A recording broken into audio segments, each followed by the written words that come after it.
Make way for Mr. Speaker.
I invite the member for Vancouver Falls Creek to lead the House in prayer or reflection.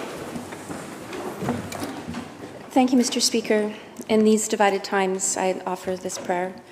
As Canadians and British Columbians, we give thanks for the precious gifts of freedom and peace which we enjoy. As members of this Legislative Assembly, we rededicate ourselves to the values and traditions of parliamentary democracy as a means of serving our province and our country. Thank you.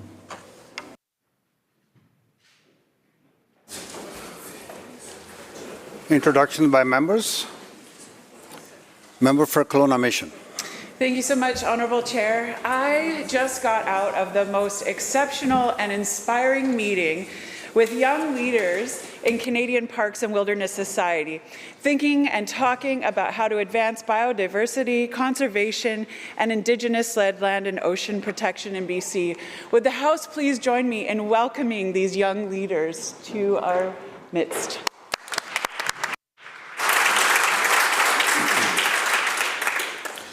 Minister of Education. Thank you very much, Honourable Speaker. I want to just let the House know that May is a really important month in our family for birthdays. And at the beginning of the month is my big sister Hilary Orlando's birthday. And I won't say which important birthday it is, but it is a really important one this year that merits such an introduction.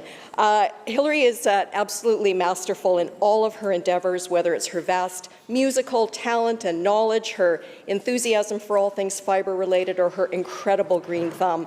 But most importantly, she's a really wonderful mother, grandmother, auntie, friend, and I'm so grateful that she's my big sister. Would the House please help me welcome my sister a very happy, important birthday.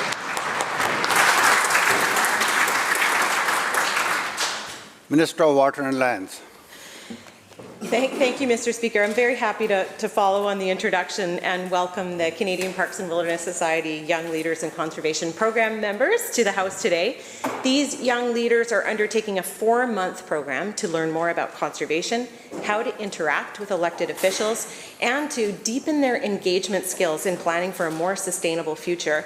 They're spending today, as we've already heard, speaking with MLAs from all sides of the House about issues related to climate and nature programs in our province.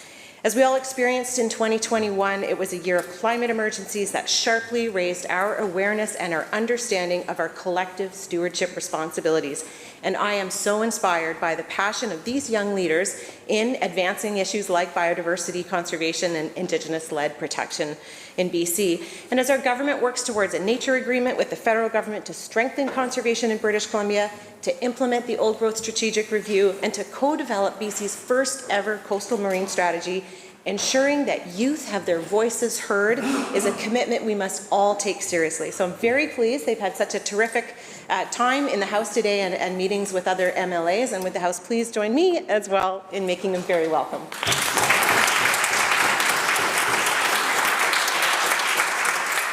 Member for Surrey Guildford.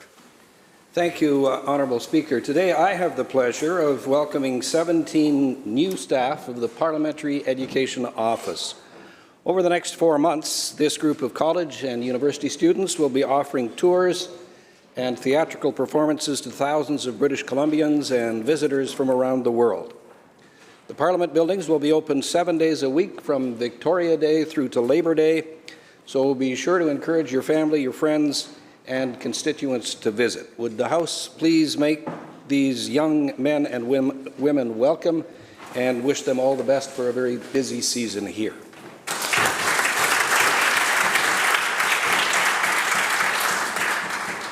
Minister of Labour. Thank you, Honourable Speaker. I rise today to mark a sad occasion. Our province has lost a dedicated labour lawyer, a skilled arbitrator, and a long-time executive of Labour Relations Board. Stanley Lanyon, QC, passed away on May 2nd. Those who were lucky enough to work with Stan will remember his fast smile and even faster wit. He was tough, he was confident, but he was fair. Above all, Stan was a person of integrity, professionalism, with a strong sense of justice. Stan was called to the bar in 1978 and was appointed Queen's Counsel in 1998. He worked for a number of years as a Crown Counsel in the Kootenays before becoming the House Counsel for IBW Local 115. He went on to serve as the chair of BC Labour Relations Board from 1992 to 1996, followed by many years as a widely respected provincial and federal arbitrator. He was considered one of the finest Labour neutrals in the province.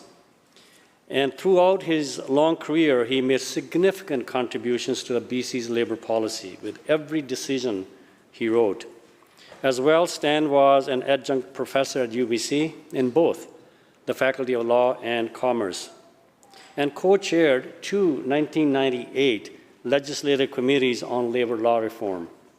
Stan was highly regarded for his major contributions to the labour relations community, and he will be sadly missed by all who knew him. I will close by saying thank you to Stan for all he has done, and I ask that this House join me in sending our thoughts and prayers to Stan's wife, Susan Irvin, his family, and his friends and colleagues. Thank you, Mr. Speaker.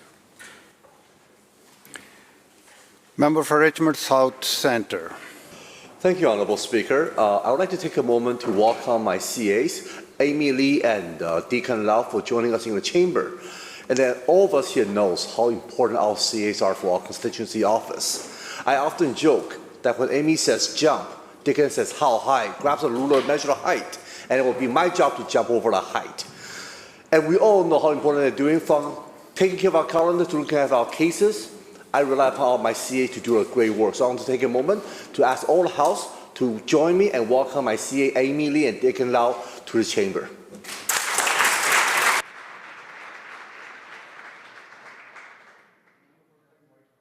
Thank you, Mr. Speaker. If you're lucky enough, there comes a moment in your life where your parents or your parent will transition and become your friend or best friend. I remember sitting at a baseball game with my dad. It was Blue Jays Cubs, and I kind of made that realization that we had made that transition. So I want to wish my dad a very happy birthday today. Sadly, I don't think he's watching, but I'll make him aware of this after. Thank you, Mr. Speaker.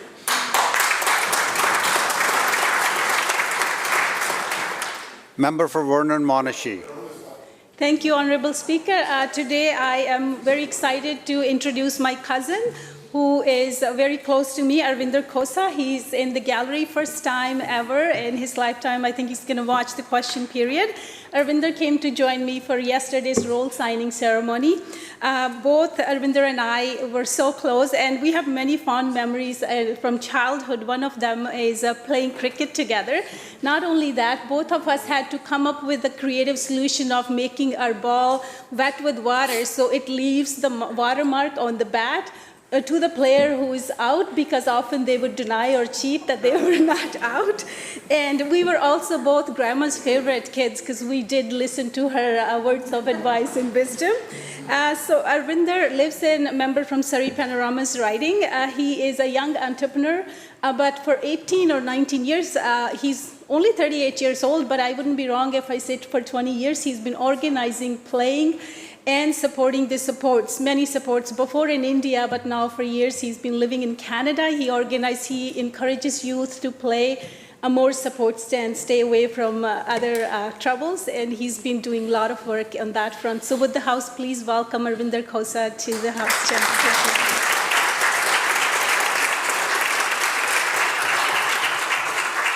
Minister of State for Infrastructure. Thank you so much, Honorable Speaker. Now, Honorable Speaker, I think you know that you are well known throughout these chambers and all over social media for your disappointed dad headshake and your biting looks of disapproval that are capable of causing any member of this chamber to fall in line and to remind us that even what we believe might be us doing our best is not good enough. Well, Honorable Speaker, I'm sorry to have to be the one to tell you this, but you have met your match. My mother joins us in the gallery today.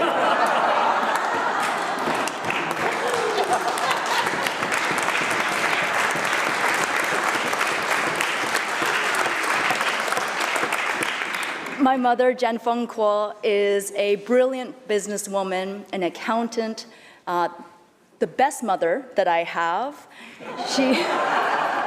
She is also an immigrant from Taiwan. She immigrated over to Canada in her mid-20s and has overcome so many challenges, so many barriers to become the sharpest-minded woman that I know. She is so committed, so resilient. She works through all sorts of challenges. I'm so proud to have her as my mother. I'm so grateful that she's with us here today. And I want to tell her that I love her and that I literally would not be here today without her. So would the House please join me in welcoming my mother.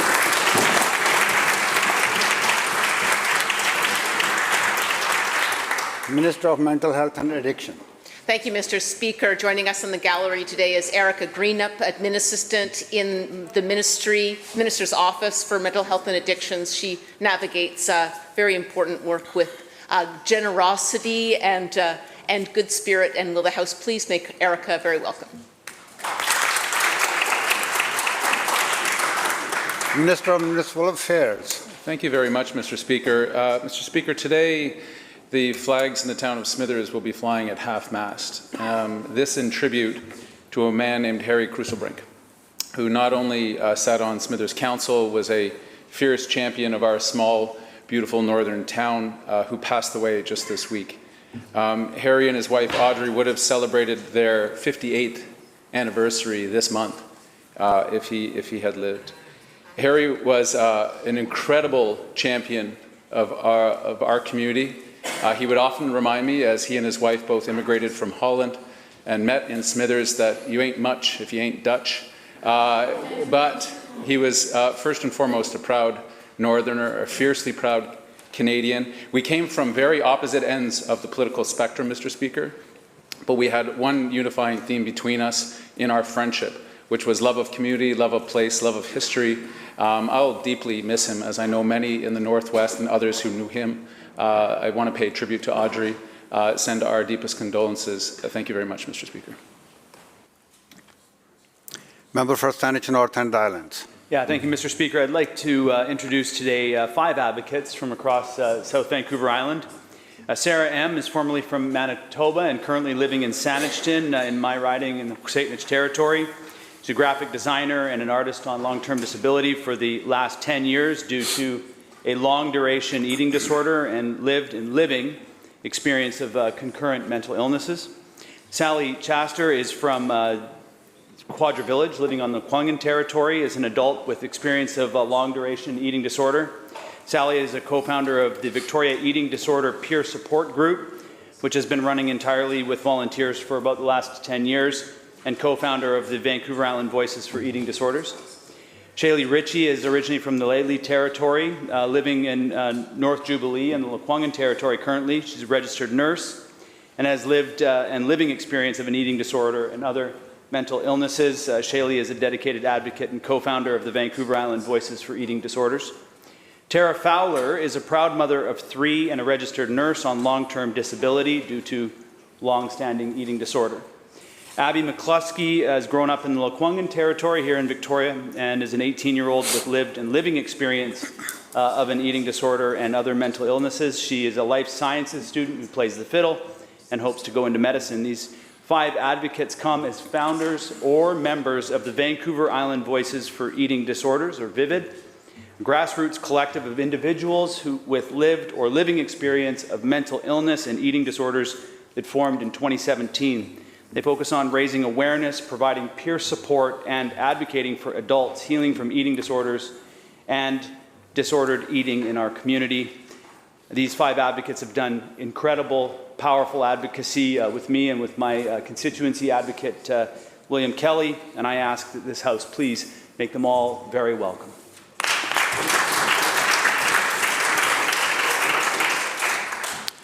Honourable members, I also have a very special introduction to make today. We are joined today by 2 senior officials within the Legislative Assembly administration. Please welcome Manjeet Bains, Acting and Outgoing Chief Human Resources Officer, and Daisy Jasser, the new Chief Human Resources Officer, whose first day is today. So welcome.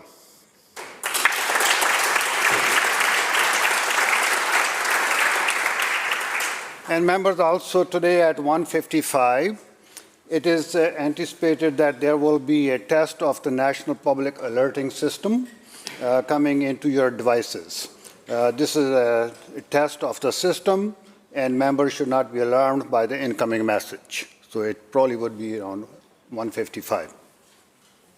Madam Clerk. Introduction of bills. Statements by members. Member for Burnaby North. Thank you, Mr. Speaker. Hop On Farms has been an institution in Burnaby for 50 years. Operated by the Hong family, it's where generations of locals buy their fresh fruit, vegetables, and flowers. Chan Kao Hong arrived in Canada in 1952 when he was 21 to join his father, Gay Tim Hong. Together with 3 others, the Hongs bought the property on Marine Drive and named it Hop On, which means peace, partnership, and union in Cantonese. For many early Chinese Canadians who settled in Burnaby, farming was a way of life. The Hongs joined an historic network of Chinese Canadian market gardeners who were once known for selling their produce door to door. Some even opened successful greengrocery stores in North Burnaby. Chan's wife, Sui Ha, immigrated to Canada in 1958. They had 7 children, all of whom grew up cultivating crops and the family business. The Hongs were soon able to buy out their other partners. But even the second generation are getting on in years and deserve to enjoy their retirement. So last month, Hop On Farms announced that it would be closing its retail operations. More than 300 loyal customers expressed their profound sense of loss on Facebook. Here's what just one of them had to say. "My family and the community will miss you. Thank you for making me, my parents, my children, and grandchildren respect fresh vegetables and soil. My motto is save the soil, plant the vegetables, feed the world, and thank you for doing your part for these many years." But this story has a happy ending. The Garden Centre will reopen to the public in May, and the produce market will reopen for online pre-orders. Thank you, Hop On Farms. See you in a few weeks.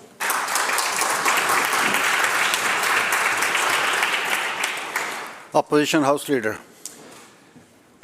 It's an honor to rise today to mark International Firefighters Day and pay tribute to the dedication, commitment, and sacrifice of BC's firefighters. This day is particularly special for me for a couple of reasons. The first being that my father is a retired Vancouver firefighter. I remember growing up as a kid in Port Coquitlam and my dad saying goodbye to us and wishing us well, and off he went to work, and often that was through the night. We'd only learn later, and sometimes days later, of the dangers that he encountered when he went off to work. Our dads are often considered heroes to us for a number of reasons, and I can certainly say that about my dad. But growing up, the importance of his job and the tremendous risk that it posed wasn't lost on me. Our firefighters run into situations that most of us would understandably run away from. They risk their own lives, they risk their own health, and they do all of this to protect all of the rest of us. They set aside their own fears about the dangers before them, and they do what it takes to get the job done. The second reason this day is so important to me is because my riding of Kamloops South Thompson in the southern interior has seen its share of wildfires and brush fires that have posed tremendous risk to people, structures, and communities, particularly in recent years.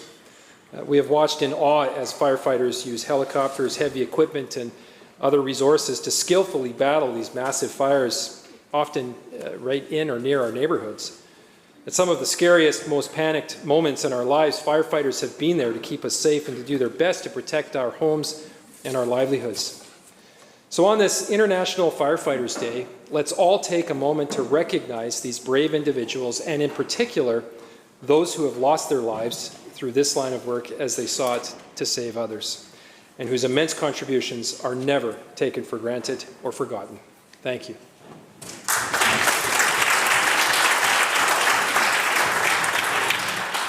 Member for Langley. Thank you, Mr. Speaker. The BC labour relations community has lost a giant. Stan Lanyon passed away this week on the morning of May 2nd. Stan was an arbitrator, a lawyer, a former board chair, an all-around gentleman, and a mentor to so many of us. And it is so hard to overstate Stan's influence in labour law in this province. And to my mind, there are few who could equal the great Paul Weiler at the Labour Relations Board, but Stan's impact surely rises to that level. I remember he told me an anecdote once about when he set up his arbitration practice, and it took him 5 years to have a stable set of clients to run a practice with. And it's because after he left the board, everyone was angry at him, because when he was making his decisions at the Labour Board, he wasn't concerned about currying favor or what his next step was. He was concerned about getting it right, and he did. And those decisions, Island Medical Laboratories, which overturned the All-Pulp cases and established the presumption against multiple bargaining units, Allied Hydro, which settled numerous legal issues in the construction sector, are still good law today.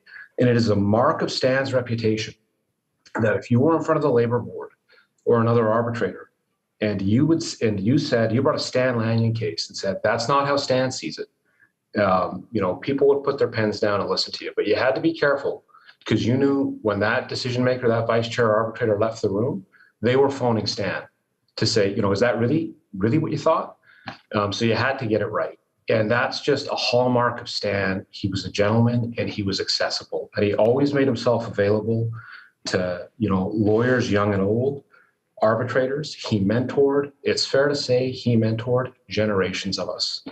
And he never stopped being curious, Mr. Speaker. And I know at the end of his career, I asked him what he was planning to do, and he was auditing divinity courses at SFU, because he never stopped being curious. So I'm a better lawyer, a better person. For knowing Stan.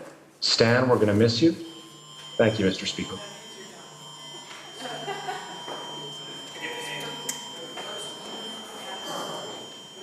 Member for Surrey White Rock. Thank you, Mr. Speaker.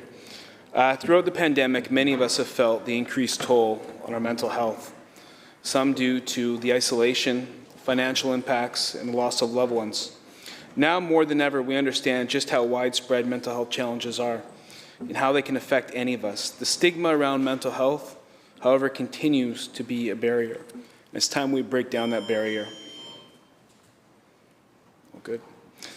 This week is Mental Health Week, and this year's theme suggests it's an opportunity to get real about mental health. There are many things we can do to support our loved ones, and it starts with empathy and choosing to listen without judgment. Just a simple act of tuning into another person's feelings and trying to see where they're coming from can allow the other person to feel seen and be heard. When a loved one is facing a mental health challenge, we might feel the urge to step in and immediately offer a solution, swoop in and fix things. Sometimes the best thing we can do is listen and show that we understand. I encourage everyone here to take some time this week and ongoing to practice empathy. You can explore the many resources offered by the Canadian Mental Health Association to learn more, or take the time to reach out to loved ones and show that you are here for them. We can all be champions for empathy in our workplaces, our schools, and our communities. And a good piece of advice is before you weigh in, tune in. Thank you, Mr. Speaker.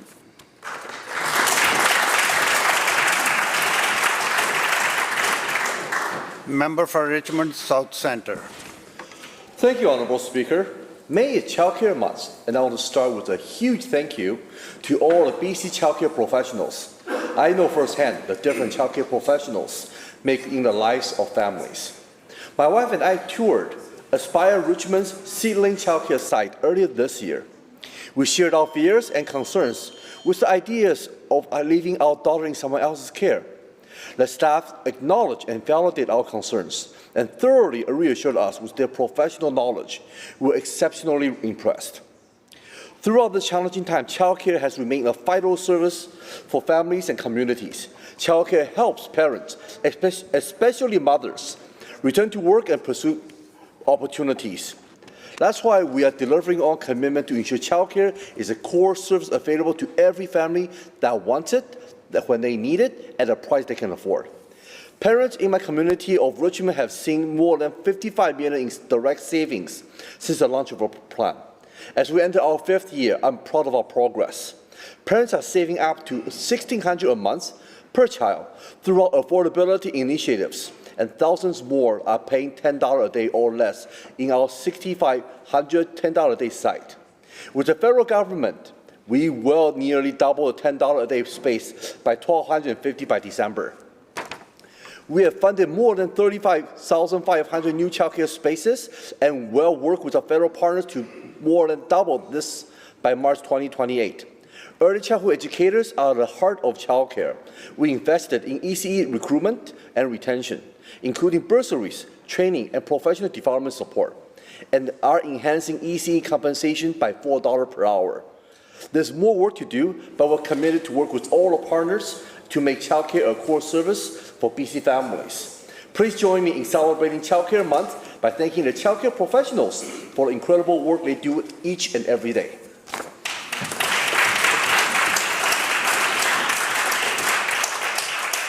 Member for Caribou-Chilcotin. Well, thank you very much, Mr. Speaker. May is Multiple Sclerosis Awareness Month. Multiple sclerosis, or MS, is a chronic autoimmune disease of the central nervous system. Mr. Speaker, this means that MS can affect your vision, memory, balance, and mobility. Each person living with MS will face unique and unpredictable symptoms, and the disease may progress over time. As an episodic disability, the severity and duration of illness can vary greatly. Mr. Speaker, more than 90,000 Canadians live with the disease and experience the physical, emotional, and financial effects of MS. Canada has one of the highest rates of MS in the world, with an average of 12 Canadians being diagnosed every day.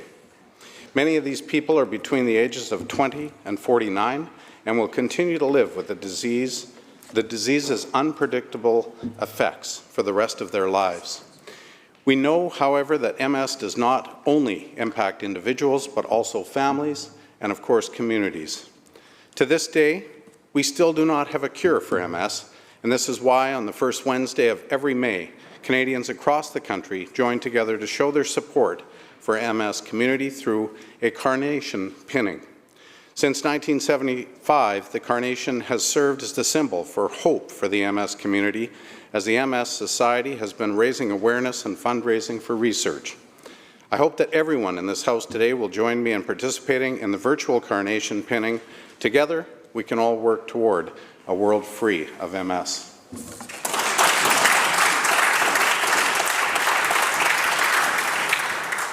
Madam Clerk. Oral questions by members.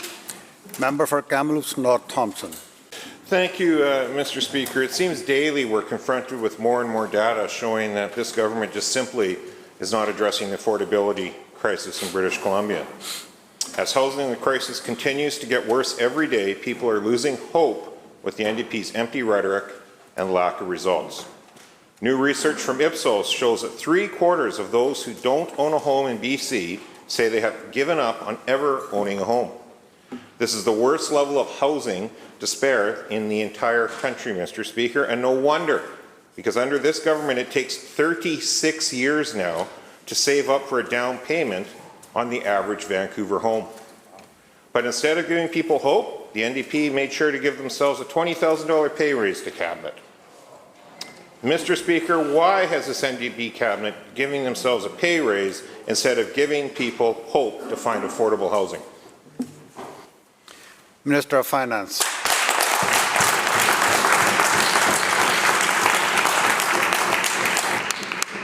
Thank you very much, Mr. Speaker. Well, first of all, the minister remuneration formula is the same as it was 5 years ago, when those folks were on this side of the House. But you know what, Mr. Speaker? You know what has not changed from the time the BC Liberals sat on this side of the House? Mr. Speaker, that has not changed. What has changed, Mr. Speaker, is a government that has been investing in housing since the day we took office, Mr. Speaker. But you know what else has changed, Mr. Speaker? We got rid of MSP.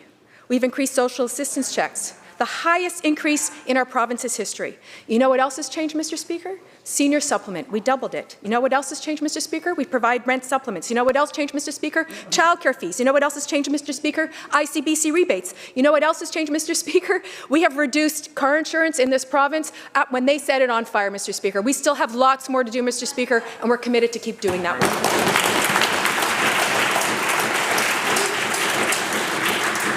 Member for Kamloops North Thompson, supplemental. Thank you, Mr. Speaker. I noticed the minister didn't address the question around housing, which has actually become the most unaffordable under the 5 years, the 2 terms, the half a decade that this government has been in office. Housing continues to climb out of reach for the average person under the NDP, plain and simple, by any measure. And all we get from the minister and from government is empty rhetoric and empty results. Yesterday, the new housing statistics for Vancouver showed that the average price of a Vancouver home has risen $600,000 under this NDP government. Now, to put it in perspective that the Cabinet can understand, that's about 30 times the pay raise they just gave themselves in this budget. And in Surrey, the average price of a home has nearly doubled. It's no wonder 3/4 of the people in BC who don't own a home have just simply given up under this NDP government. Once again, Mr. Speaker, with more and more people giving up on housing, when will the NDP move beyond the empty rhetoric and actually start delivering some results for British Columbians? Minister of Finance. Thank you very much, Mr. Speaker. Well, you know, BC has more than twice the number of homes under construction than in 2012, when Kevin Falcon was a finance minister, Mr. Speaker. When Kevin Falcon was a finance minister, that in 2012, the number was 31,000 homes were under construction. Under us, in this last year, 2021, 67,500 homes. Mr. Speaker, our plan is to build the homes that they didn't. Hear, hear. Hear, hear. Leader of the Official Opposition. Thank you very much, Mr. Speaker. Ashley Jesse is a young mother who moved from Victoria to Vernon with her 2 young children, and she was hoping to find a place to rent, an affordable place. But instead, she's actually been forced to live out of a motel room as she struggles to find a 2-bedroom apartment to house her family. Well, under the NDP, the average rent for a 2-bedroom apartment in Vernon has risen by $4,000 a year, and we've heard nothing from the NDP MLA from Vernon on this file. Can the Attorney General tell Ashley why, despite his rhetoric, he has failed to deliver the affordable housing the NDP promised British Columbians, not in 1 election, but in 2 consecutive elections? Attorney General and Minister of Housing. Thank you very much.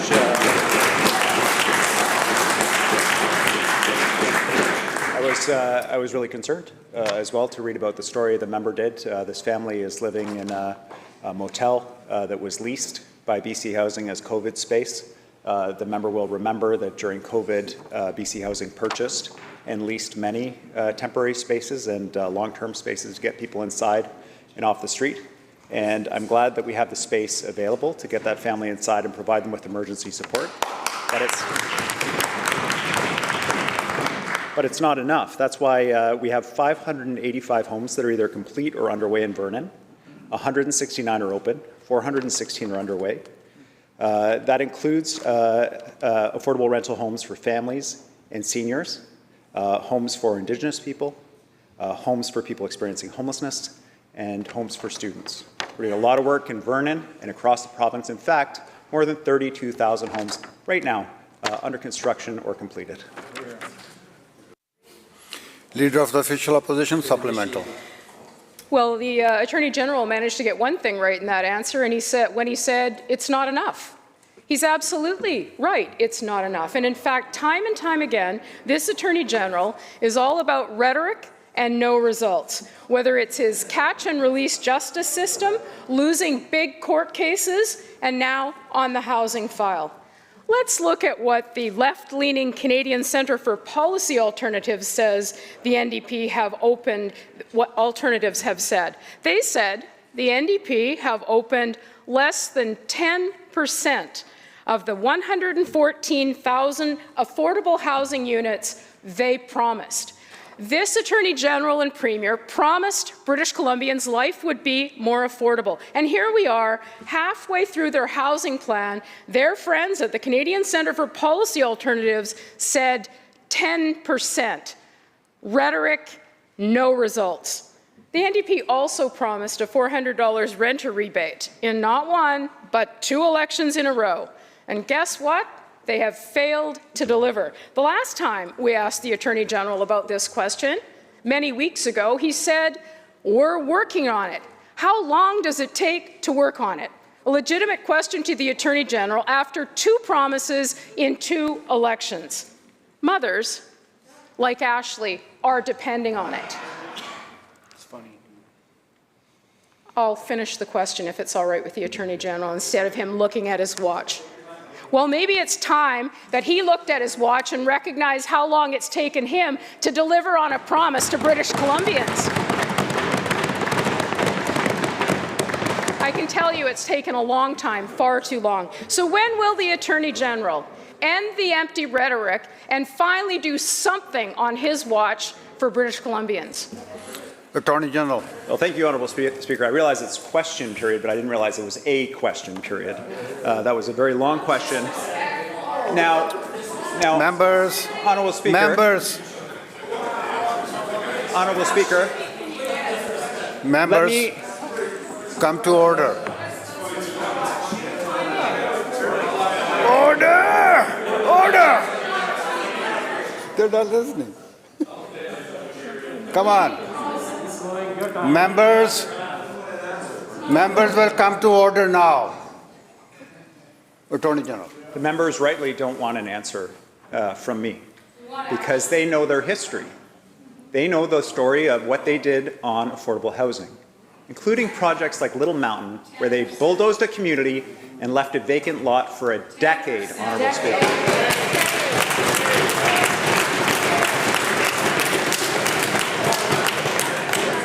They don't want to hear that in the first 3 years of this government, we registered more rental housing than they did in the previous decade.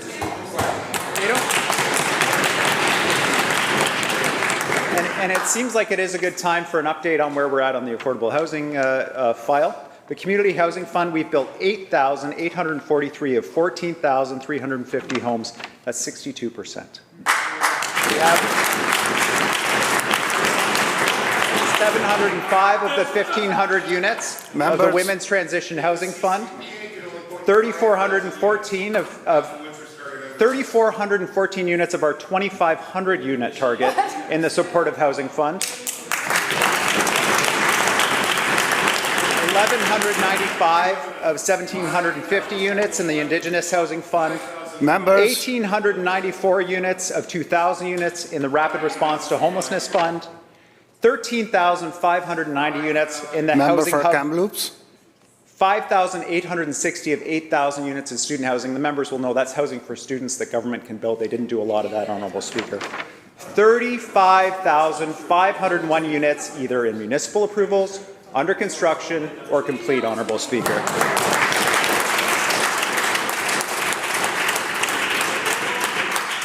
Member for Saanich North and Islands. Thank you, Mr. Speaker. The structure of outpatient eating disorder programs on Vancouver Island is unique in BC and shrouded in secrecy.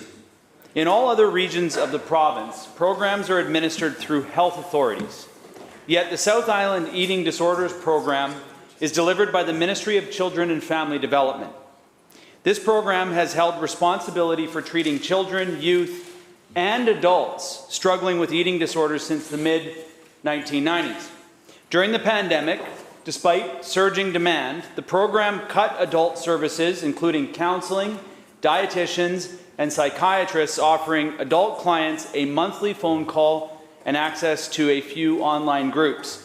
It simply isn't enough, Mr. Speaker. 2 years after the start of COVID-19, patients continue to confront a near complete termination of treatment due to staffing shortages and funding issues. This policy has left countless adults without access to vital services who continue to struggle daily. My question, Mr. Speaker, is to the Minister of Children and Family Development. Why is her ministry tasked with treating adult mental health disorders on southern Vancouver Island? Minister of Children and Family Development. Thank you very much, Honourable Speaker, and thank you to the member for the question. And we do know that eating disorders are a very serious mental health issue, and they do benefit from early intervention and at the earliest stage possible. And we know how difficult it is to access services as well, Honourable Speaker. And as with many other mental health issues during the pandemic, we have seen an increase, unfortunately, in these types of disorders. We've responded to this increased need by working with the Ministry of Mental Health and Addictions and health authority partners and contracted agencies and partners as well to make sure that we can support integration across the continuum of eating disorder services. And we need to make sure that the most vulnerable populations receive services. So the priority populations that have been focused on have been children under the age of 19 and adults with acute presenting issues as well. We're increasing the number of clinicians, Honourable Speaker. We've recruited 2 clinicians into the programme. And we were able to provide support to adults who where there had been a temporary suspension. They were able to complete their programming, and an 8-week program had been provided that did provide coping skills and nutrition as well. And we will continue to assess and adjust the service and as the staffing levels are adjusted as well. Member for Saanich North and Island, supplemental. The response is just simply not good enough, Mr. Speaker. The question was not provide a laundry list of actions that my guests clearly are in disagreement, that coming to my office seeking support because this provincial government continues to let them down. The question was, why is it that the Ministry of Children and Family Development is dealing with adults who are suffering from mental health crises and eating disorders? We have a Minister of Health, we have a Minister of Mental Health and Addictions, and on southern Vancouver Island, curiously, it is the Ministry of Children and Family Development that is standing up and answering this question.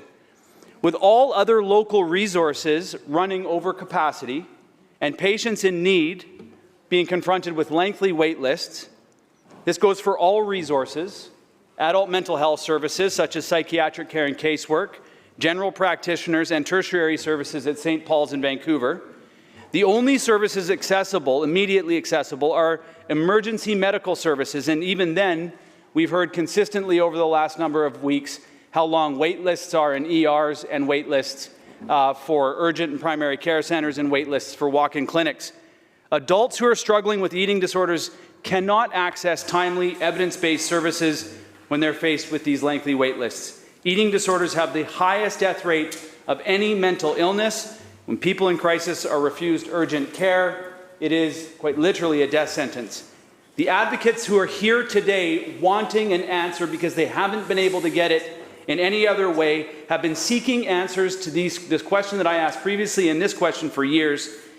And my question again is to the Minister of Children and Family Development. When will full services, including individual counseling and dietitian services, be re-established for all adults seeking help for eating disorders on Vancouver Island? Minister. Speaker, and thank you to the member for the question. Many years ago, when the service was created, it was decided that in order to provide a seamless service, that the service would continue to be available to adults aged over 19, really thinking about the transition for those children and young people who had been receiving services in the clinic, and for them to have that seamless transition to make sure that they're supported into a healthy adulthood. And I'll just add, Honourable Speaker, that our government has actually announced a $6.6 million investment to expand eating disorder services and supports, and that includes peer supports as well, and to make sure that there is more timely access for the kind of care that we know that people, British Columbians, need. This included supporting regional health authorities to hire more staff to expand existing eating disorder services, and funding to the Looking Glass Foundation for eating disorders to support increased access to virtual peer services and people living with an eating disorder. And the situation here on South Island is continually under review, and as we recruit more staff, we'll be able to adjust services. Thank you. Member for West Vancouver, Capilano. Thank you, Mr. Speaker. I don't think there's any better illustration of this NDP government's empty rhetoric and lack of results on childcare than seeing empty, unused building across from Oakland's Elementary here in Victoria. In 2019, there was this big, splashy NDP announcement promising, quote, "Morning routines will soon be easier for parents," end quote. This government loves to make big, splashy announcements about all of the childcare spaces that are being opened. Earlier this week, 30,500 spaces have been funded. But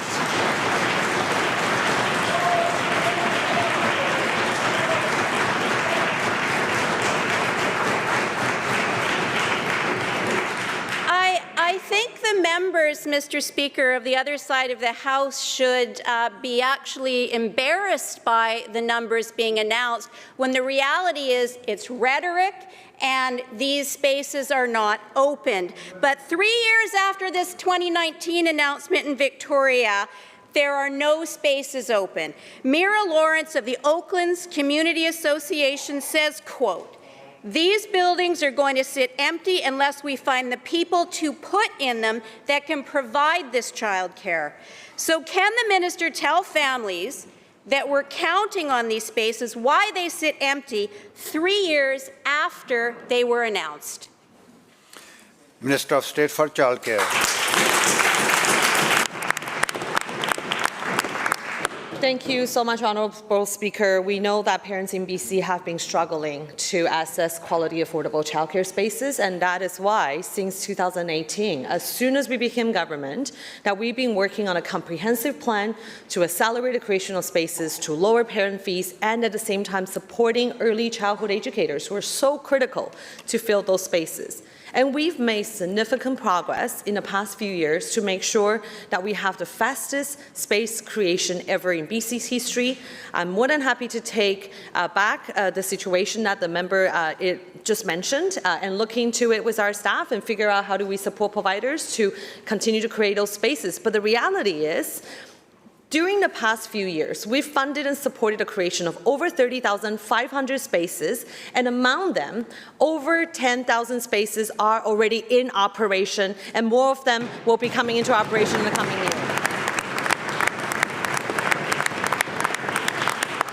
And Honourable Speaker, I just want to put this into perspective. While in a few short years we've funded and already have 10,000 spaces in operation with more to come because 30,500 have already been funded. Here's the truth. From 2001 and 2017, and this is how it could take time to build spaces.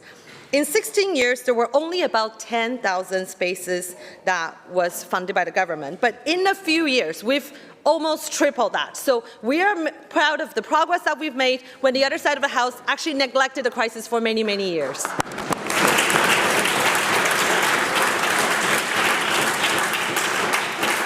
Member for West Vancouver Capilano, supplemental.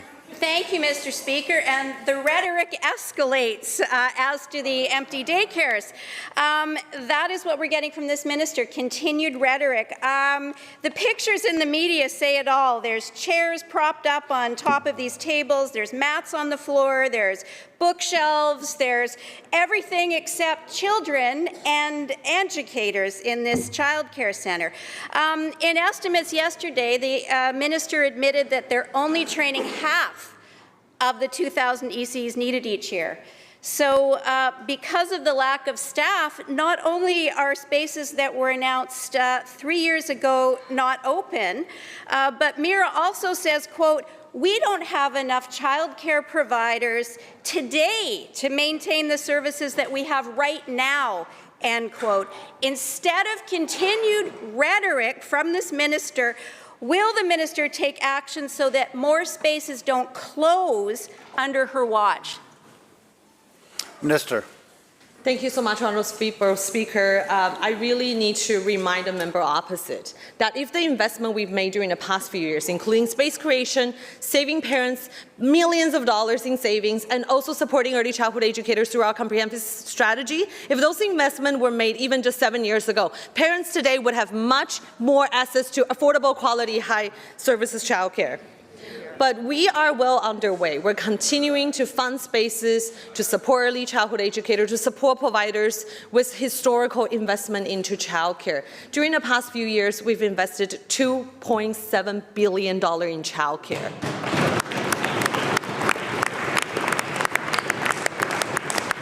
And when it comes to supporting early childhood educators to fill the spaces, we understand. It is a challenge. Early childhood educators have been struggling with low wages and lack of support for many, many years, for decades. And that is why in 2018, we wrote out comprehensive strategies to support their wages, training, and also education. Our bursary program has been really popular, with more and more early childhood educators being registered under our ECE registry. Our wage enhancement, $4 an hour wage enhancement, has moved up an average wage. When I started this work in 2017, it was about $18 per hour. Now it's about $25 per hour for early childhood.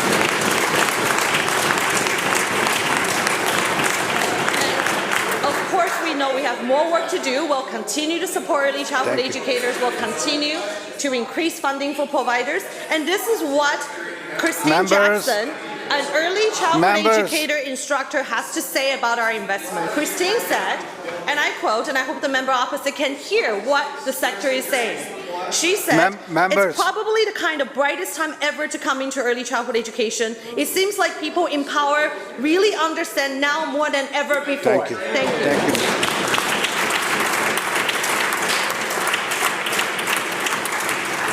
you. Member for Kelowna Mission. Thank you so much, Mr. Speaker. So it's evident that this minister has no issue pumping out press releases for imaginary spaces or going through a laundry list of how to create imaginary spaces. But that's not what parents in British Columbia want. They want accessible and affordable childcare. By the minister's own admission yesterday in estimates, less than a third of the spaces that have been publicly announced, just like the ones in Victoria, are actually open. And after 5 years, the NDP have created less than 5% of the 200,000 spaces that are required. So we've got lots of rhetoric, but results? Not so much. A young couple in Kelowna says, and I quote, "We were on wait lists 2 years before our daughter Polly was born and 4 years before our son was born. We thought it would be enough, but our daughter will go to kindergarten before we find a spot for either," end quote. Results matter. Mr. Speaker, why are parents like these stuck on wait lists for years under this minister and this NDP government? Minister of State for Childcare. Thank you, Honourable Speaker. I understand the opposition members have no experience in funding childcare and create a comprehensive system for BC families.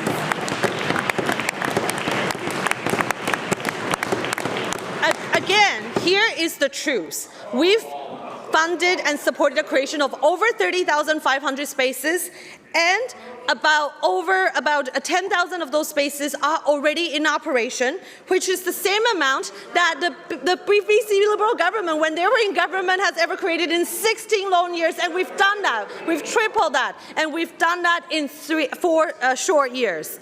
And of course, we have more work to do. If the spaces were funded years ago, they would have become in operation by now and serving many families. But we know we have to start the work in 2018.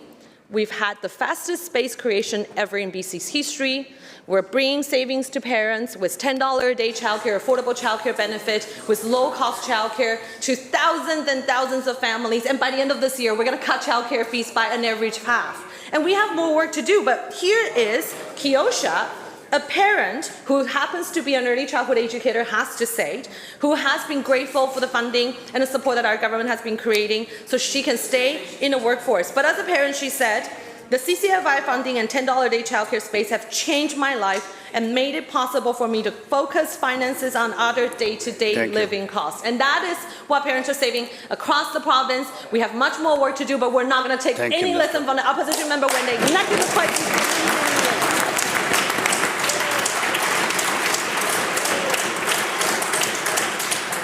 Member for Kelowna Mission Supplemental. Thank you so much, Honourable Speaker. With all due respect, I'm going to counter something that the minister just said, because the BC Liberals actually in 2015 created more daycare spaces in Surrey than the NDP has done under this minister in all of BC in any other given year.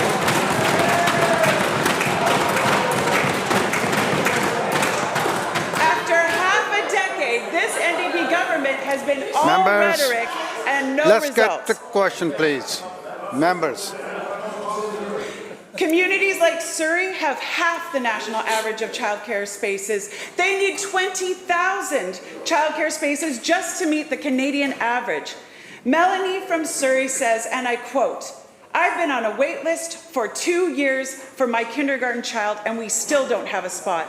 More than half of my income went to childcare last year. I'm very frustrated, and I seriously don't know what I will do," end quote. Why are so many families like Melanie's being left to languish on wait lists by this NDP government? Minister. Thank you, Honourable Speaker. I really hope the member opposite can look into their data, because what we have is that we've already nearly tripled the number of spaces in 4 years than their 16 years in government.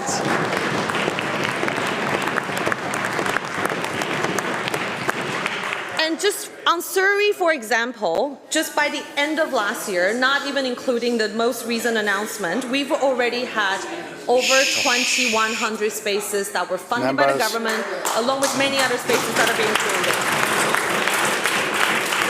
And in Surrey community alone, close to $200 million have gone into parents' pockets to help them to raise savings.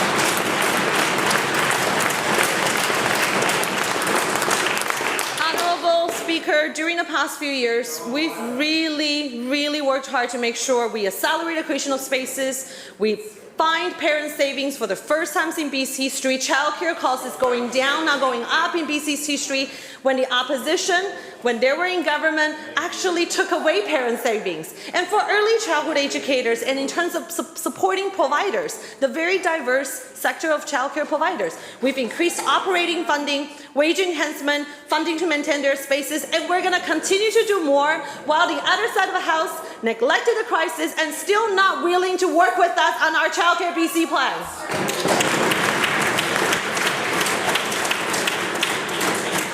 Member for Surrey White Rock. Thank you, Mr. Speaker. Yesterday, we learned the tragic news that 165 people suspected of illicit drug toxicity deaths were recorded in the month of March. And a sad comparison that we heard today was that is a fully loaded Boeing 737 crashing every month in this province. That is what I heard today. Surrey remains one of the leading cities for overdose deaths, and the Fraser Health Authority has the highest rate of deaths occurring in private residences. While people continue to die, the government has not committed to meeting the May 9th deadline to develop a 30, 60, 90-day action plan requested by the Overdose Death Review Panel. Now, every minister has been handed a 30, 60, 90-day action plan in their own ministry when they were sworn in. And they should know that when the coroner recommends one, that it needs to be done. The Minister of Mental Health and Addictions has already missed one critical deadline. And my question is this: how many more deadlines will she miss, and will she commit to meeting the May 9th deadline? Minister of Mental Health and Addictions. Thank you, Mr. Speaker. Thank you to the member for the question and for the opportunity to say in this House what we are all saying to each other and in our communities is that the continued loss of life in this toxic drug public health emergency is tragic. It is unacceptable. It's something we are working as a government every day to combat, and we will not stop until the public health emergency is declared over and more lives are saved. I'm thankful to the people on the ground, from family members to firefighters to first responders to people working in harm reduction, in treatment and recovery across the sector, people working hard to save lives. The report of the coroner's death review panel confirms the urgency and the breadth of the work that we have underway right now. For example, British Columbia is the only province to implement a safe supply program, prescribed safe supply, which is what we are able to do as a province within our healthcare system. We're the first and only province to propose decriminalization of people who use drugs, a recommendation affirmed that we already have underway. We are waiting for a reply from the federal minister on whether our application will be approved, something that the death review panel confirmed, something we're working on every day to complete. And as the death review panel reaffirmed and confirmed the work to build out the continuum of care from harm reduction to medication-assisted treatment to inhalation overdose consumption sites, to treatment, to recovery, filling gaps in the system every day, making new announcements of new supports in Surrey and other communities almost every week. That's work we're determined to carry on with the partnership of the coroner's office, of the public health office, and partners on the ground. We're grateful to all of them for working under extremely difficult circumstance, and we continue to work with urgency together. The bell ends question period. Government House Leader. Just second, Government. Member for Saanich Northern Islands. Thank you, Mr. Speaker. I rise to table a petition with 887 signatures from the Vancouver Island Voices for Eating Disorders, requesting the House take urgent action to support adults struggling with eating disorders in our community. Thank you, Member. Government House Leader. Thank you, Honourable Speaker. I seek leave to move a motion to replace a member on the Select Standing Committee on Finance. Is leave granted? Aye. Please proceed. Thank you, Honourable Speaker. I move that Renee Merrifield, MLA, replace Lauren Dirksen, MLA, as a member of the Select Standing Committee on Finance and Government Services. Members, the question is the adoption of the motion. All those in favour indicate aye. Aye. Opposed? Motion carried. Madam Clerk. Orders of the day. Government House Leader. Thank you, Honourable Speaker. I call second reading Bill 23, Mental Health Act, and in the Douglas Fur Room, Section A, the Committee of Supply Estimates, I call continued Ministry of Education and Child Care estimates debate. Committee chairs.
Thank you, members.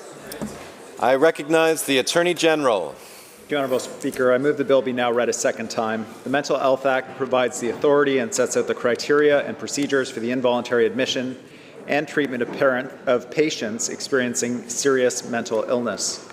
The Act also contains protections to ensure that these provisions are applied in an appropriate and lawful manner.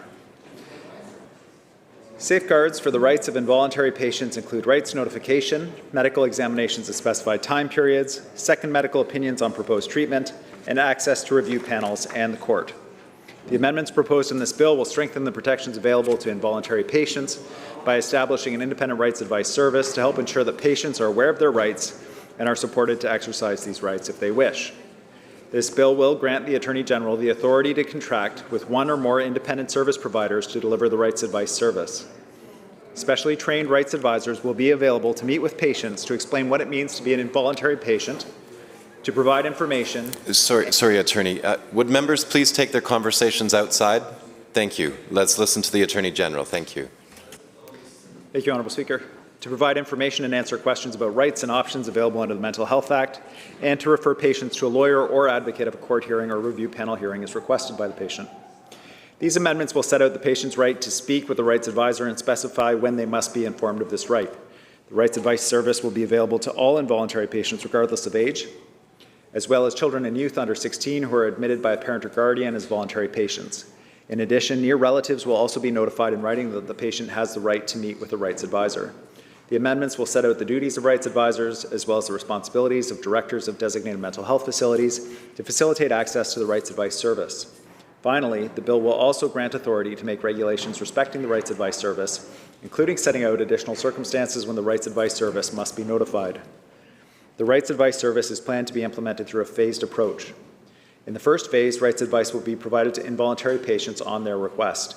In the second phase, the rights advice service will be automatically notified, and meetings between the involuntary patient and the rights advisor will be proactively set up at key points. However, patients will always have the right to decline the meeting. The automatic notification of the rights advice service is key to ensuring that the service is accessible to all involuntary patients. The specific circumstances of automatic notification will be set out in a future regulation following additional engagement and consultation with key partners and stakeholders. Future engagements will also address policy considerations with respect to implementation, including the mechanism for public accountability. The Rights Advice Service has been recommended by the BC Ombudsperson and the Representative for Children and Youth, and is supported by many legal, mental health, and professional organizations. The service will also bring BC in line with 6 other Canadian provinces that have independent rights advice services under their mental health legislation. Thank you, Honourable Speaker. Recognizing the member for Surrey White Rock. Thank you, Mr. Speaker, and I want to thank the Attorney General for his comments. And I do believe that that this bill can be a step in the right direction. And when we talk about the fact that that individuals, when they're going through or they're experiencing some of the most challenging times of their life, that they need support and they need advocacy. It also is a step to satisfy both the Ombudsperson and the Representative for the Children and Youth who've called for this. And you know, it's making sure that people understand what their rights are, and no matter what situation they're facing. And I remember growing up, I had an aunt who suffered from extreme mental health, and I actually didn't meet her for a number of years, and she was at Riverview. And this was in the early 80s, and I wonder what support, what advocacy she would have gotten at that time, and who would have explained what her rights were, and who would have explained what she can try and do. It's a challenge when you have some of these people that, you know, when individuals are faced with these experiences, and you wonder where do they go after they come out? Is there a home for them? Is there a support network for them? And I think these are some of the things that I know that all of us grapple with this in this House, and this affects every constituency. All 87 ridings are facing these challenges. I think that it's important that when we canvass, we'll have a chance to canvass in this committee stage on getting clear timelines for when this will happen, what will meet the criteria. But I do think that it's important to make sure that we are giving every British Columbian, especially those that are facing some extreme challenges, the right to understand what their rights are. And I look forward to canvassing this with the Minister in committee stage. Thank you, Mr. Speaker. Thank you, Member. Member for Abbotsford West. Thanks, Honourable Speaker. I was thinking when the legislation was tabled a couple of days ago, thinking back on my time many decades ago now as a young lawyer in the late 80s and very early 90s, and how I would periodically get a call from officials at Riverview, generally Riverview, occasionally a couple other facilities, and the scenario was always the same. Someone had been detained and was residing at the mental health facility at Riverview under the terms of the Mental Health Act, and the time had come for a review of whether or not that person should continue to be detained, and we use the term voluntary, involuntary. Generally, the assumption was people didn't want to be in that facility and were there because it was determined they were either a threat to themselves or a threat to society. In many cases, it was the threat they posed to themselves was through one of neglect, of not being in a position or capable of looking after themselves, of taking the medication that had been prescribed for them on a regular basis to deal with their particular mental health challenges. So I would jump in my car in Abbotsford and drive out. It was the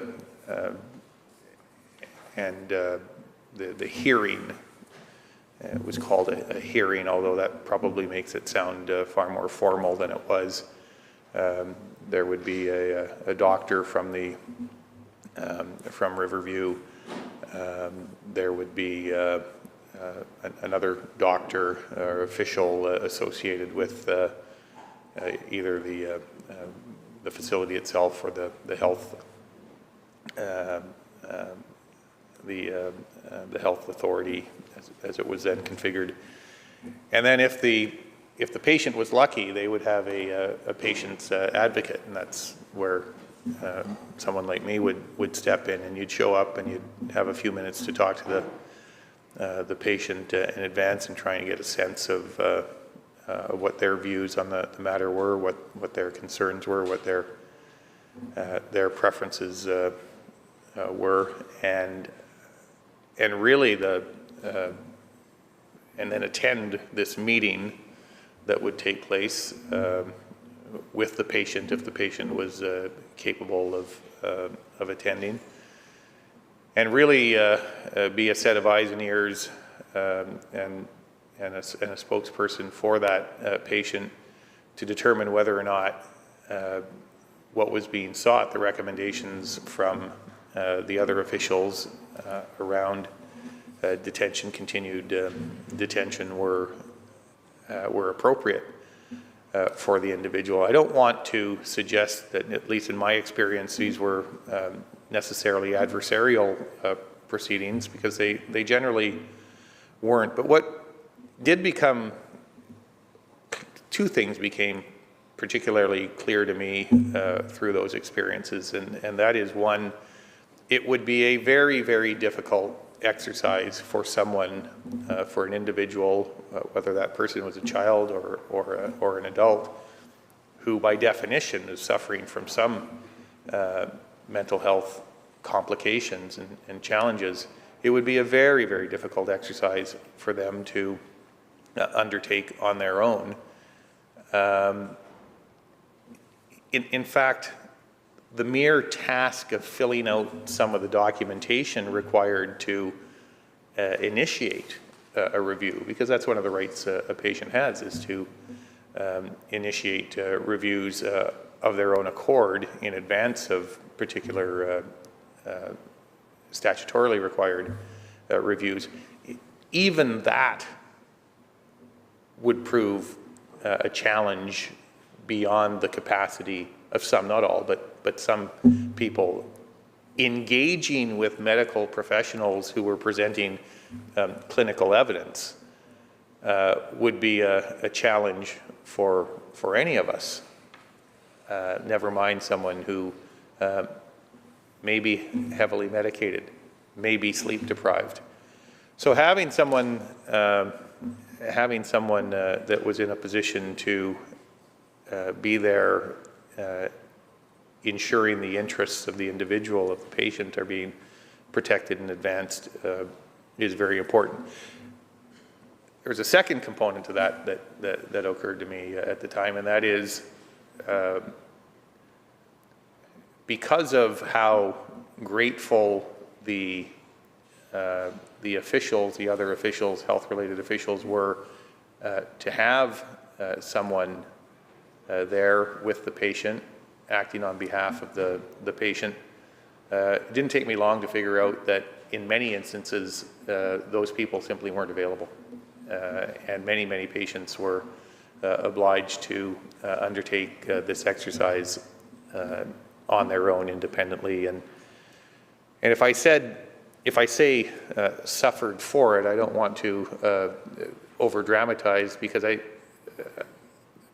I don't want to in any way impugn the motives or behavior of the other officials who partook in those exercises. But it's clear that it would have been, and today it would remain the same, it would be very challenging for a mental health patient in a mental health facility to undertake one of those hearings to ensure that their rights and their options were being fully explored.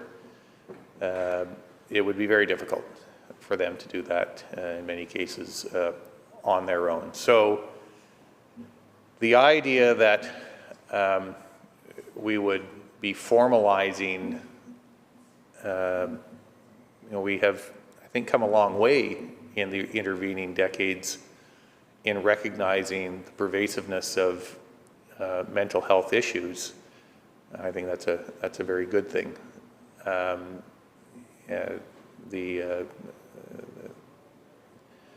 reducing the stigma attached to the public awareness, and I think and the decentralized approach to the presentation of care obviously has changed as well. I think the numbers of people who find themselves in this position has increased. So formalizing the mechanism by which people in those circumstances have access to an advisor, I think is a good step. I think that it makes sense. We will, in the course of the committee stage debate, I think, get a better idea from the attorney how the regulatory powers will be discharged and who the government and he contemplate as being appropriate for the training that will be provided to be a rights advisor. I'll say at the outset, I don't think it has to be a lawyer. This is pretty specialized work as it relates to the Mental Health Act. So I don't think it'll be the position of the opposition, certainly not mine, that in all cases it has to be, the fact that the person plays something of an advocacy role does not, to my mind, suggest that they need to be a lawyer, but the attorney, I think, will share with the committee, I hope he will, what the government has in mind in that respect. The fact that it is provided for that the new Part 5, I think it's Part 5 of the Act, will be incorporated into the Act, I suppose gives it a formal dimension that we can all take some comfort in. I'm not sure that the Act provides any additional powers that the Crown didn't possess or doesn't possess today that would allow for this to occur. But I suppose the fact that it will be enshrined legislatively in a new Part 5 of the Mental Health Act will ensure that it is there and very visible and give it the power and force of legislation, and that's a good thing. So I will say, drawing on some ancient personal history, that for a segment of our society that has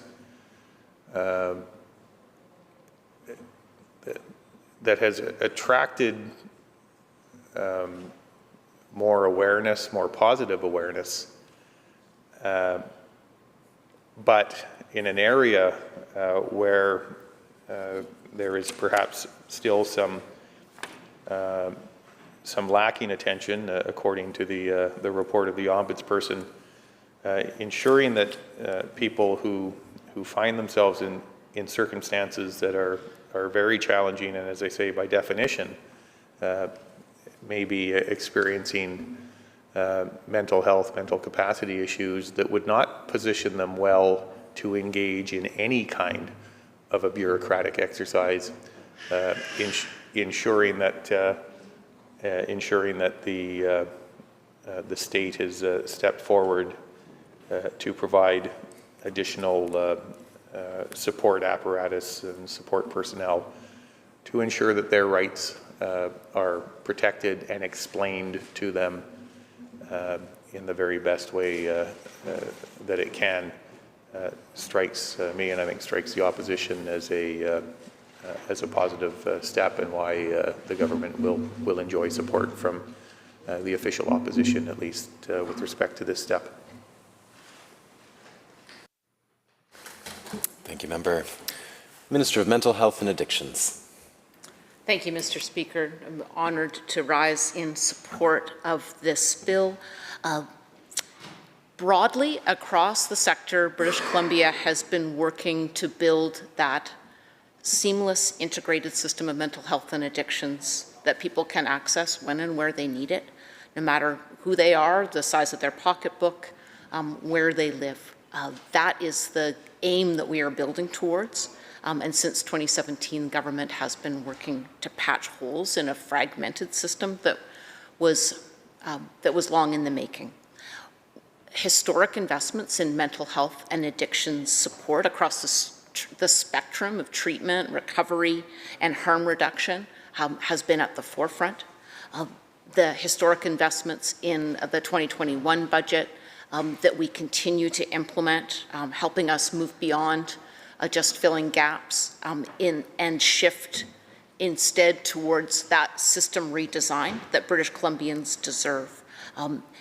Introducing in this year's budget a first of its kind complex care housing project, recognizing that there are people who have been alienated from housing supports by virtue of their untreated and their past inability to access mental health and addiction supports, often people living with acquired brain injury.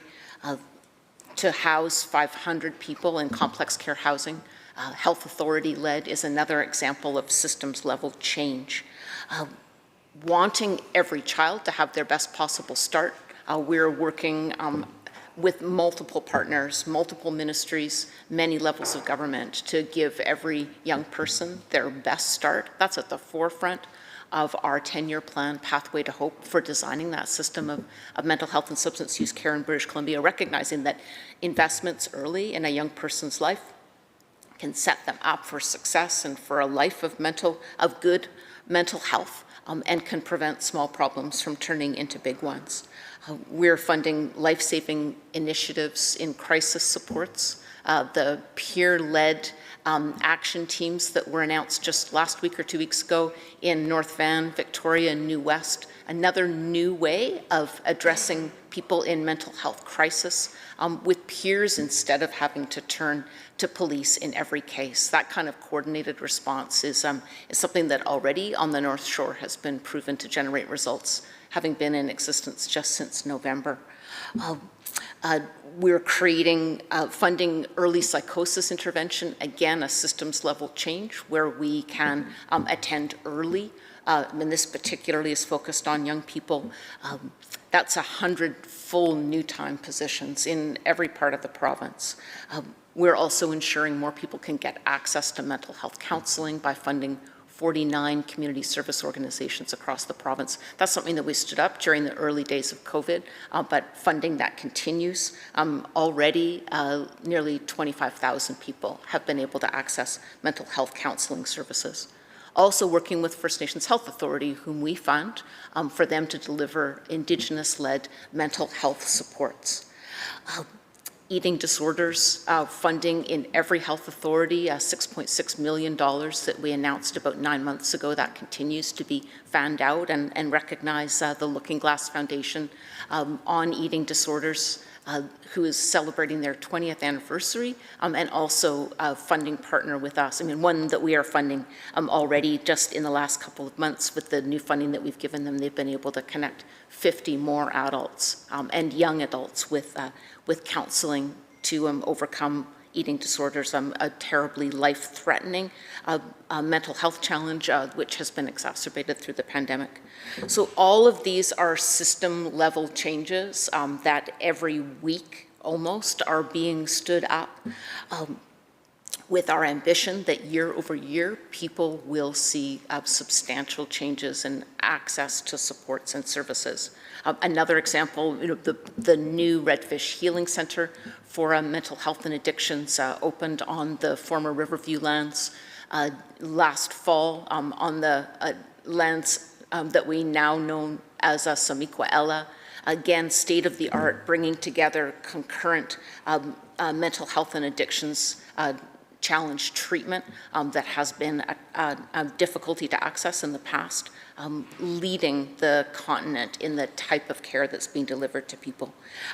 And so today's debate on the Independent Rights Advice Service that the Attorney General has introduced in his areas of the Mental Health Act that are the Attorney General's responsibility, again, a very important part of our work on systems change.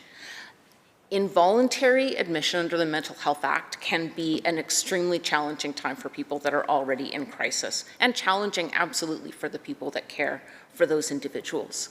The new legislation will allow for amendments to the Mental Health Act so that people who are involuntarily admitted under the Act will be able to access support from an independent rights advice service.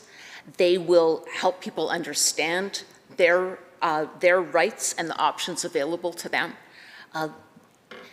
Having heard from the ombudsperson, from the representative for children and youth and other independent officers of the legislature and the province, that British Columbia should have had this in place a very long time ago. We're out of step with the rest of the provinces. Another example of systems change to help people be able to better connect with care, and for them to be well treated and treated in a dignified way.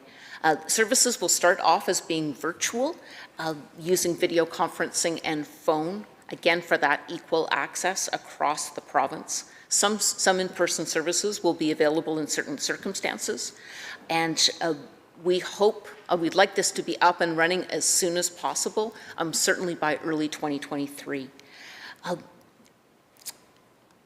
The implementation of the rights advice has been guided by many organizations across the province that often give us advice, also guided by advice of the ombudsperson and the representative for children and youth, available for youth under age 16 admitted as a voluntary patient by a parent or guardian, and otherwise available to all adults.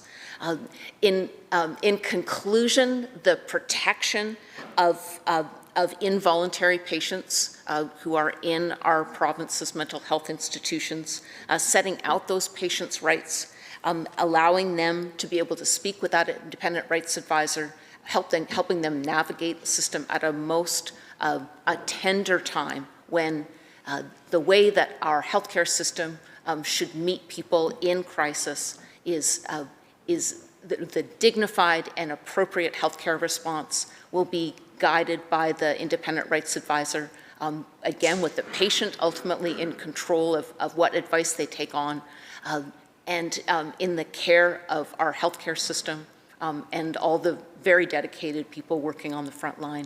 We're grateful to see all of these parts of government and all parts of the healthcare system come together to support families and people in crisis. And with that, Mr. Speaker, I thank you for the attention and indicate my support for the legislation. Thank you, Minister.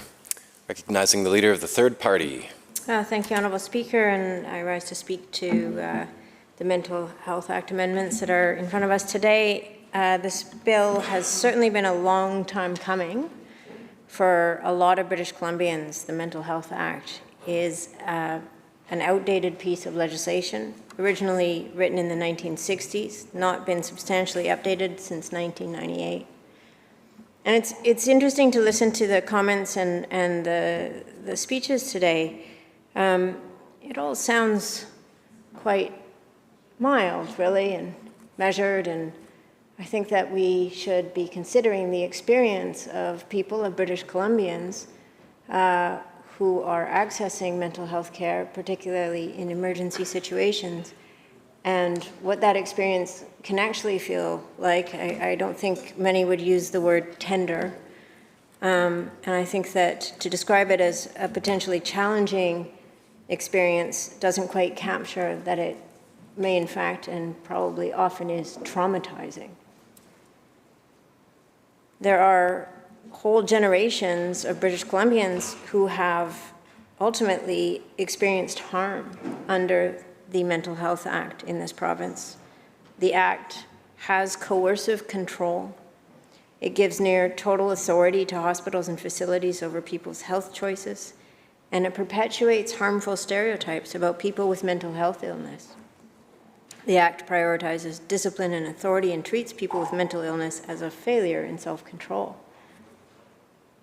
This certainly demonstrates a historical perspective on mental health, but we are no longer in that place where we recognize that mental health is not something that should come with stigma, that should be treated by authoritarian means. It is a healthcare issue. Imagine, Madam Speaker, having one of the worst days of your life trying to manage a mental health illness, feeling frightened, feeling desperate, seeking emergency psychiatric services in an attempt to feel better. And we've all been told there should be no stigma, and it's okay to speak about mental health and well-being, and it's okay to reach out for help. But you might find yourself in a facility where instead of that empathy and compassion that you're seeking, you find yourself stripped of autonomy, restrained, confined, having your phone removed, lacking outside connection, and with no one to give advice to you. And this is what the amendments are proposed to address. And I think it's really important to consider the data on this, that between 2005 and 2018, involuntary treatment in BC for mental health increased by 79%. There is a real need to ensure that people's rights are protected in these circumstances. The changes that Bill 23 proposes are a step to bring this act into the 21st century. Implementing an independent rights advice service brings British Columbia in line with Alberta, Saskatchewan, Ontario, New Brunswick, Nova Scotia, Newfoundland, and Labrador. We're only just joining other provinces in offering these fundamental rights.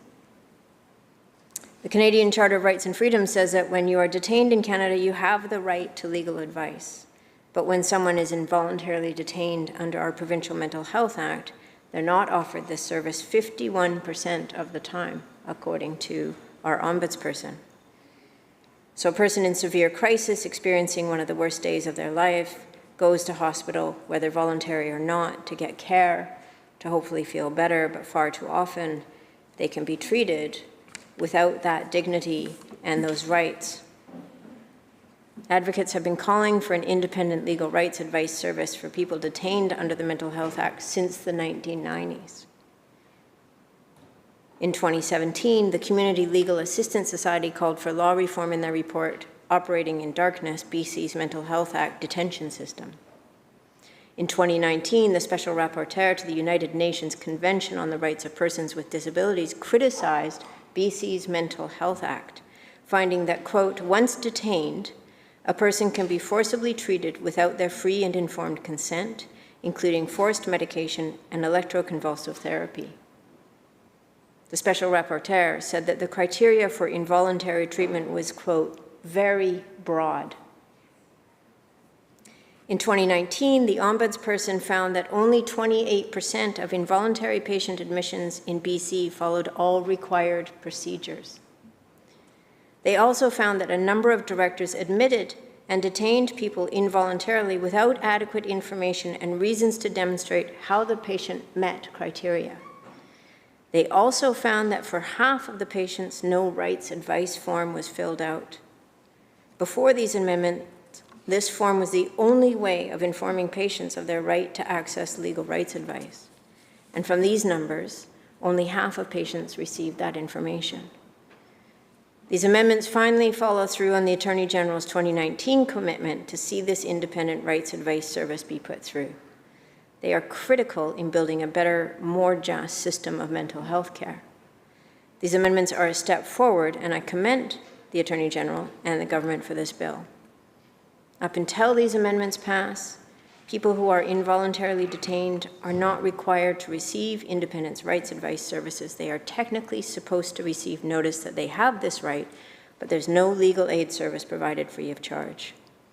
The only person who can access legal advice are those who have the wherewithal to ask for a lawyer, and that also means having the means to pay for one. As we can see from the Ombudsperson's report, many patients are never even informed. These amendments change this legacy by creating the Independent Rights Advice Service and making it available to patients. However, Madam Speaker, there are several key pieces to this service that remain undetermined. As reported on CBC, this service is only available to those who request it when it first begins in 2023. As I mentioned earlier, the Mental Health Act is known for being coercive. We know that in some facilities, patients can be manipulated into not accessing services, and non-compliance with legislation and regulations has been shown to be common. In half of involuntary detentions, patients were not informed of their legal rights. And this, as it stands, is currently a mandatory requirement of the Act. So how are we to assume that in this broken system, patients will be able to request rights advice when they're frequently not even informed? Throughout this bill, we see language like, quote, a director must make reasonable efforts, unquote, and, quote, a director must give notice as soon as reasonably practical. In a system known for noncompliance, these kinds of watered-down language will allow for people and facilities to continue to break rules. Without a robust monitoring or disciplinary process, the flexible language permits facilities to make excuses. I intend to explore these issues with the Attorney General at committee stage. Another issue, and the Minister spoke to this in her comments, is that the service will be provided virtually. She did indicate some in-person services in certain circumstances will be available, but when we think about the environment within many facilities around this province and people not being able to keep their cell phones, I wonder how the virtual service will be provided. I also wonder about people who may not speak English as a first language, people with disabilities, people with fears of technology or difficulty using that, how they're going to be supported and have their rights met in this kind of scenario. The other concern around virtual services is they don't provide the kind of connection for patients, and because of that, patients will be limited in the scope of service that they are getting. By making the services virtual, the government is, in my mind, undermining the critical resource right off the bat. Another issue with the provision of virtual services is equipment, and I'll be interested to hear about what details will be in place for that. How will the appointments be resourced, for example? The bill does not fully explain how the facilities will be providing equipment or how they expect a facility to pay for that equipment. And finally, Madam Speaker, the question is how the government will be financing the service generally. On paper, it's a very positive step, but there needs to be clarity on how well-resourced the service will actually be. These amendments are important progress. The government may say that mental health and mental illness are important, but in year 5 of their government, they have only made incremental changes, and in this way, in the way that the province treats those with mental illness. Madam Speaker, I'll point to some comments that were made in the chamber, I think last week or a week or two ago in question period, when issues around crime in community were being raised by the official opposition. The Attorney General, in several of his answers, spoke about people with mental health and addictions. And at the time, it really struck me that this is an example of exactly the kind of stigmatization of mental health and addictions that we have not yet overcome.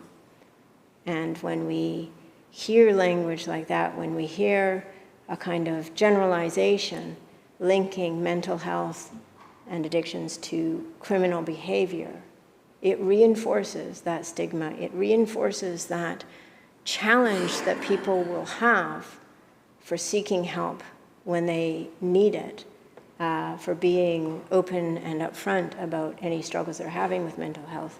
Because to this day, in rooms like this, it can still be linked and connected to criminality. Mental health care in our province clearly deserves an enormous amount of attention. It is a growing crisis. Our Mental Health Act is outdated, and it should be among this government's top priorities to update. The recent report from the All-Party Committee on Reforming the Police Act, one of its recommendations was to strike an All-Party Committee for review of the Mental Health Act and to make recommendations for its modernization, which is clearly long overdue. I applaud the changes proposed in this bill, And at the same time, I push government to see the Mental Health Act in its entirety and recognize the need for an overhaul and modernization of the Act. Thank you. Thank you, Member. Seeing no further speakers, does the Minister wish to close debate? Yes, thank you, Honourable Chair, and I appreciate hearing from the third party and from the official opposition on this, and to hear their support for the bill. It sounds like we'll have an interesting committee stage, and I look forward to that. I appreciate members outlining their intended areas of question. It assists me and staff in being complete on our answers. So with that, I move second reading. Members, the question is second reading of Bill 23. Those in favour, please say aye. Aye. Those opposed, say nay. The motion is carried. Attorney General. Honourable Speaker, I move the bill be referred to a committee of the whole House to be considered at the next sitting after today. Members, you've heard the question. All those in favour, say aye. Aye. Those opposed, say nay. The motion is carried. Government House Leader. Thank you, Honourable Speaker. I call Bill 24, the Anti-Racism Data Act, second reading. Attorney General. Thank you, Honourable Speaker. I move that the bill be now read a second time. I'm very pleased to have this important piece of legislation read a second time. For far too long, Indigenous people and racialized communities have experienced systemic racism when accessing public services and programs. While we know systemic racism exists, a lack of demographic data has kept us from fully understanding just how pervasive and persistent these systemic barriers are, let alone addressing them. The province is committed to advancing racial equity. This legislation will pave the way to identifying and eliminating systemic racism across the public sector. We see the careful and consistent collection of data as a tool to help identify inequities and spur action. This legislation is also about the meaningful collaboration with Indigenous peoples and racialized communities every step of the way. In that engagement, we have heard Indigenous peoples and other racialized communities asking the province to improve the collection and use of demographic data about ethnic origin, ancestry, and race. We also heard the importance of taking an intersectional approach to identifying and eliminating systemic racism. And we have heard words of caution about the importance of doing this work with care, sensitivity, and in collaboration. We've heard the need to do this work in a culturally safe and trauma-informed way, and to deeply consider ways that information can harm communities. These are harms we must prevent. This bill was not developed by the province alone. This engagement has happened with Indigenous partners and community stakeholders in developing this bill itself. Engagement will continue as the legislation is implemented over the months and years to come. This bill includes requirements for ongoing involvement from communities so that important tools, instruments, and guidelines used to support data collection and use can be developed together. Early engagement began last spring with the Parliamentary Secretary for Anti-Racism Initiatives, Rashna Singh, the Parliamentary Secretary for Anti-Racism Initiatives, the member for Surrey Green Timbers, holding leader-to-leader engagements. It continued over the summer and fall with close to 70 community organizations holding their own engagements. Public engagement was also held online from September 2021 until January 2022. Additionally, to align the legislation with the United Nations Declarations of the Rights of Indigenous Peoples, Indigenous partners were consulted and cooperated with as required in Section 3 of the Declaration Act. We also worked with the Human Rights Commissioner on development of the legislation. The BC Human Rights Commissioner's report, Disaggregated Demographic Data Collection in British Columbia, the Grandmother Perspective, has been foundational to the development of this legislation, and the Commissioner's perspective helped shape this bill that is before you today. We also consulted the Information Privacy Commissioner, who supports the bill's provisions that ensure the transparent collection of data, as well as the development of standards to ensure the proper protection of personal information. We have heard that Indigenous people and racialized communities want to be involved in what information is collected about them and how it is collected, used, and shared, which is why we have built this bill to be enabling. It recognizes that there is a lot more work to do with Indigenous peoples and racialized communities. This is one step of many. On data initiatives related to Indigenous peoples, the legislation provides pathways for consultation and cooperation. This process is about the agency and choice of Indigenous people to determine how they want to engage on data initiatives with the province. It also provides Indigenous people with an opportunity to express consent or lack of consent regarding data initiatives. This process was developed with Indigenous partners, and I'm grateful for their valuable contributions to this bill. The intention with this legislation is to do no harm and not to interfere in Indigenous people's right to data self-governance. We see this legislation as an important step in getting there. We have heard from communities that they want to be involved throughout the data lifecycle from collection through to use. They want to help set priorities for public sector research. To address this, the legislation provides for the establishment of a committee to advise and collaborate with the Director of Statistics, who is the statutory officer responsible for much of the implementation of the legislation. The committee will be remunerated for their time and expertise. We know that Indigenous people and racialized communities are concerned that data will be used in a way that is harmful to them, that it will be used to further stigmatize and discriminate. The legislation requires the Director of Statistics to consider cultural safety and the potential for community harm at all stages of the work, and to take steps to mitigate and minimize any potential harm. You will notice these concepts woven throughout the legislation to ensure that the real risks of racism, prejudice, stereotyping bias, and stigmatization that can occur in working with data are identified, mitigated, and prevented. Importantly, the legislation ensures that disclosure of personal information for the purposes of this legislation is voluntary, and public bodies must not withhold services from someone who does not wish to provide their information. We heard that public bodies don't always think that they have a clear authority to collect personal information to identify and eliminate systemic racism and promote racial equity. Furthermore, they're uncertain how to collect and use that information in a culturally safe and trauma-informed way. This legislation establishes a clear purpose to collect personal information and provides for data standards to be established with Indigenous people and racialized communities to ensure consistency of that information. The legislation also enables the creation of data directives that will set out how data will be collected, used, and disclosed. It's important to note that some specifics are not detailed in the proposed legislation. Instead, the legislation sets the requirement for collaboration and consultation in developing these details with Indigenous people and racialized communities. If there is a concern that the legislation is not being implemented properly in a public body, there is an ability to appoint an examiner to review the public body's program and provide a report back, which will be made public. If an imminent or ongoing risk of community harm is reported, the public body can be ordered to take action to mitigate and minimize this risk. Building trust, transparency, and accountability are underlying themes throughout the legislation. The Director of Statistics is required to publish research priorities for government every 2 years. Those priorities will be established with Indigenous people and the committee. Additionally, the Director of Statistics is required to release statistics or other information annually. Every 6 years, an independent person will be appointed to review the functioning of the legislation. The report will be made public and tabled in the Legislature. Finally, the whistleblower provision in the legislation protects people from reprisal if they report in good faith and with reasonable belief that the Act is being contravened. I'd like to take this opportunity again to thank the Parliamentary Secretary for Anti-Racism and the entire team of the Public Service for their important work on this bill. I look forward to further discussion on this important piece of legislation. Thank you, Honourable Speaker. Thank you, Minister. Recognizing the member for Richmond North Centre. Thank you, Honourable Speaker. It is my honour to take my place in this afternoon's bill debate, both from my position as the opposition critic for multiculturalism and as a proud British Columbian of Chinese heritage. We are all blessed to live in a province that is built on cultural diversity.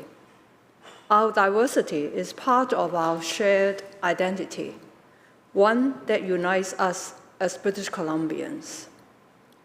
Regardless of who you are, where you were born, or how you personally identify, if you call BC home, you are a British Columbian and should be entitled to the same freedom, security, rights, opportunities, and levels of acceptance that all British Columbians are entitled to. As many of you know, I share a similar story to many in this House and countless families across our great province. I was born and raised in Hong Kong and didn't find my way to BC until early adulthood. But I consider BC my home, and I have always considered myself a British Columbian. And today, we as a province are taking another stride toward our shared vision of creating a more equal, accepting, and welcoming BC for all. While today is cause for celebration, we must all acknowledge the difficult reality that has led to this legislation. While we have taken important steps since our province founding to better promote and embrace our multiculturalism and diversity, this idea is not a lived reality for all British Columbians. Even today, people continue to face barriers and challenges because of their race, their culture, and their background. Whether they are First Peoples, new immigrants to this country, or have been a member of one of BC's minority communities for generations. Every day, British Columbians experience incidents of racism intended to make them feel less valued and less welcome. Over the past few years, we have come to recognize the many ugly forms racism can take in our society. Every day, British Columbians from cultural minorities experience incidents of personal racism through insults, threats, assaults, vandalism, and other forms of hate crimes. The Vancouver Police Department reported a 700% increase in anti-Asian hate crimes in Vancouver in 2020. According to Benign Bereaved Canada, anti-Semitic incidents in BC increased to 110 in 2021. Nationally, violent incidents rose from 9 to 75, an increase of 700%.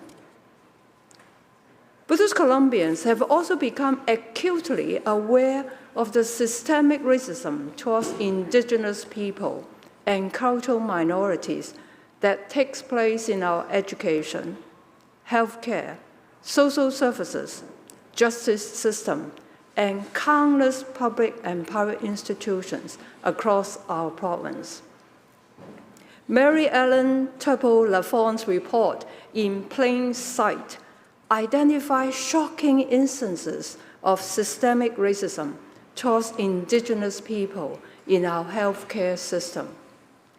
Indigenous people also make up a disproportionate number of the British Columbians in care and in custody in our prison system.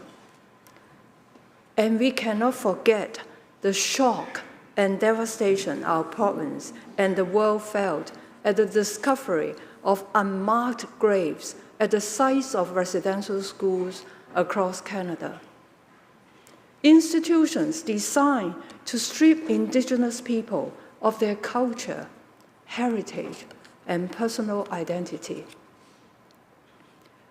The groundbreaking report from the Human Rights Commissioner, The Grandmother's Perspective, shed a dark light on the lived reality of far too many BIPOC communities in BC, a reality that includes ongoing social, economic, and basic human rights challenges.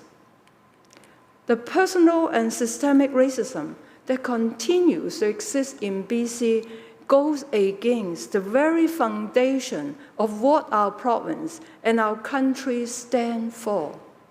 And it is the responsibility of every member of this House and all British Columbians to stand up against racism and intolerance in our province, no matter what form it takes. This is not an easy journey, and it is one that will take years, decades, and even generations to reconcile our historical wrongs.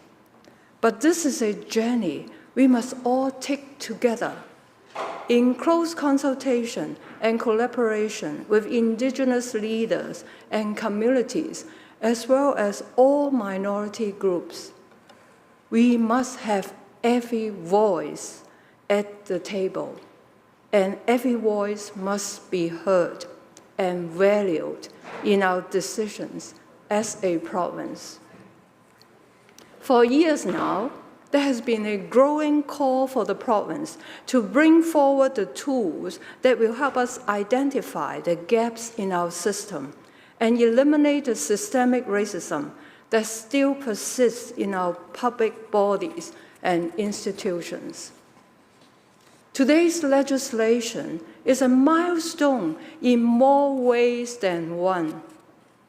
Not only will it help bring some of these vital tools to our province, but it is some of the first legislation that has been created under the principles of UNDRIP, in close consultation with Indigenous partners and the many voices of our BIPOC communities. I'm hoping that this will set the precedent for all future legislation that will carry on this legacy.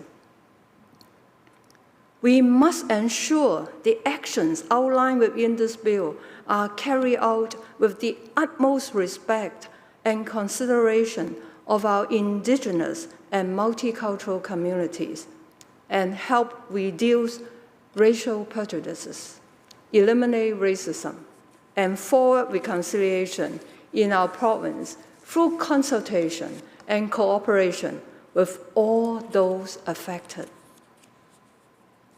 And while we all wholeheartedly support the principles of this legislation and the actions it lays out, as the official opposition, we will uphold our duty to ask the crucial questions and raise the concern British Columbians may have over its contents. As outlined by this government, the legislation tabled before us is intended to serve as a step to dismantle systemic racism and discrimination faced by Indigenous, Black, and people of color in BC. But we must also acknowledge the gravity of the actions we are undertaking here. Although it is for the purpose of identifying and eliminating racism and building a better, more inclusive BC for everyone, we must also recognize that this legislation will vastly expand the scope of data and personal information that government will have a right to gather, link, store, and disclose. Not to mention, we are talking about race-based data. Although I have no doubt that this data collection will be used for only the best and most ethical purposes, we must also recognize the generational trauma associated with the collection of race-based data. In our province history, similar actions associated with a person's race have been conducted to promote, not reduce, racial prejudices. Asian and South Asian Canadians have not forgotten the generational trauma that came from the Chinese hack tax, the Japanese internment camps, and the Komakata Maru incident, all of which were provincially sanctioned actions that identified and targeted British Columbians for their race. We must ensure this legislation and the data initiative that will follow are carried out with the utmost cultural sensitivity for the communities that will be impacted and involved. So we ensure these actions bring comfort and hope for the future, not concern over memories of the past. This initiative will not be undertaken only by the current administration, but future administrations, and the appropriate checks, balances, and regulatory frameworks must be in place to ensure that the principles and thoroughness of this important work are never lost.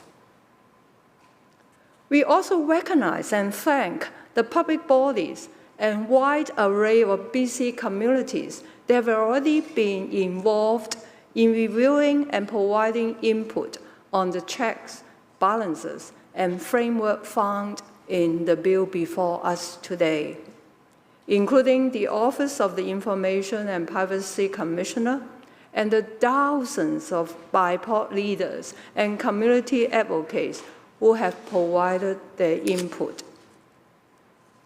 I think it is important that we also discuss the tone of this legislation. With the principle of UNDRIP, forwarding reconciliation and eliminating racism at its core, this legislation is bringing in terms and terminology that, to the best of my knowledge, have not been widely used in legislation and jurisprudence up until this point. There are terms in this bill that are going to be key tenets of the initiatives that will come from it. For example, individuals who are racialized is a key term in this bill. The Director of Statistics will be required to consult with these individuals, and the majority of the Anti-Racism Committee will need to be made up of individuals who are racialized, and so on and so forth. With terms like this being such crucial elements of the legislation, I think it is important we establish the proper definition of these terms if we are to cement them into law. For a while, that definition may seem clear and obvious to us in principle, there can be no room for misinterpretation or misappropriation, regardless of the situation. I expect the committee to be represented by individuals from all racialized communities, but the way this legislation is written out, I fear that the requirements of the bill could be met without all the proper voices being present at the table. Similarly, there are examples that could arise where public bodies meet all the consultation requirements outlined in this bill and still don't engage in the appropriate level of consultation British Columbians expect. This bill is a milestone, and it is setting a whole new set of frameworks that have not been largely cemented in Canadian legislation up to this point. We have to be conscious of these things, especially when we are heading into largely uncharted waters. While this bill is intended to serve as a crucial stepping stone on a years-long undertaking by our province to identify and eliminate racism in our private and public institutions, it is important we also recognize the work that has already been undertaken by both private and public bodies and individuals as well. We know the provincial government worked directly with Indigenous leadership organizations, including the First Nations Leadership Council, the BC Association of Aboriginal Friendship Centres, and Métis Nation of British Columbia, to ensure that this legislation upholds Indigenous people's right to data self-governance. And we know that countless individuals and organizations representing BIPOC communities have actively engaged with the government and promoted race-based data collection prior to the tabling of this legislation. We have already cited many of the reports tabled by many public bodies and private organizations who have already collected and reported much of the data that has identified racial inequality and gaps in our current system. So we must raise the important questions. What steps is the government about to take that it could not prior to the tabling of this bill? Will additional legislation be tabled to further expand the scope of government's data collecting abilities? These are all questions we must take into consideration, questions that our members will undoubtedly press further during committee stage of this bill. But all of this aside, I would like to conclude by taking a moment to recognize the years of important work and consultation that went into this legislation. We would like to thank the Minister and his staff, as well as the Parliamentary Secretary, for the work that they have done to heed British Columbians' call for actions and take the first steps our people want to see their government take. British Columbians come from all cultures, backgrounds, and walks of life, but we all share the same fear, sadness, and anger towards the sentiments of racism that it still exists in our province and our country. I am tired of fearing for the safety and future of my family and friends because of how they look, where they come from, and how they speak, or what their last name is.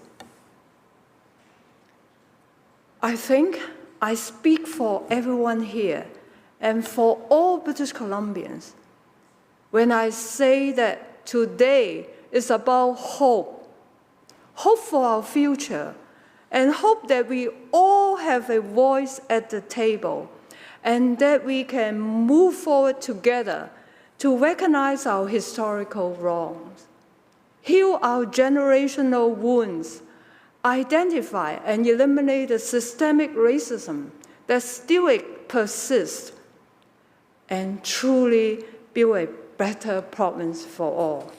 Thank you, Madam Speaker. Thank you, member. Recognizing the member for Saanich North and the Islands. Thank you, Madam Speaker, and it's an honor to be able to stand here today and to speak to Bill 24, the Anti-Racism Data Act.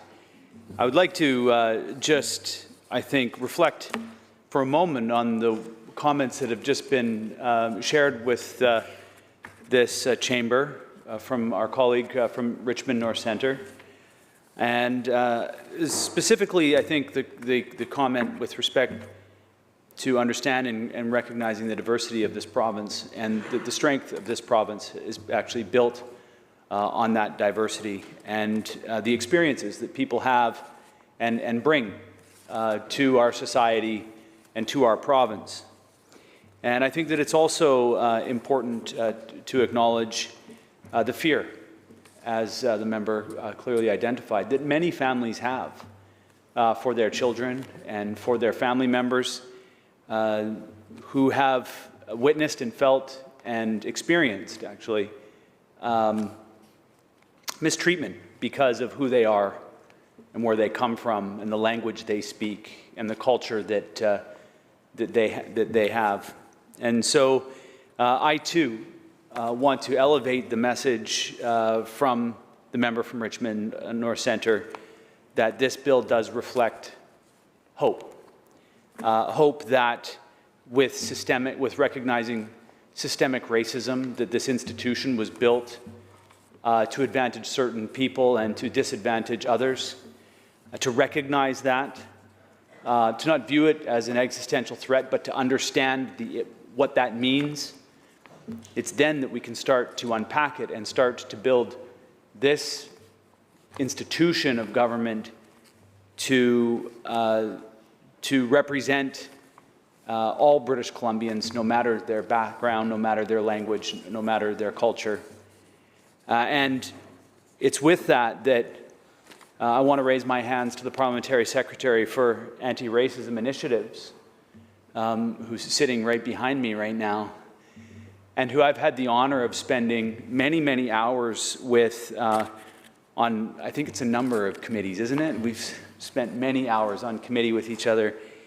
And there should be no question to the level of importance that the Parliamentary Secretary puts to the collection of data, disaggregated data, the role that racism plays in our society, and being a true warrior to combating racism.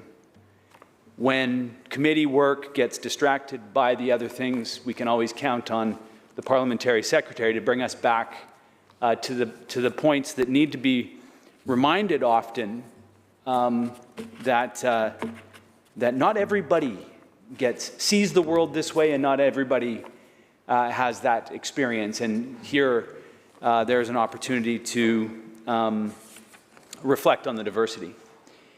I want to just a very few brief comments about the quality of the consultation. You know, I think every minister wants to stand up and say that the bill that they're tabling before the House has, undergone the most extensive consultation.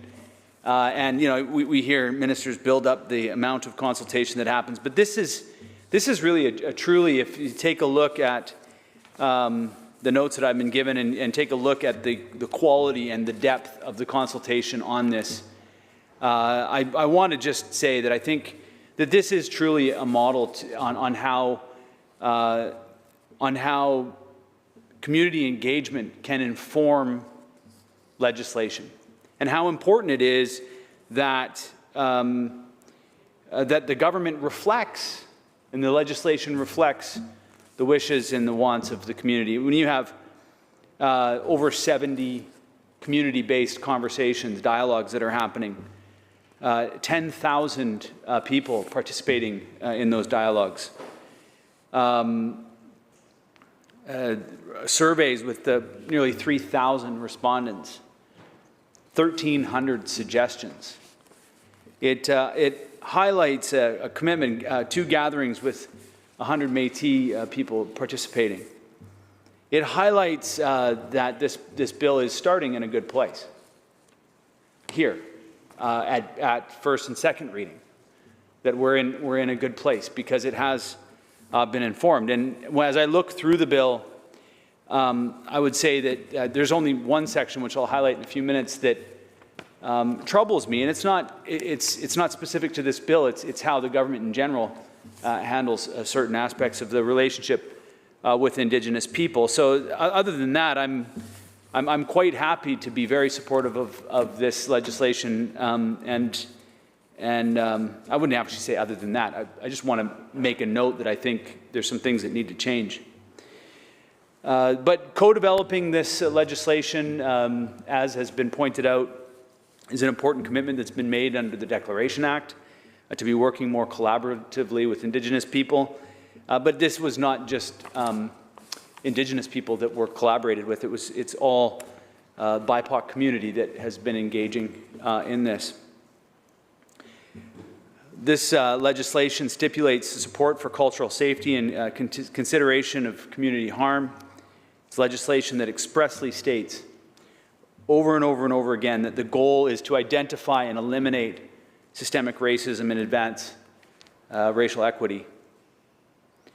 As I said, this legislation should be held up as a successful, deeply engaged, deeply informed piece of work that should be celebrated for that. In some ways, I see this as intersectionality in action, Madam Speaker. It's not just kind of add diversity and stir. It's retains the aspect of power sharing in the process of drafting the legislation, spreading it out and letting people inform the legislation that's going to govern them and their data. I hope to see this process, including advocacy groups and First Nations from the outset, taking their feedback seriously, co-developing rather than checking off the consultation box, which we've seen so often here and historically, that this legislation provides another way of doing things. And I recognize that not all legislation can or will benefit from such deep and thorough consultation or engagement. Sometimes government needs to move much quicker than that. And I understand that legislation is developed in a variety of different ways. However, I think that the pace of government is sufficiently moderate enough that we could do much more and much deeper engagement. And I think one of the challenges that we've seen in our society, that the engagement pieces have become more of a box-ticking exercise, more separation of people to be able to answer individual questions, less community gatherings so the community can hear what is being said and engage with each other and debate with each other about various aspects of it. So hopefully as we begin to open up from the last few years of the pandemic, that we start to recognize that there's real strength in getting people together and listening, and having the community be able to engage with each other as well is really important. It helps inform government in the development of the legislation.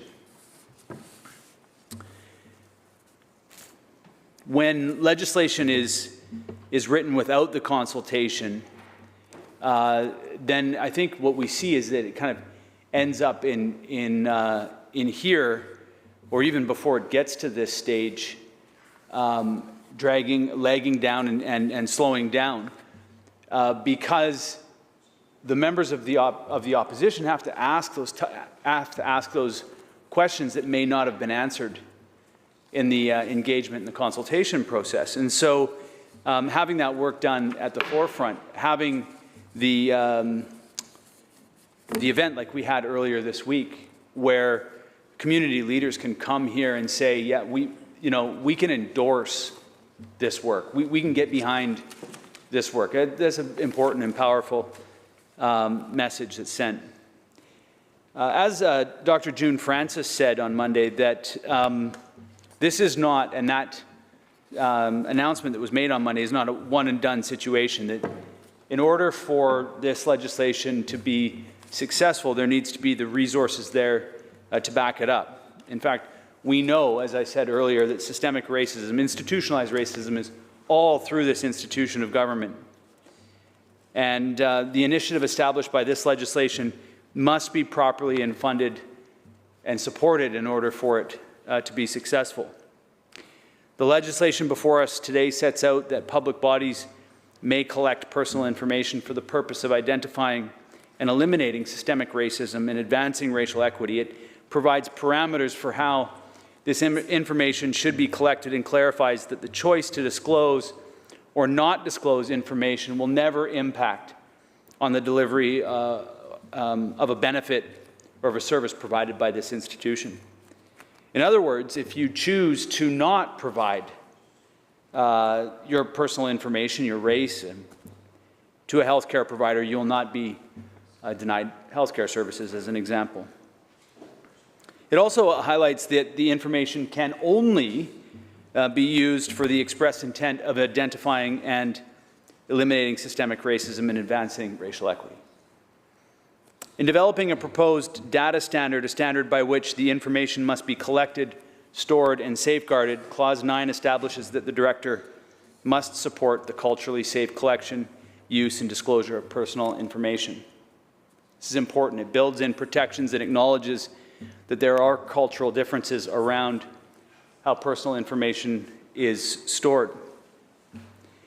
I'll just say that as I was reading through the various responses from Indigenous, Black, and people of color, the BIPOC community, there is a hesitation that needs to be acknowledged in this from members of those communities.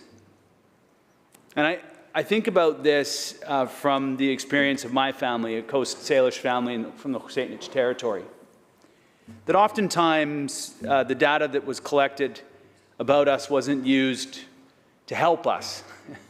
It was used for the opposite purposes of that. It was used to marginalize and to harm, in some cases, our family members. And so The collaborative spirit of this needed to be there from the outset, because there is a great deal of concern that is legitimate from members of the community who've not experienced, I would say, the best side of what data could be, helping improve services, but seeing how data can be used against people. Also important, as it said here, the report explains that, quote, and this is the First Nations Engagement Report, that data has been used against Indigenous peoples to depict them as disorganized and inferior. And so what that does is it highlights the fact that data and the information can be used to paint a picture to the benefit of whoever it is that has that data. And so it's very important that we are careful with it, and that we make sure that what we are doing here is building more confidence and trust and being more open and transparent as possible as we can. The point that I want to raise here about Section 6 is a point that I've raised in previous legislation. It's a point that I raised in the Forest Amendment Acts of last fall. The 30-day notification. Now, I understand that the provincial government needs to notify Indigenous nations that they're doing something. And so you have to provide a notification. However, the 30-day notification process is problematic because, as we experience in First Nations communities across the province, is that sometimes it takes longer than 30 days to process the letters and the requests. When an Indigenous nation of any size is receiving these notifications from a provincial government of this size, of this density, the number of agencies and ministries all seeking, and not only that, the number of civil society groups that now have embraced reconciliation and said, we want to do that too. We want to be a part of that as well. My office has become kind of this collection zone of Indigenous or of civil society groups that want to know how to engage the local Indigenous nations. Everybody wants to do it. Everybody wants to ask a question. How do you pronounce this? Or how do you show honor and respect to the territory that we're in? And Indigenous nations are being flooded with these requests. Some of them fairly frivolous or, just local relationship building exercises that require resources to be able to accommodate. I get, on the same token, I get groups coming back to me and saying, we reached out, we want to do a territorial acknowledgement, we reached out and we never heard anything, they must not care. Say, well, don't assume that they don't care, just assume that your request was one of hundreds, maybe several hundred requests that they're trying to negotiate through. And, putting those requests on a hierarchy. How to do a territorial welcome might not be as high up on the list of the hierarchy as, the burial cairns that have been disrupted, or the property development that's happening next to the res.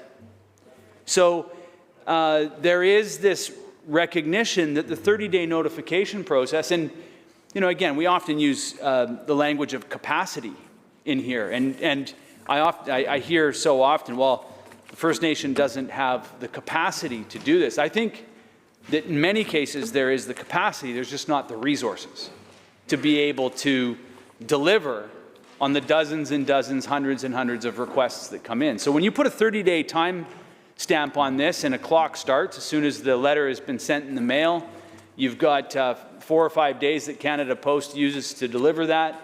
You're now down to 26 to 24 days, time's ticking. There's maybe a lack of understanding as to whether or not weekends are involved in that. Maybe you burn another 8 days in that. You realize that actually a 30-day notification time is really not hardly any time at all for an administrative body to administer anything. And so this 30-day notification process is something that unfairly puts, I think, a time limit. And if we are to truly be engaging self-determination, then I think that we need to, as a governing body, look at that 30-day notification process and be honest that it's probably putting an unduly amount of, I don't know what the word is, an unfair amount of pressure, undue amount of pressure, thank you, on an Indigenous governing entity. So with that, I think I've probably said enough on it. I raised it, significant concerns about it back last fall under the Forest Act amendments. And I think that one final piece that I'll add to this is that when we craft legislation that puts in place the requirement to do this engagement, the requirement to do the notification and the consultation, and then at the end of it, we're not recognizing the fact that the Declaration Act agrees and affirms free, prior, and informed consent, not just free, prior, and informed, but also there's a consent piece to this. When we give the ability for the Crown to ignore that consent has not been given, then we are not actually embracing free, prior, and informed consent. We're only embracing free, prior, and informed. And that's not what's in the Declaration Act. So that's a stumbling block for me, and as long as the government, any government, continues to use and to frame sections around this in the legislation, I'll continue to stand up and raise questions for it. I'm certain that Indigenous leaders will be raising their level of concern, whatever that might be. It might be different than mine, but that is certainly something that catches my attention every time I see it. Combating systemic racism is commendable and necessary in our society. We have a society that actually, here in BC, we have racism and colonialism that are intertwined in a unique, very special way here. I don't use special in a very special way here. And so where the colonial language or the aspects of the colonial government continues to exist, I'll continue to raise it. Overall, it's critical that we are collecting data and understanding the picture and understanding what we're looking at and the challenges that we face as a society. And it's really important that we collect this data to help better inform our public policy and to ensure that it's both as nuanced as it needs to be and equitable. I'm grateful to the Parliamentary Secretary. I'm grateful to the Minister, the Attorney General. I'm grateful to all of the people who took time to participate in this so that we can actually stand in this legislature today and say with some level of certainty that there has been a good amount of consultation done. I raise my hands to all those involved. CM. Thank you. Thank you, member. Recognizing the member for Surrey Green Timbers.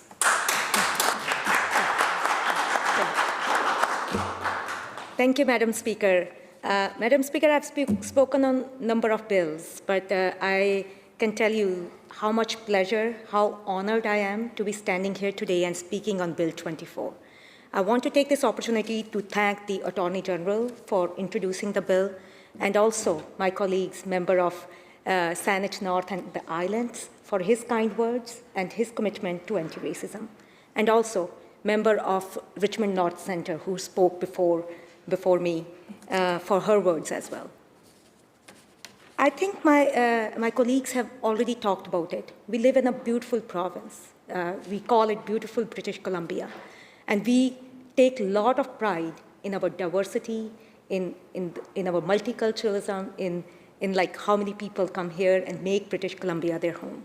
But also a reality that we face every day is that so many people are left behind in this beautiful province. And that is, when they are accessing the services, they don't get the same experience, same treatment that they so deserve. And this is what we have been hearing from the community advocates for a number of years. And I really want to raise my hand to all before me, to all the advocates who have been fighting for this, for fighting for racism, for fighting for the equal and just society.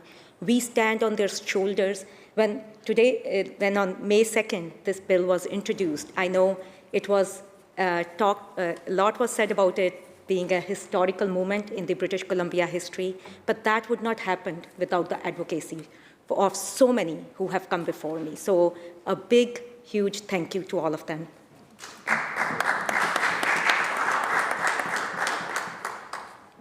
And also, we knew that there's a need to recognize where those systemic inequities are.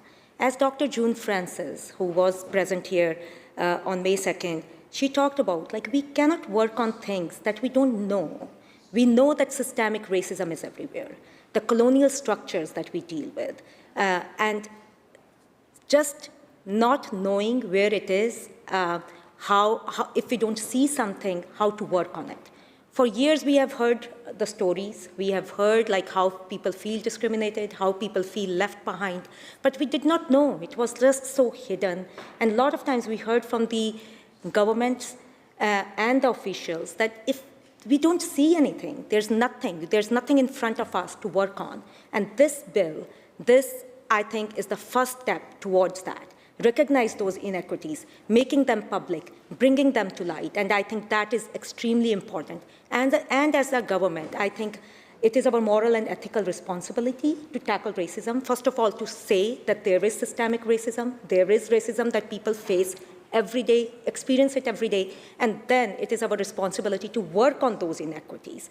And I as a parliamentary secretary for anti-racism initiatives, I feel so honored to have been given this mandate to look at these inequities and bringing in these legislations. And the process that we undertook, I really want to take a moment to talk about it because my colleagues before me have talked a lot about, like, yes, the importance, but also the process, the transparent process that needs to take place.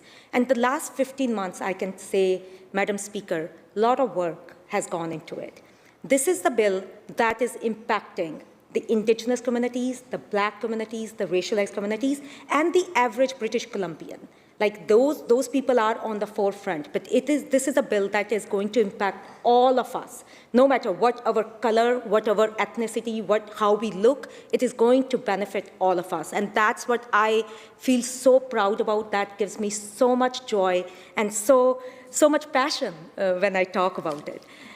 But when we started on this process, it was extremely important for us that the people who are impacted, and the member of Saanich North and Islands has said it very well, that historically, when data was collected, it further marginalized those people, it further stigmatized those people, because they were not in the center of that collection. They were not consulted, because that data was taken, and then it was used in a way that they did not know how it would be imparted out, how it would go out in the public. And that's why when we took on this work, it was important to talk to those people, talk to those stakeholders in the Indigenous communities, in the Black community, and the racialized communities. So we started our process in the April and May of 2021 with pre-consultations with the stakeholders. And I had the opportunity to take part in a number of engagements with them.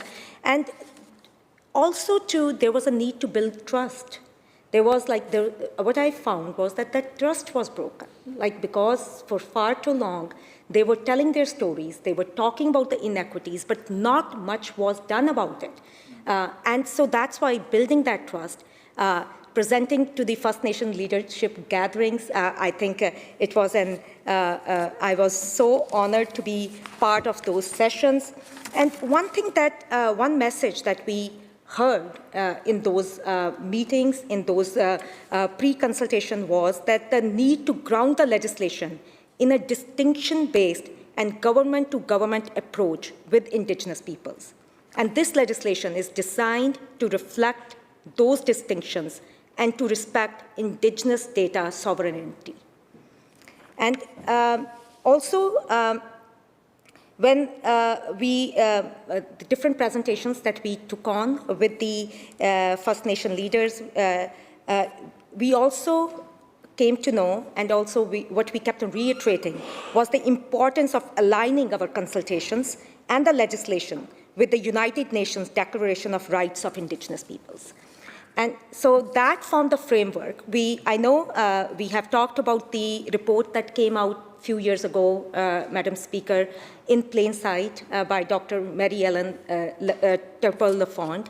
And that report basically formed the framework of this legislation. That report told us where those inequities are. And also, it was important for us to know about the inequities, not just coming in one sector. We know there are inequities in all different parts of the government, and that's what I'm so thankful for that report, because that formed the framework for this legislation. So I think the most extensive consultation process that has taken place for this legislation, and that was important. There was a need for this whole process to be as transparent as possible, to let these people, let all these communities lead the work, and also to make it as transparent and build that trust that was broken for so many years. One thing that we heard in the pre-consultations was that the communities did not want the government to come and do these consultations for them. And that, I think, was a very, very important factor. A lot of times we just go, we do the consultations, and then we bring back the reports. But they said they want to lead these consultations. And I think the first time in history of British Columbia, in the consultations that we did, the communities were at the forefront. They were leading these consultations. They were going into their communities and talking about these issues, because nobody knows about their communities as well as they do. They don't know the problems and the barriers that the communities face as they do. So it was very important to keep them at the forefront and for them to lead these consultations. More than 13,000 people, Madam Speaker, took part in these consultations. It was in form of a survey. First time we had an online survey that was available in more than 14 languages. We did not want anybody to be left behind. We recognized the 14 important languages that are spoken, as we have talked about the diverse British Columbia. People make British Columbia, they come from different parts of the world. And for most of them, English is not their first language. They don't feel comfortable in that language. So we did not want people to be left behind. And this survey was translated in more than 14 languages, which is one of its first kind in the history. And the uptake for that survey was immense, because we were breaking those barriers for people to participate in that. Also, the in-person consultations that happened with the community organizations. There was a separate set of consultations that happened with the Indigenous communities and also Métis Nation BC. They led their own consultations. One thing that that came over and over again, and what my colleague and member from Saanich North has also talked about, is the potential for community harm. And this is also has been, this is the concept which is central to the Office of the Human Rights Commissioner's The Grandmother Perspectives Report. We heard about this concern that communities should not be further harmed. Yes, the need for this data, no question about it, because we want to measure those inequities and then also to start our concrete action plan to fill in those barriers. But also what needs to be done to reduce that community harm. So every minute when we were working on this legislation, the staff, all the community partners were talking about how we can mitigate the factors that can do the community harm. So as I said, we heard about this concern, and we have built in protective mechanisms throughout the legislation to address it. Another thing that Human Rights Commissioner really guided us to, and she really wanted us to focus us on, was the intersectionality. Our identity is important, but our identity is not just about race. This legislation is called anti-racism data legislation, but there are other social factors that make our identity. Those factors that can be an oppressive factors, but that can create barriers while we are accessing services. Those factors can be, yes, your race, your religion, what kind of head covering you're wearing. For example, my father wears a turban, and my ministerial advisor, who worked very, very closely on this legislation, she wears a hijab. So the experiences can be completely different for those people. So recognizing those differences and those intersectional factors was very important.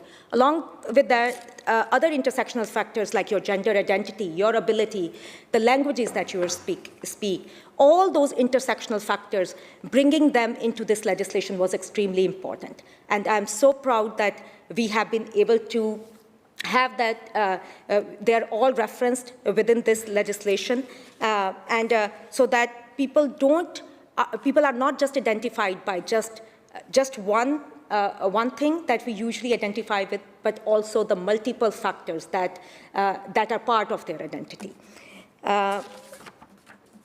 So the consultations talked about the community harm, and we have put measures in this legislation to reduce those, to mitigate those harms. Also, they wanted to be the key partners.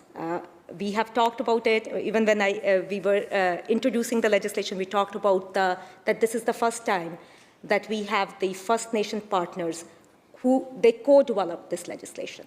But this process does not finish just after the introduction of the legislation. I think the real work now starts, because this has taken us a lot of time. It has taken a lot of hard work for us to reach to this juncture, but much more work how this legislation would be implemented, how all these community partners, whether those are Indigenous, they are Black, or racialized, as they have been our partners in the framework of the legislation, they are going to be key partners as we implement the legislation. And I'm really, it gives me, I can say that, Madam Speaker, it gives me so much pride that a lot of things that they have said, they have formed, they are in the legislation. Having somebody overlooking this legislation was very important, because we have talked a number of times about the community harm. Setting up a committee, an anti-racism data committee, I think is a very key to this legislation. A committee that will look into this legislation, that will look at whatever information, because I know my colleagues, the members who have talked before me, they have talked about the privacy and that data. It is the personal information. And how that personal information is collected, how that personal information is stored, how that personal information is analyzed is extremely important. And that's why having that committee overlooking throughout the whole process is very, very important. So really proud that we will be, after this legislation gets passed in this legislature, there would be the formation of the Anti-Racism Data Committee. But also one thing, one messaging that came throughout our consultations, what we heard was, people are not comfortable giving out this information repeatedly. They don't want over and over this information to be taken. And because, first of all, a lot of these communities have already given this information. It creates trauma for them a lot of time. And, but they want good mayors, they really want good policy work to happen, so that's why it's important. They also recognize the importance of giving out this information. What they told us and what is embedded in this legislation is that this information won't be collected at the front lines. It is not somebody has to go somewhere and then suddenly they have to give all this information over and over again. For example, like in a hospital setting or whether they are registering their child to a school, they don't have to give this information. So this information would be collected in a population survey that would be conducted by BC Stats. And I think that is extremely important for these communities. And we really want to keep on hearing those communities as they have been key partners. They would be key partners along the way. They will tell us like what are the key areas, what are the core government areas they would like us to focus this information on. Once this population survey is done, once that information is collected, we would really like to hear from the communities and guide us, tell the government, like what are the key areas. Some key areas have already emerged, Madam Speaker. We have already talked about the healthcare. Education is coming up over and over again, justice system, housing. But we really want to keep communities at the front and center of making this decision. What are the areas they really, really want us to focus on? And also one thing that I really want to reinforce, Madam Speaker, that we are not introducing this legislation or not collecting this data for the sake of data, because data has been collected, and governments have a lot of data about the communities. But collecting this data to bring out the concrete changes, positive changes that the communities have been waiting for years. This is something, as I said in the very beginning, that the communities have been advocating for this kind of legislation for a number of years. So they have a lot of hope. And we could see that hope on May 2nd when this, just before Attorney General introduced this legislation, the hope that we saw around us. And so we really want to, we really don't, I really hope that we stay up to their hope, right? Like the belief that they have put in us, the trust they have put in us, and the hope they have from this legislation. They achieve that. And that is not just by data collection. Data will tell us about the inequities, no question about it. But once the report comes out, and we are hoping for that data standards report coming out within the next year in 2023. And when that report comes out, I think that is another opportunity for the communities to take a look at that report and tell us. And I have used this word, a lot of times governments don't use this word, but I use this word and I want to use it again, to make us accountable, to make governments accountable, to do the work, much needed work that they have been hoping for, that they have been asking for, and what they deserve. And that is what this legislation is about. It is about them. It is for keeping them in front and center, and it is for their benefit. It is for, they have been left behind for far too long, Madam Speaker. It's high time that we bring them in the center of our legislations, in the center of all the policy work that we do. And that's why it gives me so much pride, so much joy to be talking about this legislation and the hope and positivity that this legislation is going to bring in so many lives, so many people who had so many hopes. And I see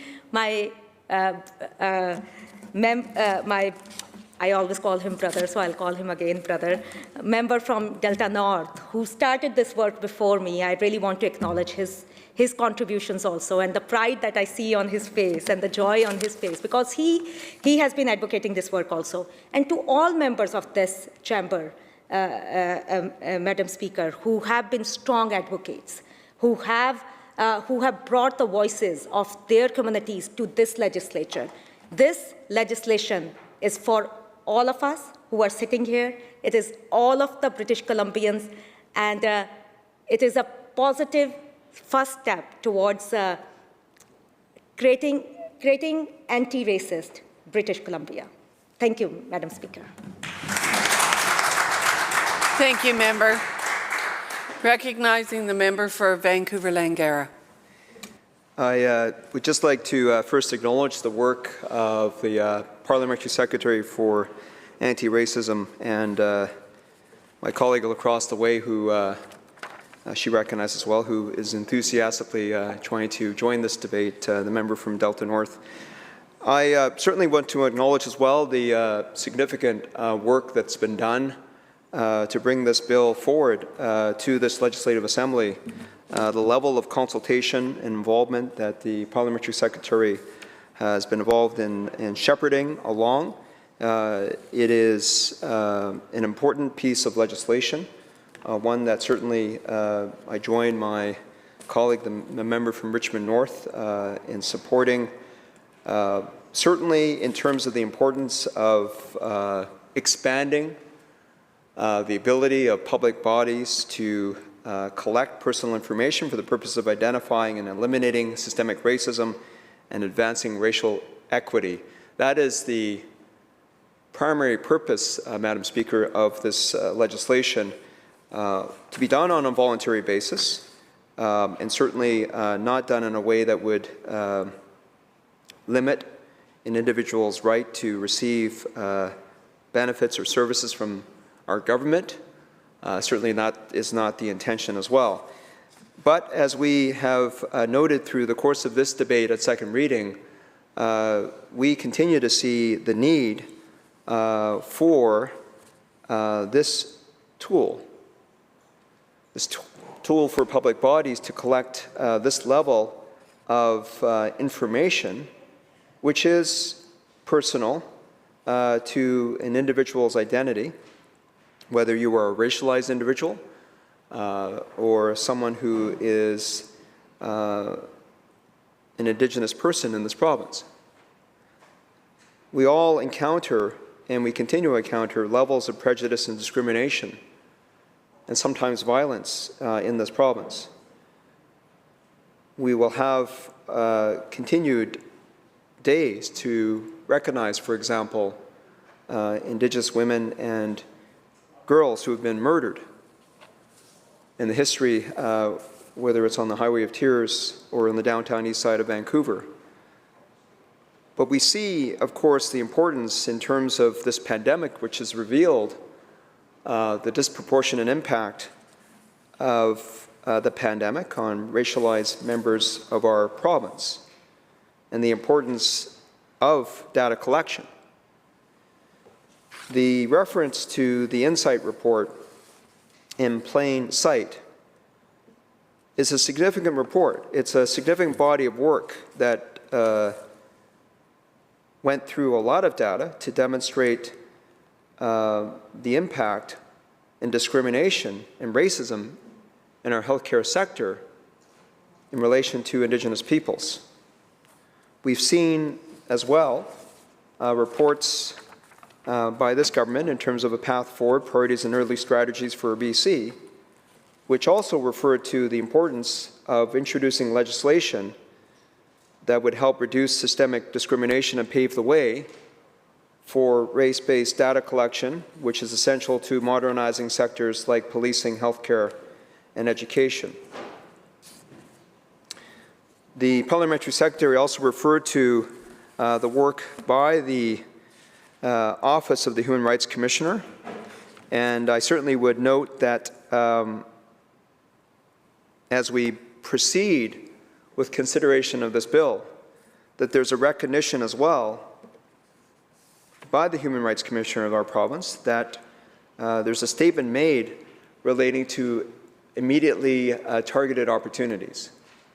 That when we talk about in plain sight, when we talk about the work that has been done by other public bodies in this province, clearly there is a recognition that public bodies need to do better, and there are recommendations that are set out in many of these reports as to how to proceed with that, and that we should not be caught up with too much of focus on research that could potentially stall actions that can save lives in communities where communities have already identified their clear and present dangers and solutions.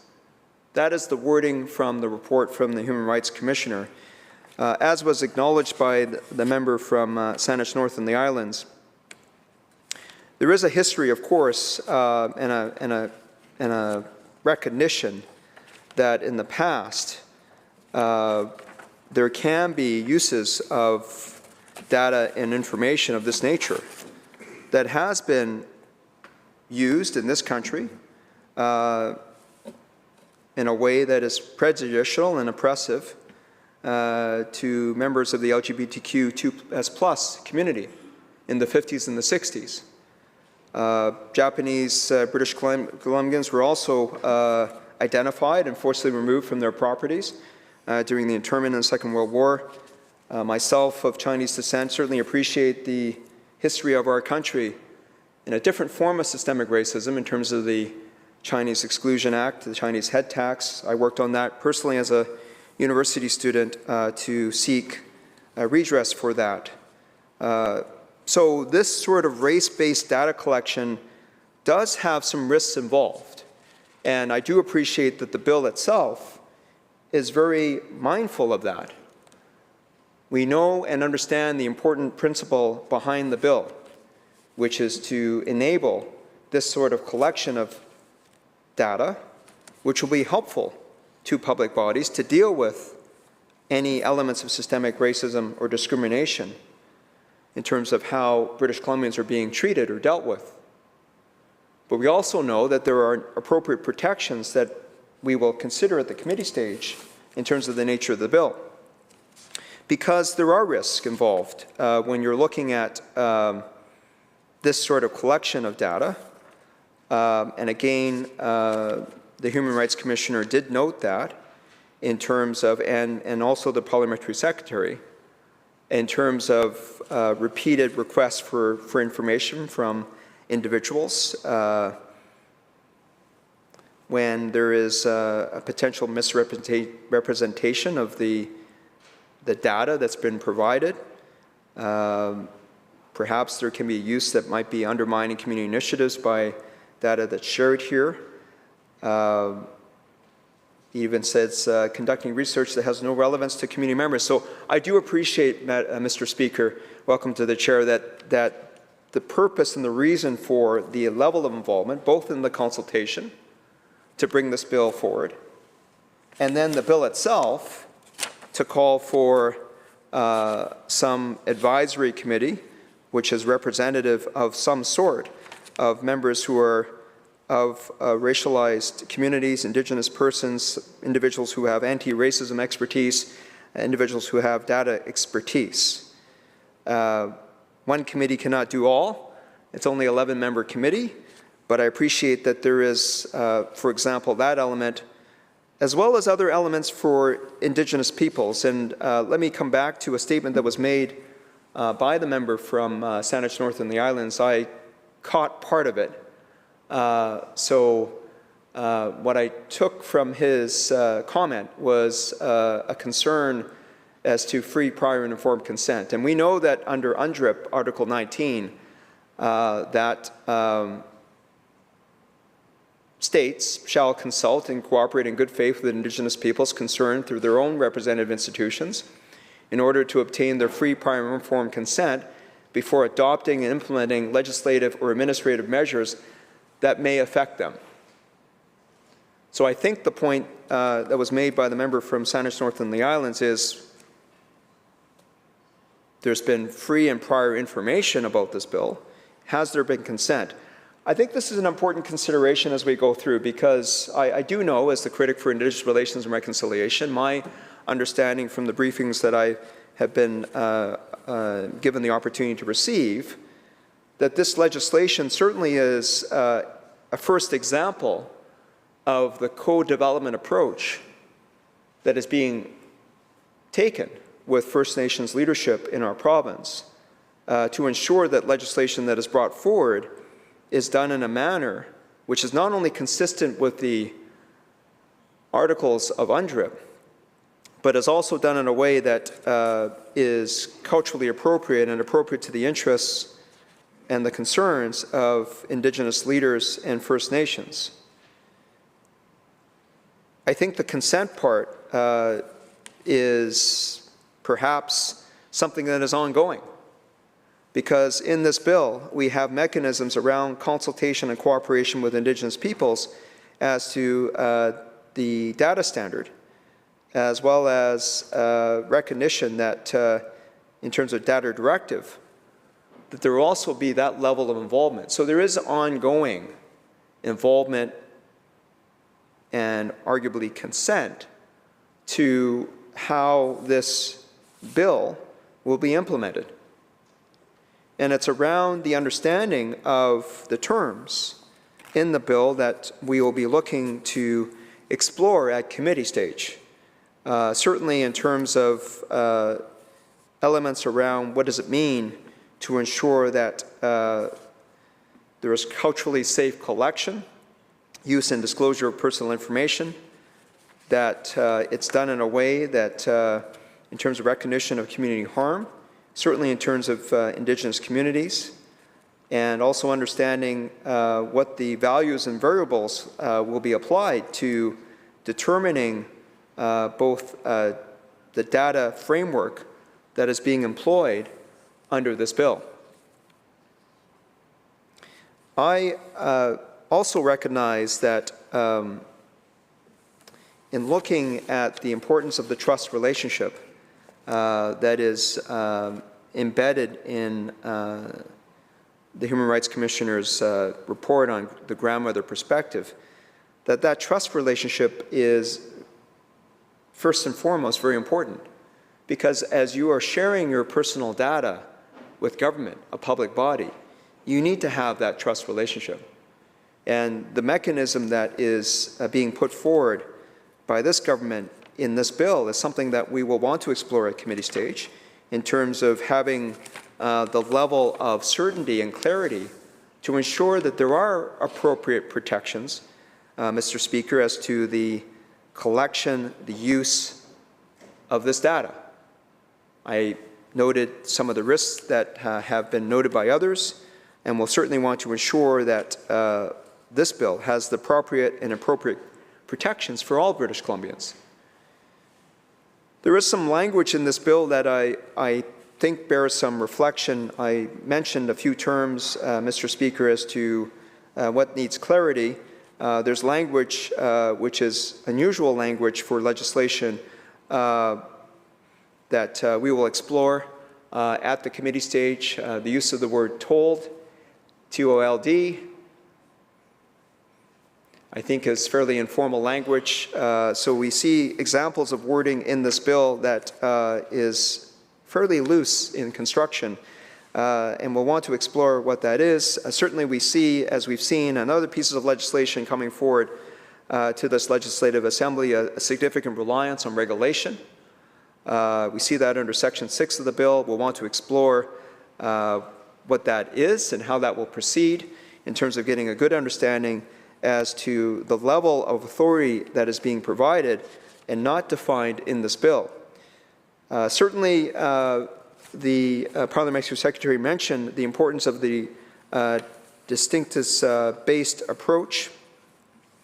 That is an important principle that's in the DRIPA Action Plan, and a recognition that Indigenous communities will have the opportunity to consider how this data tool will be utilized and how it might affect their individual community. I know that we've seen statistics in this province that demonstrate that Indigenous peoples in British Columbia face perpetual disparity in outcomes. For example, the completion rate in BC's public school system was 90% in 2020-2021, but that number falls to 72% among Indigenous learners. This is a particularly significant drop from the average, and identifies how our school system does not equally provide the same opportunity for Indigenous students.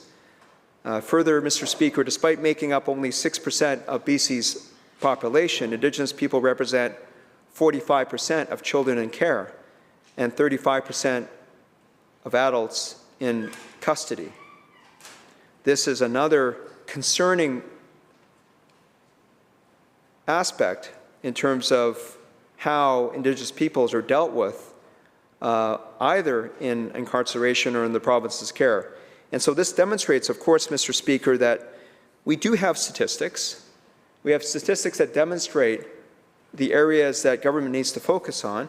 These areas, of course, are also highlighted in the DRIPA action plan and, for example, has been highlighted in the Attorney General's mandate letter from the Premier for the last 5 years, which is to reduce the percentage of incarcerated Indigenous peoples. We know that public bodies under Section 26 and 27 of the Freedom of Information and Protection of Privacy Act do have the opportunity to implement programs that demonstrate diversity and inclusivity, as does private sector organizations under the same act, and that the opportunities to ensure this level of data collection is being put to good use. So this legislation is being brought forward, presumably as a precursor to what we're going to see from this government, which is the framework. And I know that in this House, I have spoken to the importance, my personal hope, for example, that as we look at framework around anti-racism and discrimination, that with the level of anti-Semitism, for example, that we've seen, anti-Semitic attacks, vandalism, threats, incidents, including in my riding of Vancouver-Langara, that British Columbia will follow the lead of the federal government and adopt the IRA definition of anti-Semitism. This is an example, Mr. Speaker, of the level of moving forward that I would like to see from this government. Data is important, no doubt, but there are instruments and there are further frameworks that have been adopted in other parts of the world and in this country that I believe BC needs to follow. And we see that in the aspect, as I mentioned and I've spoken to recently on the Holocaust Memorial Day, when we've seen such an increase, 110% of anti-Semitic incidents has increased in BC in 2021. Violent incidents have rose nationally by 700%. Of course, through the pandemic, we've seen the rise of anti-Asian sentiment. We've seen the Vancouver Police Department report that more than a 700% increase in anti-Asian hate crimes in Vancouver in 2020. And we know that there have been other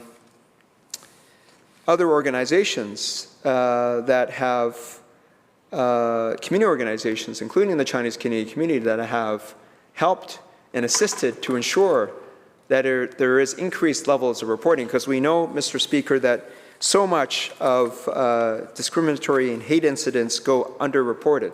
This is a matter that all members in this House have noted in the past in various speeches, and we know that there are other mechanisms to assure that that doesn't continue, and with the good work of the Vancouver Police Department, supported by other community organizations.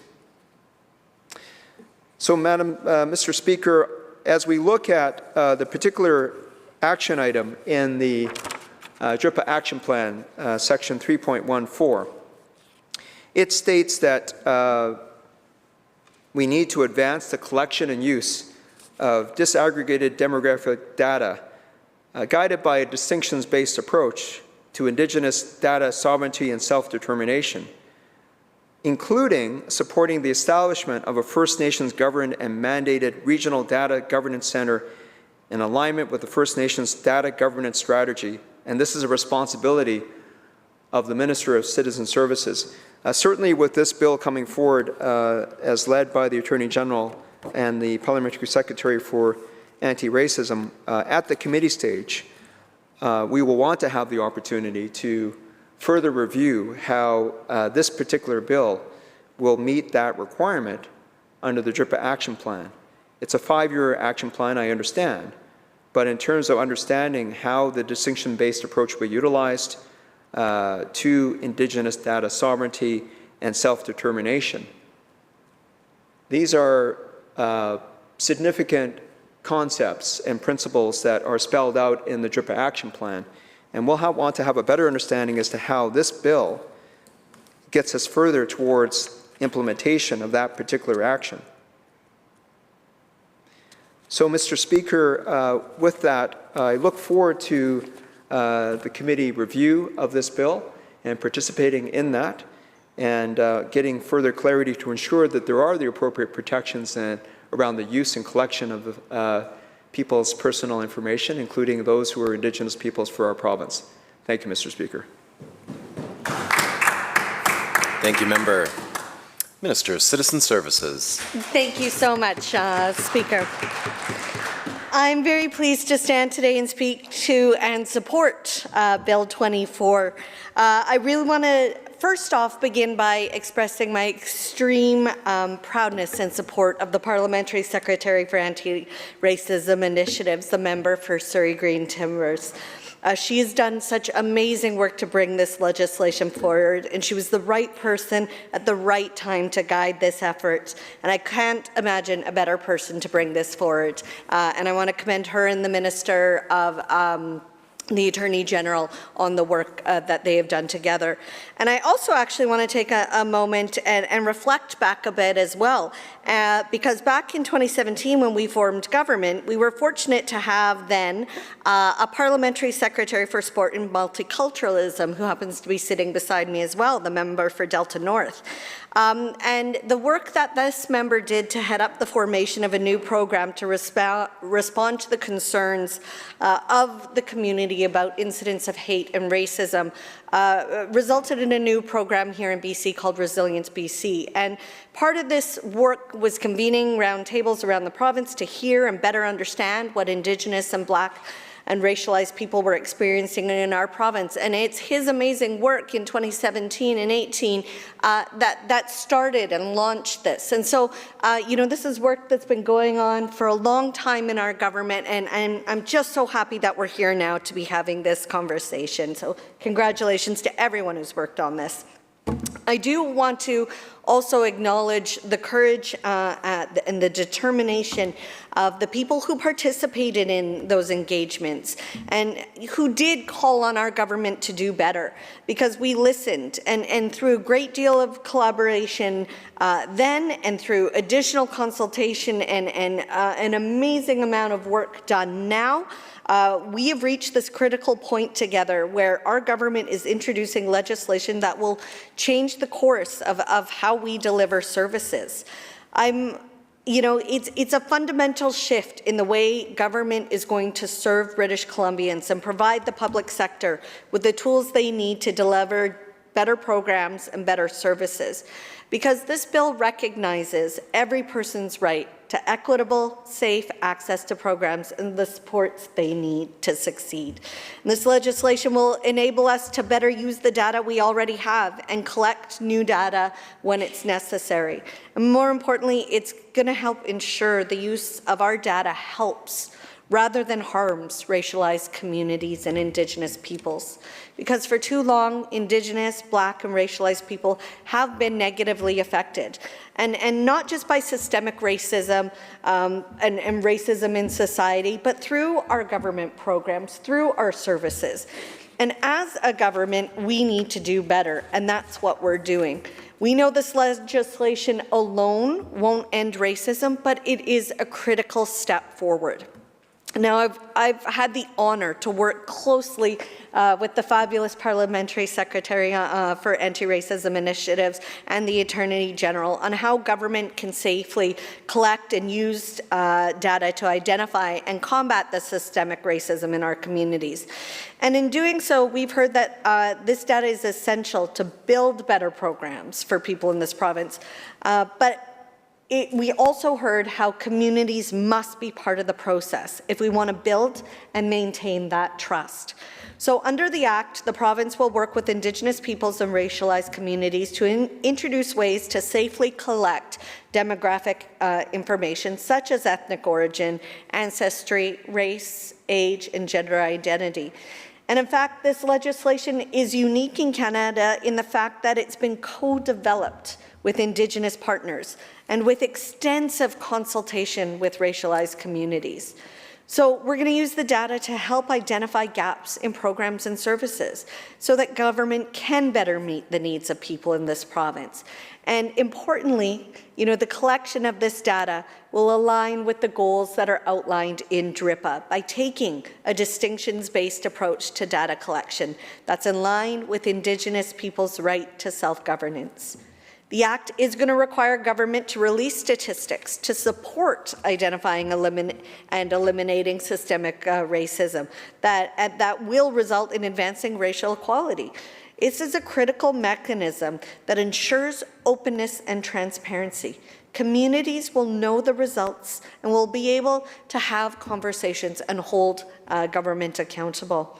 We know that collecting demographic data is sensitive and it must be done with great care. And as the Minister of Citizen Services, I am committed to ensuring that people's data is collected and stored with maximum protections in place so that people will have the confidence that their personal information will be safe.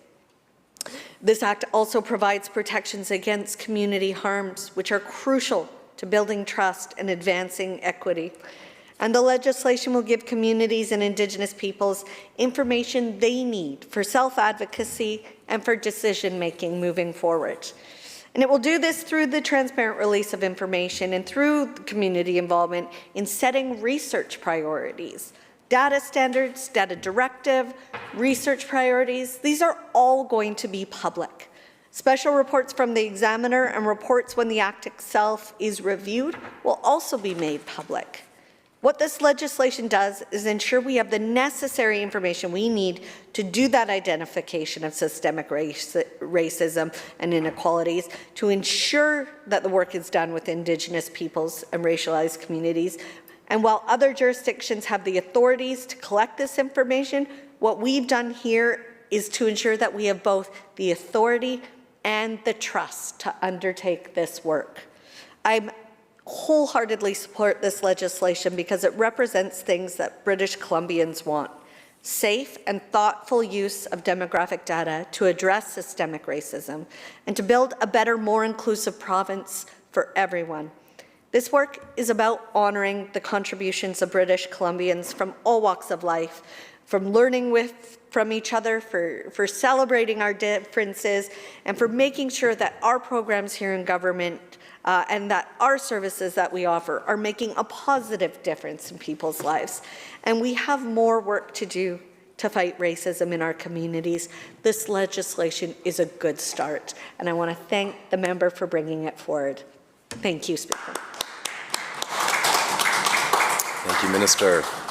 Minister for Jobs, Economic Recovery and Innovation. Thank you so much, Honourable Speaker. It is a special day to be able to stand in the House and speak to this legislation. I too want to start with some thank yous. Of course, I want to thank Minister of Citizen Services. I want to thank the Attorney General, but in particular, I want to thank my little sister, the member for Surrey Green Timbers.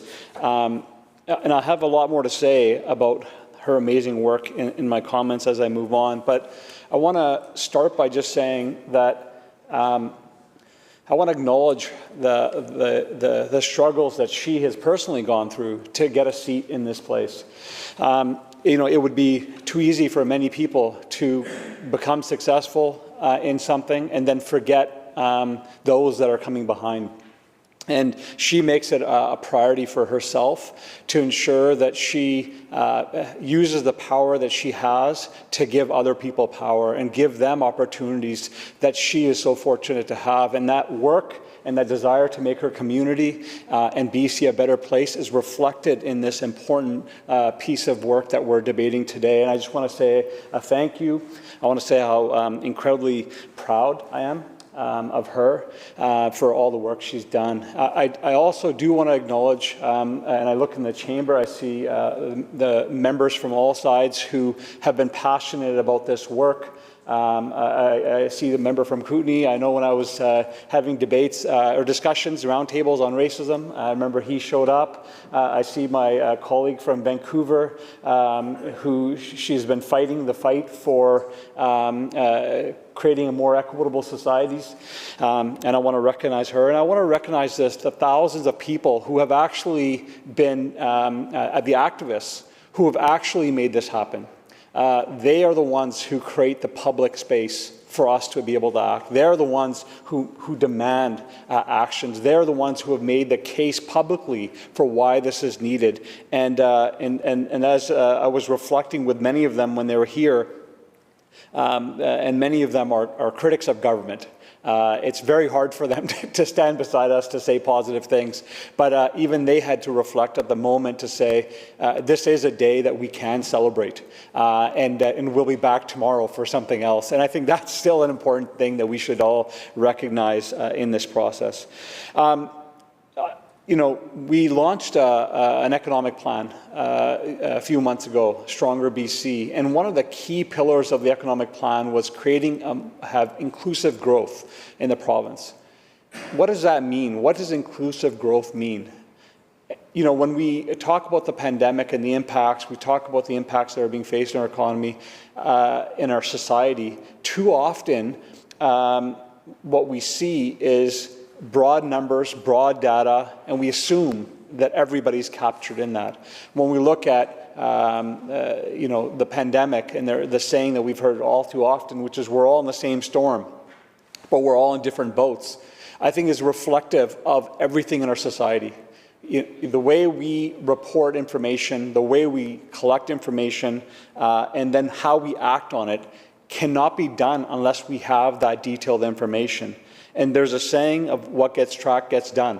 And so that is why this work is so critically important. This is not something that is over there on the side. This is not a nice thing to do. This is not a social thing that, you know, sometimes lefties talk about. This is core to the economy. This is core to improving everything in our society, and that's why this is important. This is not just social, this is economic, and I wanted to make sure I started that, my comments by acknowledging that.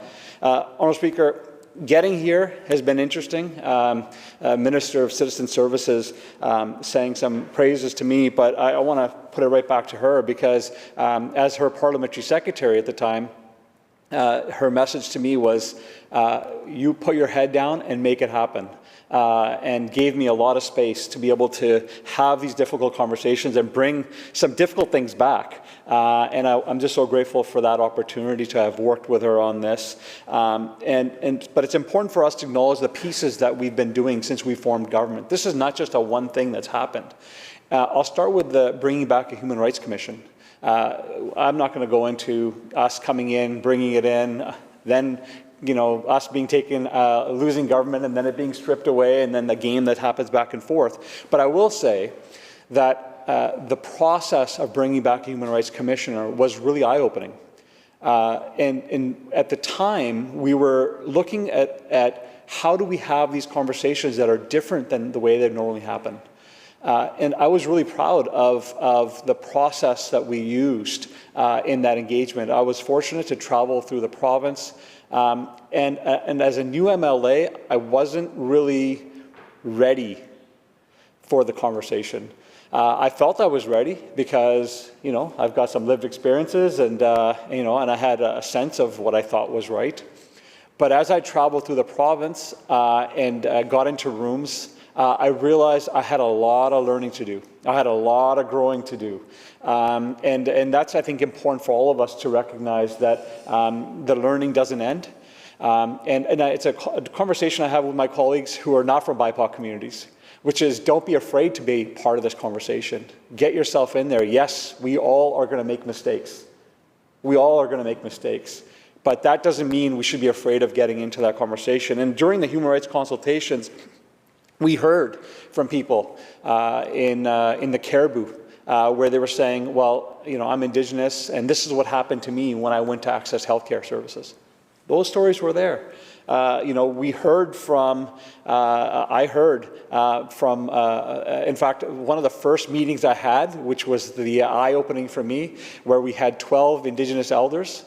And in the conversation, the first question was, so you're here to talk to us about our human rights? And I realized after that first minute, that first conversation, that this next hour and a half is going to be a very challenging conversation. But it was insightful. It was important for us to hear that conversation because we were able to reestablish a Human Rights Commission, the only independent human rights commission in all of North America. Collectively, every member of this House was able to bring that in. Because we heard from Indigenous communities that if you wanted this body to truly represent us, they can't be reporting to the Attorney General. They cannot be reporting to the Crown. It needs to be away from, the purse strings need to be taken away from those in power who might not like the answer. And so it fills me with pride when I hear the member from Vancouver-Langara and the member from Surrey Green Timbers and others talk about the Human Rights Commissioner. And her reflections on this work. That is core to our institutions now. My hope is that governments in the future, regardless of political stripe, will realize that this should not be ever taken away from us. We need that independent social audit of society. Yes, it will be uncomfortable. Yes, we will hear things in reports that will make us cringe, but it's vitally important that we hear that important feedback. And so I'm really proud of that. I want to say that that's an instrumental piece. Of course, I'm going to talk about UNDRIP. It is foundational to what we're doing. And I will go into that if I have time, but I know that time is moving fast on me. The Minister for Citizen Services also mentioned the anti-racism conversations we are having throughout the province. And I want to recognize members from all sides that joined those conversations. And in that, what we were trying to do was take the learnings from the engagement we did with Human Rights Commission and improve, make it better. And it was powerful to go into communities and bring people together from all walks of life and have these conversations. But what we learned real quickly was two important lessons. One, every conversation started the same way. We have a wonderful community. We have good people. We take care of each other. And everybody always wanted to start that way. But what we found in the conversations was those that have been facing the brunt of racism always felt like it was difficult for them to talk about racism. Because right away they didn't want to be seen as the one saying something negative about their community, in particular in those communities that are smaller, because everybody knows everybody. And so often we would hear a conversation, and then when the meeting would end, we'd have another conversation. And those that have faced racism, whether it's seen or whether it's systemic, would come talk about it with me after.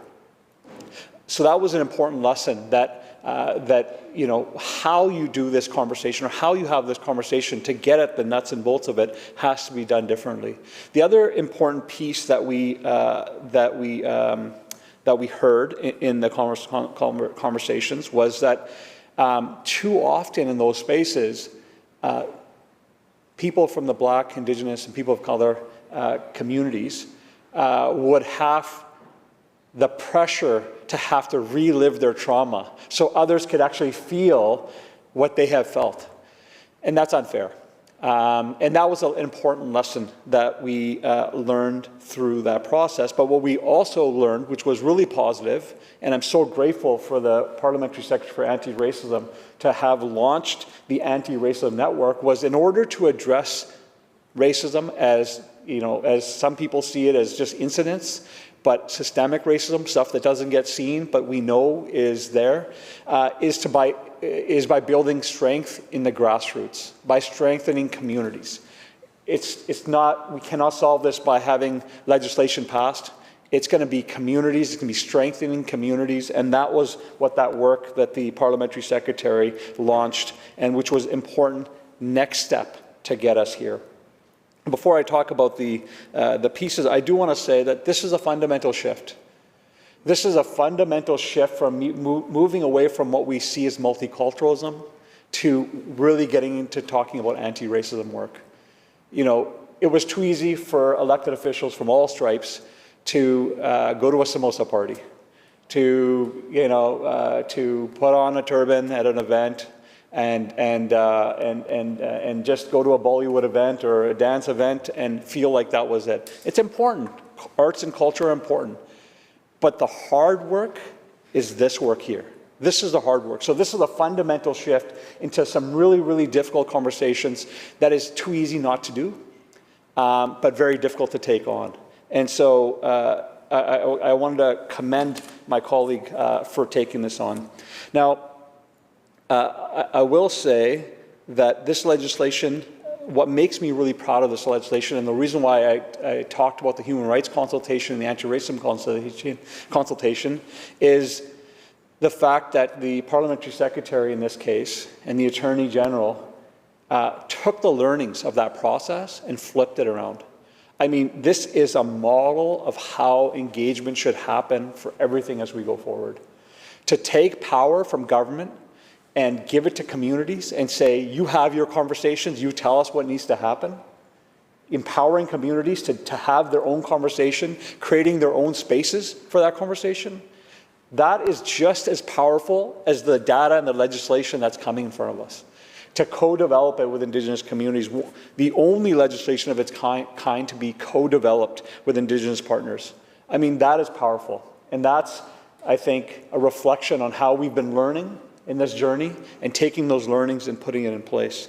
Now, some may wonder why this is important. And I think it's important to acknowledge that, that it's a fair question. I mean, if you have a personal experience, a lived experience, you might think that, hey, you know, I don't think there's racism. You know, people get along fairly well, but we know it exists. Like I'll have to say, even as a minister for the provincial government, I still, when I cross the border, feel fear deep inside me. So why? Because you know, I haven't gone to the airport without getting a random search in a long time. In fact, I did for the first time as minister because I had this green passport that said I was a government official, and they let me through. And I remember calling my partner and saying, "You won't believe what just happened." No questions.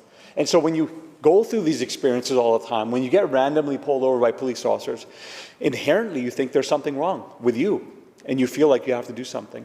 So these are part of our system. You know, I have people come in from my community and from other communities that say, why is it that bylaw officers overwhelmingly show up at South Asian households? Why is it? Is racialized communities feel like they're being pulled over by police? Now, this is right now, you can say feelings, because we don't have data. We have lived experience, but we don't have the data.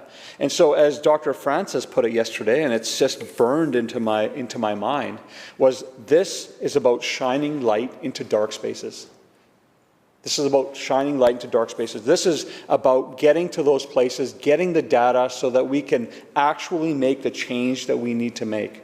And I've highlighted the value of the process, and I'm just very impressed with the process. I'm impressed with the co-development process of it, and you know, I'm excited about what the potential outcomes will be. And I don't want to leave anyone with the impression that this is going to be easy. There's going to be, when this data comes out and we start collecting it, and there's going to be reports, it's going to be uncomfortable.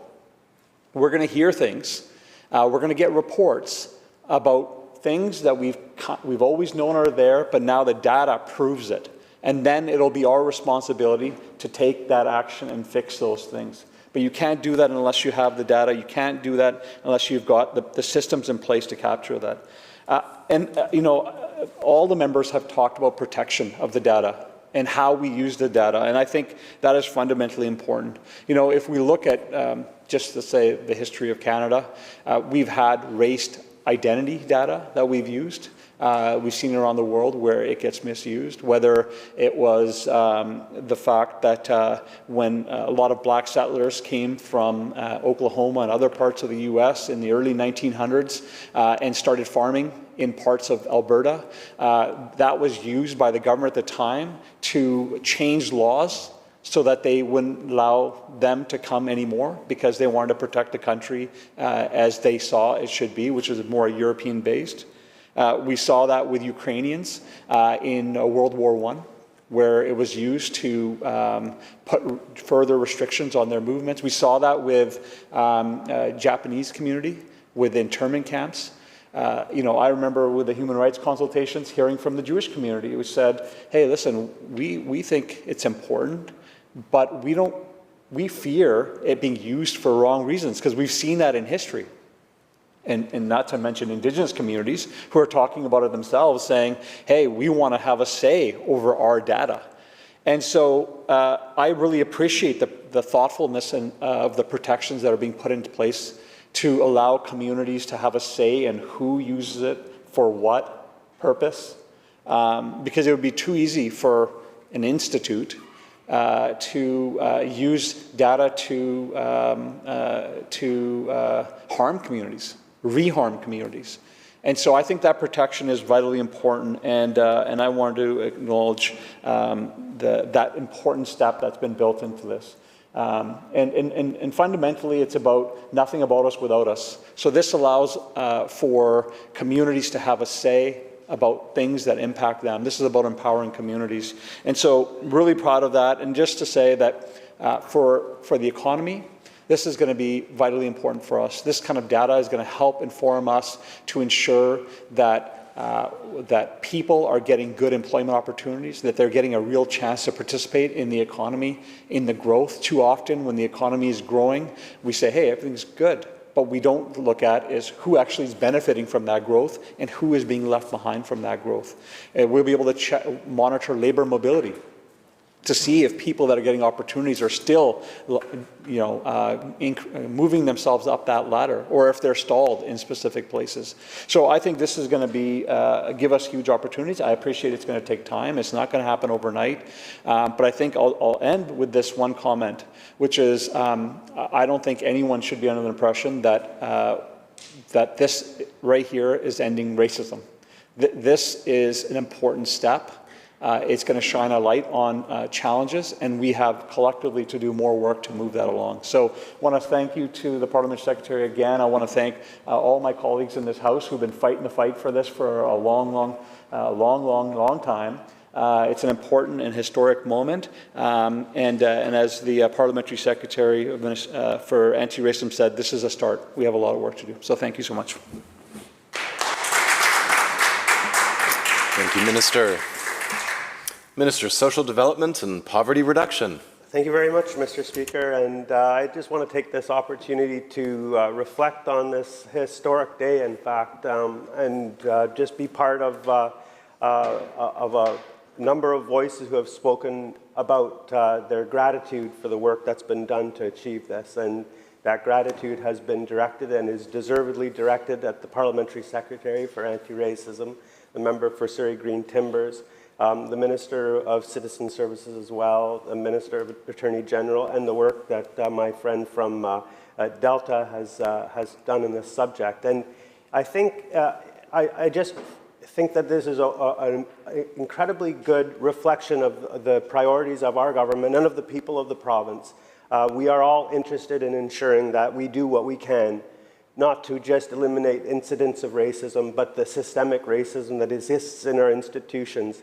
And it's sometimes very difficult for us to acknowledge that systemic racism if we have if our perspectives have never been close to understanding how that manifests itself. And so I'm just grateful for the fact that this is not just a good reflection of important social goals, but it is good public policy. We will establish a way in which we can assess the information that we get from the communities to understand where needs need to be focused. And as the member prior to me speaking said, this will not eliminate racism, but to acknowledge and to understand its breadth and depth is a very important step in ensuring that we do everything we can to eliminate racism. And I know that I believe very strongly in the importance of bringing communities together in all the different arenas that exist in our public space, in the arts and in the culture and in the sport. And I hope that while we do this important work to quantify the prevalence of systemic racism, that we also encourage communities, togetherness, fellowship, and cooperation in all ways. And I know that these go hand in hand. Our history demonstrates, and our apologies years later confirm that in fact our systems have racist elements within them, and not specifically about individuals, but about how the way people are processed, people are put through processes rather. And you know, I have worked in racialized communities and have seen firsthand the impact that has on individuals. So systemic racism can have very, very personal and specific impacts on individuals.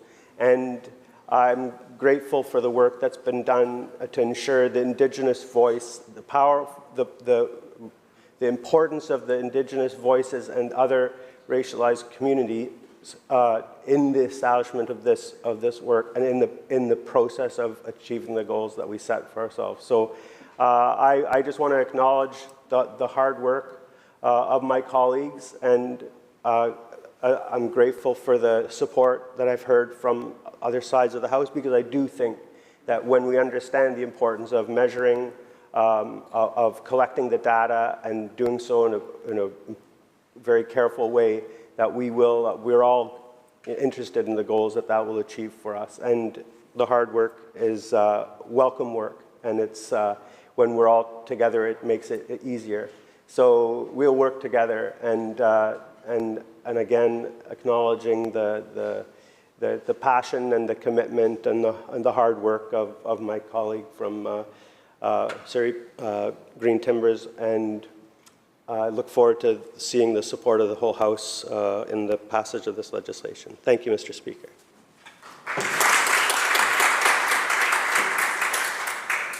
Thank you, Minister.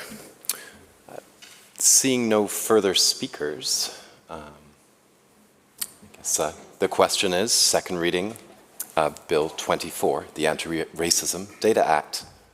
All those in favor? Aye. Opposed? Carried.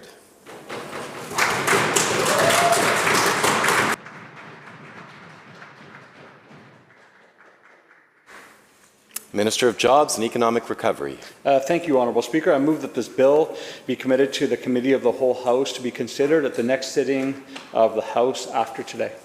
Members have heard the question. All those in favour? Aye. Opposed? Carried. Thank you. Acting Government House Leader. Thank you, Honourable Speaker. I call continued reading, second reading of Bill 10, Labour Relations Code Amendment Act. Thank you. Recognizing the member for Kootenay East. Thank you, Mr. Speaker, and I have great honor in rising here today and continue debate on Bill 10, the Labour Relations Code Amendment Act 2022. And I've been listening to the debate off and on here for the last couple of days, and trying to decipher how government's actually winning the debate on this one. Full stop, this bill is politically motivated, and I'll explain why in my debate here. But let's first maybe speak on the more obvious parts of this bill and just to the fundamental core of what we're speaking about here with Bill 10. And it's my opinion, and many others, and I'll describe a little bit later in debate on whose others' opinions this pertains to. It's a large majority of the population, I'll give you a hint there. But it's the secrecy of a person's ballot is what's at stake here, and it's an integral pillar of our democracy. And we've heard many members on this side of the House and even members on the other side of the House say the same thing. So whether we're voting for elected officials, every single person in this room's gone through the process, or whether our elected representatives to join a union. Intimidation and harassment are great allies for those with financial and political gain. And that's part of why we oppose this bill so much. This bill is an attempt to strip workers of their right to vote for their representation without intimidation or harassment. This bill is not about whether unions are supported, but those in opposition, whether it's the Greens or the BC Liberals. We all support unions, and I can tell you firsthand, just my own experiences with unions. I was a member of the Rock and Tunnel Workers Union back when I was about 17 years old or 18 years old, and I worked at a mine up in Sparwood, just a laborer. It's a great job. Early hours, didn't give me much time for play. I mean, I was up, basically had to leave from Cranbrook at 5 a.m. and get to work by about 7. And then we'd put in full 12-hour shifts, and I wouldn't get home till late at night, 9 o'clock, and just enough time to get a couple hours of shut-eye and then back at it again. And it's a hard life, some of the people. And unions have done a great job in supporting workers, bringing better conditions to workers, certainly addressing pay disparities.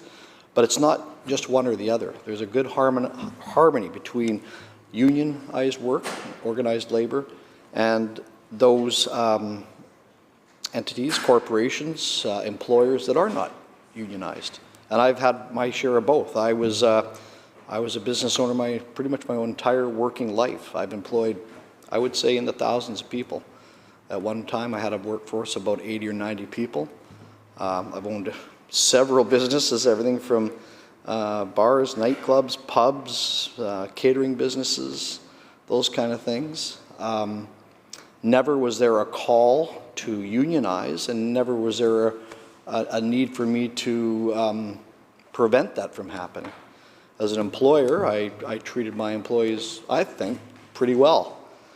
I was always, flexible on their work schedules if something happened. I mean, I can't tell you how many times as an employer, I'd get the phone call that something had happened. They couldn't make it to work, whether their car wouldn't start, or, unfortunately, maybe someone passed away in their family, or they were sick. I think as an employer, as a responsible employer, you recognize those ups and downs as far as your employees are concerned. You realize that they have lives outside of your business, even though some business owners think, and deservedly so, think that the whole world revolves around their business. It's interesting being a business owner. There's no guarantees. So I really want to drive home how important it is to get the message across, I think, in this debate, that this isn't about union or versus non-union. I think I can speak for everybody on this side of the House. We understand the value on unionized and organized labor. And I wanted to talk a little bit, if I can just shoot off to the side a little bit, on the importance of unionized work that pertains to my file as a critic for energy and mines, and where I live in Kootenay East. And not just unionized, but also those corporations that are non-unionized. I happen to live in a pretty industrialized area of the province. There's many people in my riding, and myself personally, that have known people that have unfortunately died in mining accidents. And we've come a long way. We've come a long way in 135 years. And what's kind of striking is yesterday, I was hoping I was going to get up yesterday because I've been fitting for this debate, was 135 years to the day that the Collier No. 1 mine in Nanaimo had a horrific event happen. I believe it's the second worst mining disaster in Canadian history. Happened where 150 miners died due to an improperly placed explosive in that mine. That's as much as they can gather. 150 people died 135 years ago in Nanaimo. And unfortunately, or tragically, I guess, not all of them died due to just the explosion. A lot of them died to asphyxiation, poisonous gases. Many, without getting too graphic, many burned to death. I'm highlighting this because it's important to know how far we've come. Many of those workers, it was discovered that wrote their last farewell messages in the dust, the coal dust on their work shovels. Tragic events. And so if you were on Milton Street yesterday at 1151 Milton Street, you would have seen a recognition for those workers that died. And I think it's suiting to bring this up now too. We just had a National Day of Mourning here last Thursday on April 28th for people that worked in the people that have died in the workplace, and it's really important to recognize. Another anniversary that's coming up on May 22nd, and this is in my riding. It was in 1902, an underground mining explosion once again in Coal Creek, which is this was a Collier's mine number 2 and 3 in Fernie. My great uncle actually worked in that mine. He didn't die, but many did. 128 men.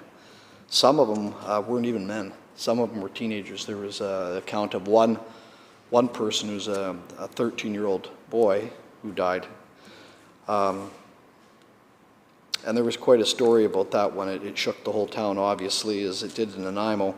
And then the other one, which was the largest mining disaster in Canadian history, happened on June 19, 1914. And that's just a stone's throw from where I live. It's not in BC, it's in the Crow's Nest Pass, which is just basically 20 minutes from Sparwood. And that was 195 people passed away from another explosion. That came from a condition known as black damp, which is it's an asphyxiant. It's a condition, I guess, where you get in mine shafts and in deep underground mining, where oxygen leaves the air supply and it's replaced by other forms of poisonous gases, methane, carbon monoxide, those types of things, and it becomes explosive and volatile. And that's what happened at that mine in Crow's Nest Pass. Black damp happened, and 195 people succumbed and died. And that was right around that time the people started carrying canaries into coal mines, literally, and that's where the metaphor comes from, canary in a coal mine, identifying something serious or something that could go wrong. And it's not even that long ago, actually. It was about 1986 when the last canaries were removed from coal mines in Britain. There was a work order or some sort of legislation that removed canaries from coal mines in replacement of carbon monoxide censoring equipment, things like that. So we've come a long ways in 100 years, 135 years in the case of Nanaimo, and I'm happy to say that unions played a big part of that.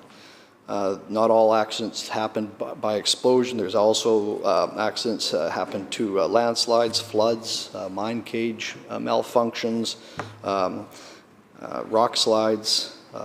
Another situation just outside in the town of Frank, I believe it was about 1903, where literally a whole mountain collapsed and devastated a whole city of Frank. And some account that to the mining operations that were happening in Turtle Mountain at the time, and it wiped out 90% of the community. So we got a history of work-safe issues in BC. I just wanted to thank you for letting me go in that direction. It's not speaking to the bill directly, but I think it's important to recognize that members on this side of the House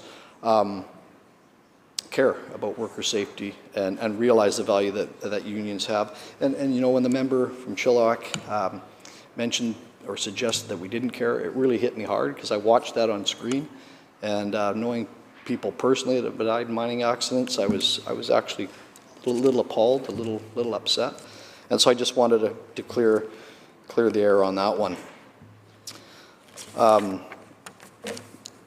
So I also heard arguments in here that union versus non-union, unions provide better pay, better benefits, better work conditions. It's just simply not the truth. Honourable Speaker, where I live, 4 of the largest mines in BC are in Sparwood. These are the metallurgical coal mines, the metal-making coal, the steel-making coal mines that we have, that we want to move to a cleaner and greener economy. If we want to have electric vehicles and wind turbines and solar panels, we need metallurgical coal. And so we're proud of that. 3 of those mines are unionized, and 1 of those mines isn't. And the disparity between pay and benefits is 0. It's nil. And I think that speaks to what I was speaking about earlier, was a good synergy between unionized and non-unionized. When they go through these mines, when they go through collective bargaining agreements, the pay may increase, benefits may change, and so the non-unionized mine will follow suit, and also vice versa. Like I alluded to earlier, employers know the value of a good worker, especially today with the labor shortage that we have right now.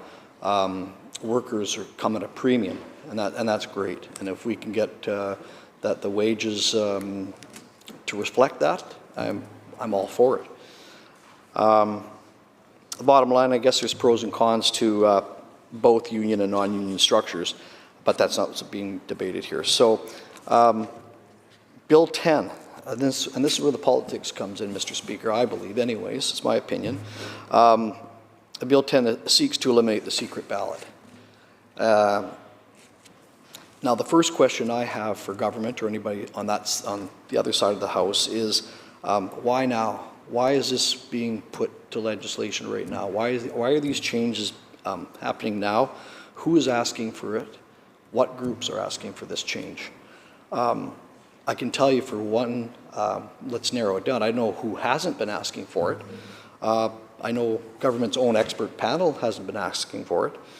On August 31st, 2018, a report was released entitled Recommendations for Amendments to the Labor Relations Code, which suggested several changes to the code, but did not include the elimination of the secret ballot, saying, quote, "It is the most consistent with our democratic norms, protects the fundamental right of freedom of association and choice," unquote.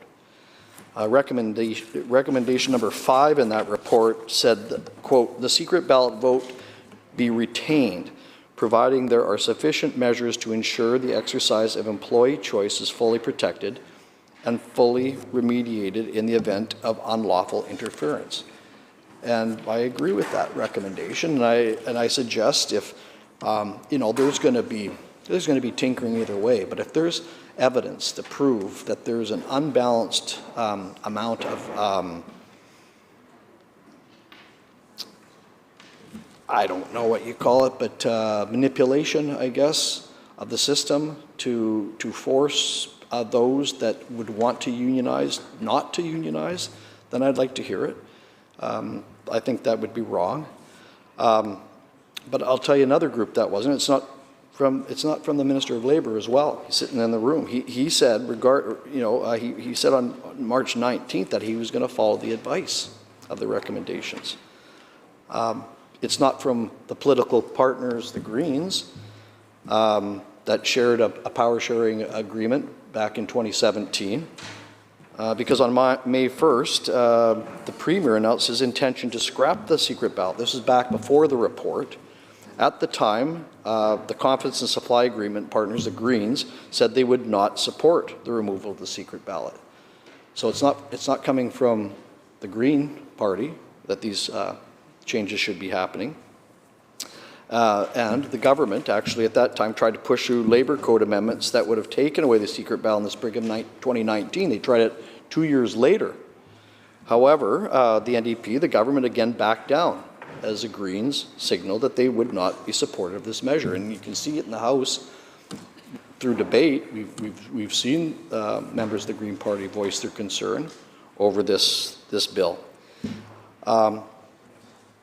It's not because this bill is coming about is because of the status quo or the historical acceptable norm, because what that's been over the last 38 years is that a secret ballot has been in place for a large majority of that time, 30 of the 38 years. And the political norm across Canada is supported not only in BC, but Alberta, Saskatchewan, Manitoba, Nova Scotia, I believe, Newfoundland, and I think some parts of Ontario. So It is the status quo. So it's not coming from other jurisdictions doing it. And most importantly, it's not coming from the people of British Columbia.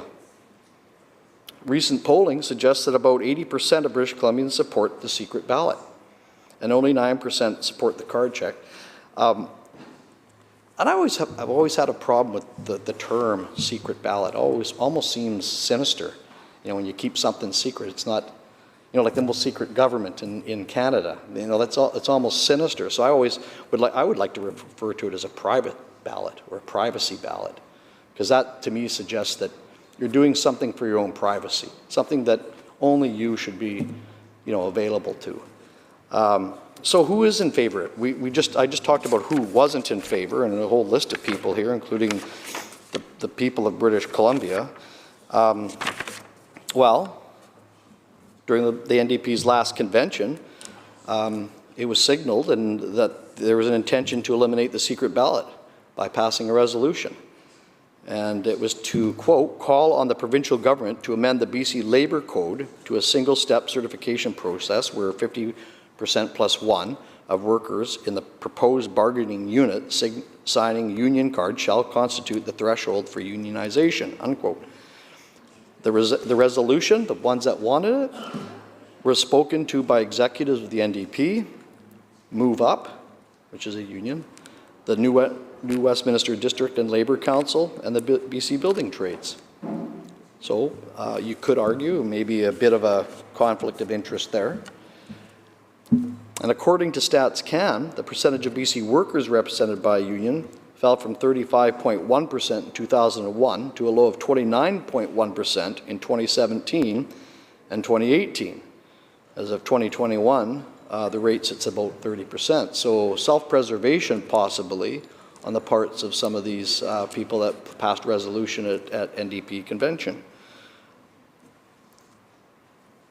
And statistically in BC, about 85% of construction workers do not belong to an NDP-aligned building trades union, which is another amazing statistic. So this bill attempts to support those donors of this government. We all know, there's no secret there. I think the largest donation in BC history came from a union, went to the NDP. So essentially, it's a favor, payoff. I don't really know why the Association of Unionized Workers would even fall with the NDP, to tell you the honest truth. When we look at some of the projects that are predominantly unionized labor projects, such as Trans Mountain, LNG Canada, mining, a lot of unionized workers there, and with this government, you know, using every tool in the toolbox to shut down these large projects, you got to wonder where the association is. So maybe this is gathering those folks back up again and saying, geez, you know, we're sorry about some of our policies and practices, but come back, we're okay again. One could argue that. As I said, there was an expert panel struck in 2018, and their own expert panel recommended the government keep the secret ballot for union certification in 2018, which raises the question of who these changes really benefit. Furthermore, allowing for yearly union raids, that's another part, I think it's clause 1, I believe, in the bill, will add costs and delays to projects. We know that. We've seen that already. We've seen recent studies suggest about $4.8 billion in cost overruns from these collective or from these community benefit agreements. $4.8 billion. I can't even fathom what that would do to a riding like mine and how much it would help. Patello Bridge, $100 million overrun. Not only is it over cost, but the scope has been lessened. I think it went from a 8-lane bridge to an 8-lane bridge, not really accommodating for any expansion. Or is it a 4-lane? I don't know. I don't live in the Lower Mainland. Highway 1 near Chase, that was about an overrun of about $61 million. Kicking Horse Canyon, and the member from Columbia River Revelstoke's over there, he'll be shocked to hear it was about $151 million overrun. Cowichan Hospital, about 23% over cost, even though government contests that it's about only 7%. But even at 7% on a project like that is big dollars, but 23% is where most reports land. So in short, nobody has really asked for this, this bill other than those that financially benefit or power benefit.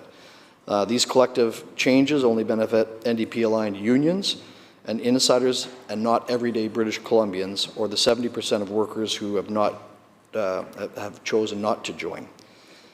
I think, as I mentioned, Clause 1, if I can look here, yeah, Clause 1 allows for non-union rating, allows for union rating in the construction industry between the months of July and August of every year as opposed to every 3 years as was previously allowed. And so for those that don't know, union rating is a practice of outside unions trying to take over the membership of an existing union. So instead of that happening every 3 years in the 2 months, it's going to happen every year. So what's that going to do to upend progress and operations in a construction site or any other type of any other project? It's going to add cost. It's going to add cost. It's going to upend families perhaps, or it's going to, people just can't get to work. The shovels aren't in the ground. So there's lots of things wrong with this bill. We'll be looking to committee stage for sure. Like I said, Clause 1 identifies union rating. Clause 3 clarifies the power of the board to determine an appropriate bargaining unit, and if a worker is a member in good standing, that's a concern. Clause 4 adds Section 23 to the Labour Relations Code, which allows for union certification if at least 55% of employees sign a union card. Clause 5 allows for a union certification vote to occur only between 45% and 55% of employees sign a union card. And Clause 6 allows for a representation vote to be made at the request of a union even before the board determines an appropriate bargaining unit. Additionally, voting may occur while parties are giving evidence and making submissions. So once again, back to the intimidation part of everything. Provided, another part of Clause 6 is provided that 45% of employees sign a union card, the board may treat a vote as legitimate even if held before the determination of an appropriate bargaining unit. So many things of concern. We'll be looking forward to committee stage on this. Honourable Speaker, and with that, I thank you for giving me the time to speak to Bill 10. Thank you. Thank you, Member.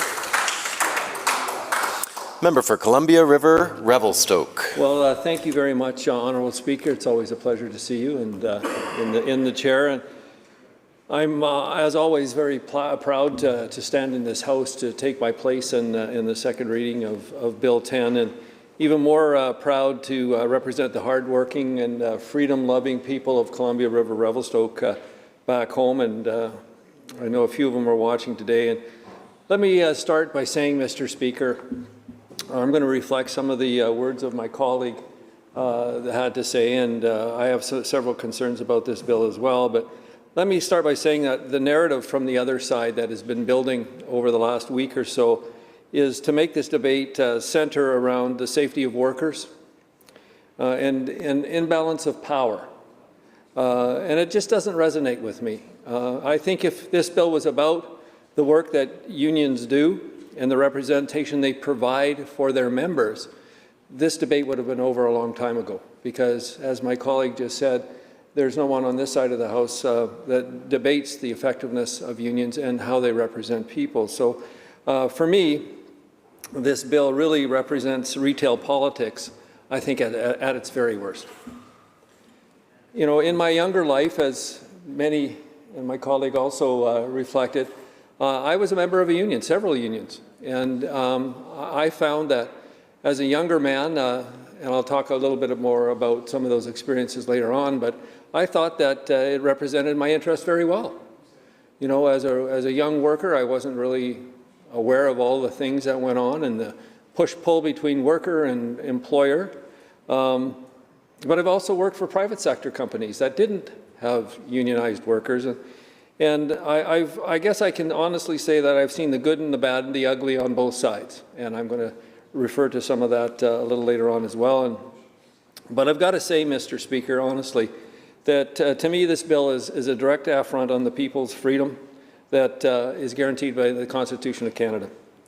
And it's really, really nothing that I think is more than just a political ploy. And with that said, I think it's important that I recognize that, and I truly believe this, that organizing around a common interest, which is workplace rights and freedoms and workplace safety, the organizing around a common interest is a fundamental part of democracy. It has to happen.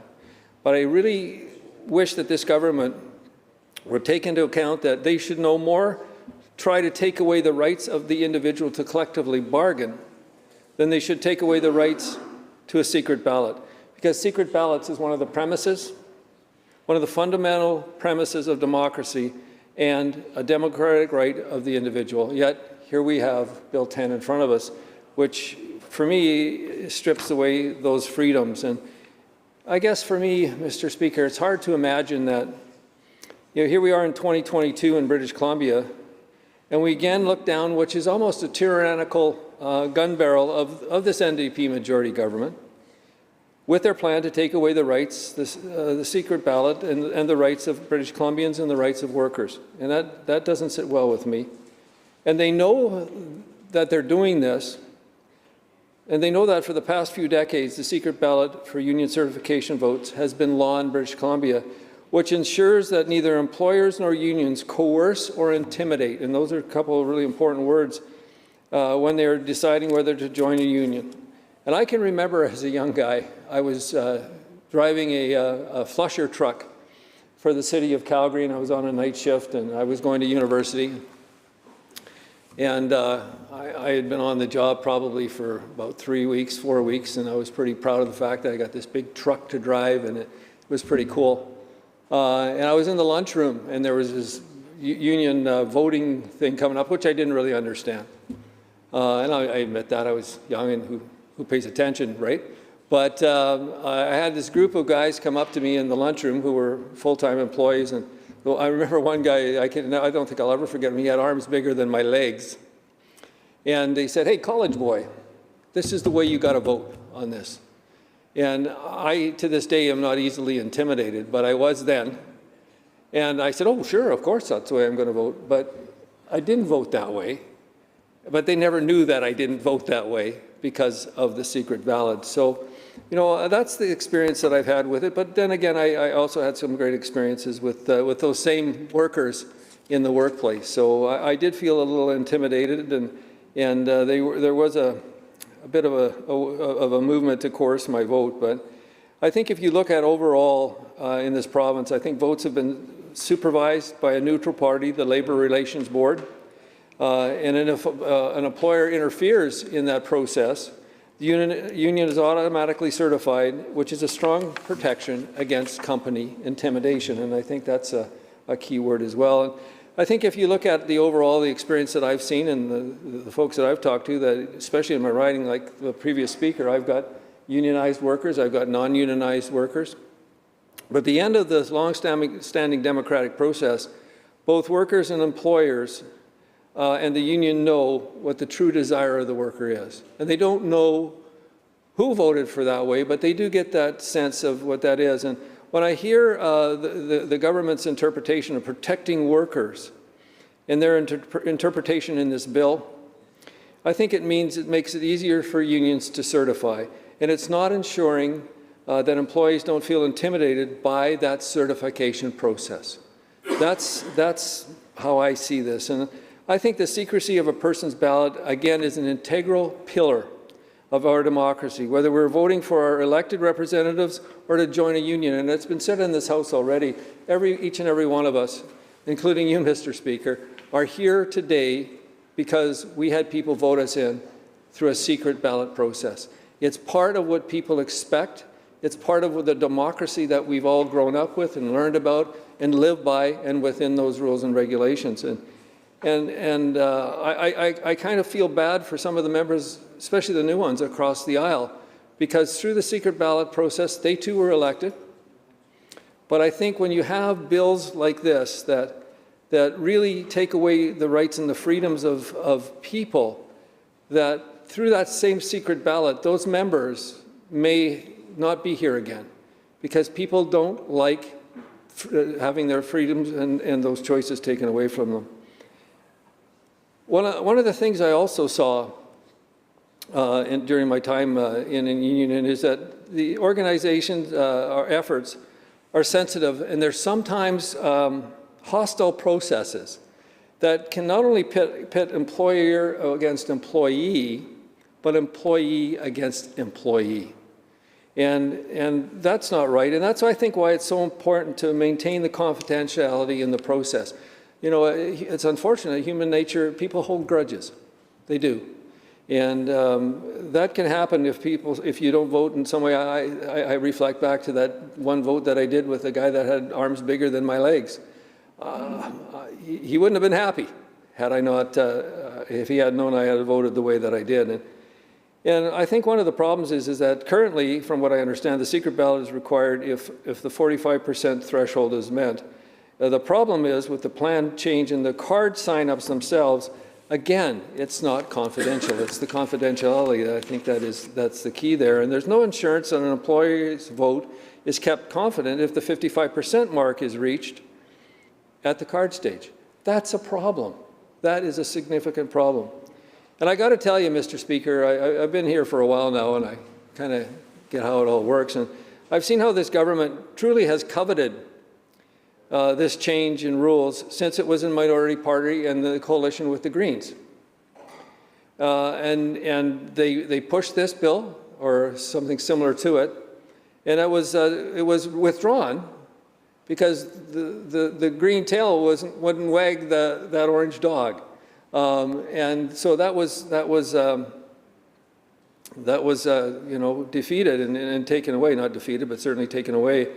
And there was widespread opposition that really reflected that public opinion and polling doesn't want this bill. And as my colleague said just before me, I think this begs the question, why Bill 10? Was there a hue and cry from the masses that said, we need this, we want this? Was there a demand and change of the voting process from the workers themselves, who actually are going to be subject to this process? Well, the answer is no, there wasn't. No, there was not. And you think it seems a little bit strange to me, Mr. Speaker, that when we're coming out of a pandemic and this bill is introduced, the timing of it seems to be off. It seems to be off a little bit. And the reason I think that it's off a little bit, affordability in this province has never been worse.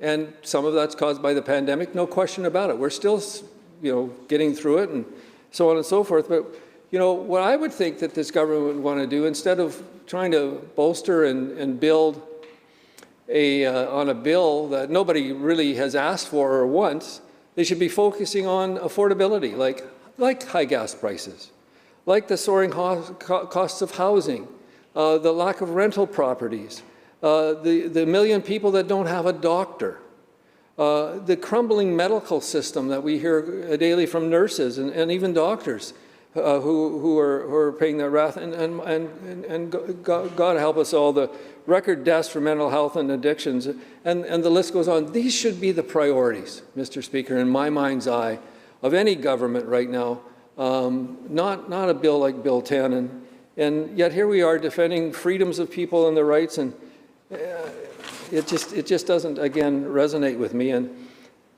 I think that this bill is a bit of a sham, and those are hard words, but it's the latest move from this government, I think, that tramples on people's rights. It's hollow legislation to me, in the sense that the legislation doesn't define what it's actually going to do. It's left up to regulation. And that's a tendency that this government seems to have, is that they pass the bill, and then they do everything else through regulation, which is out of sight and mind of everybody else in this House, out of sight and mind of the opposition members, out of sight and mind of the public. That's a problem. And I think what that shows, Mr. Speaker, is a blatant disregard for the fundamental rights of people, as it continues to strip away the measures that promote greater transparency and accountability. That's what government needs to be, transparent, and accountable. And that's not happening here, yet again.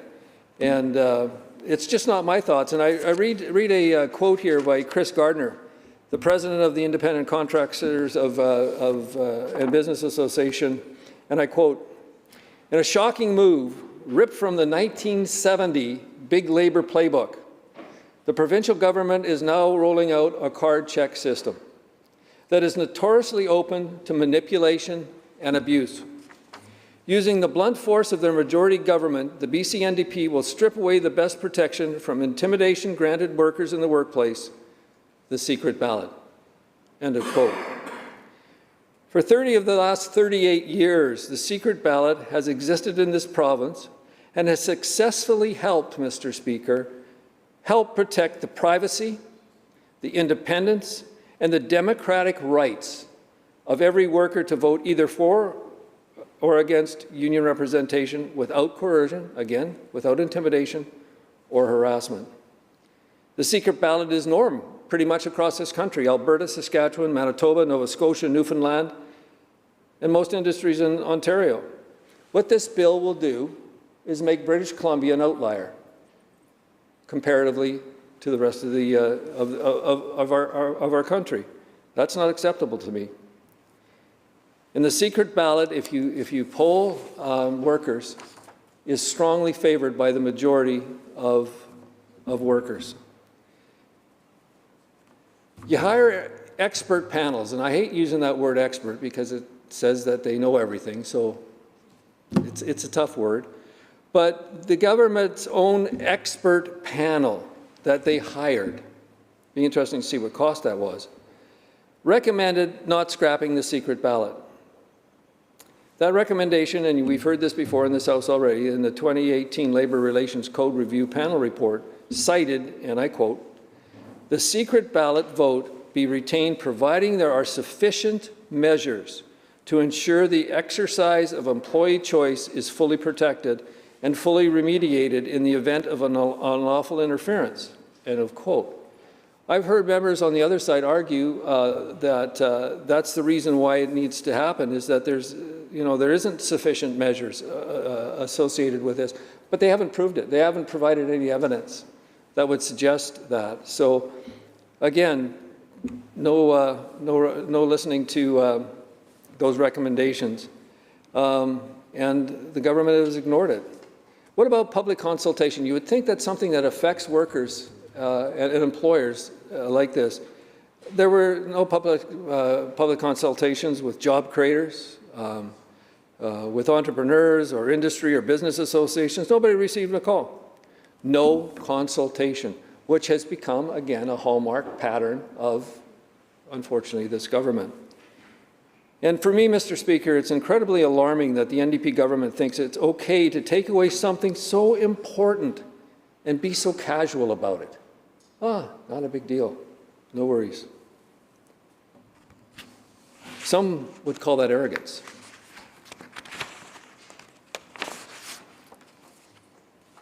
The legislative changes outlined in this bill will open workers up to pressure campaigns where they could be coerced or pressured into joining unions against their will. So again, why on earth would the NDP want to scrap the secret ballot when the majority of British Columbians support it? The Premier himself made it no secret that he intended to scrap the secret ballot for union certification and transition to card checks as soon as he had the opportunity to do so. You ask that big question, why? Well, it's easy. His union pals, his 19 union cronies, as one of my colleagues called it. Back in 2019, they tried to push this Labour through again, through code amendments that would have taken away the secret ballot, and they could not garner the support again from the Greens, so they dropped it. But here we are with the majority now pushing through that the majority of people in British Columbia anyways, have chosen not to join the union, and that's about 70% of those people. There's about 19 select unions that have traditionally had strong financial and political support of the NDP, yet we've seen the numbers of these union members shrink over the past 20 years.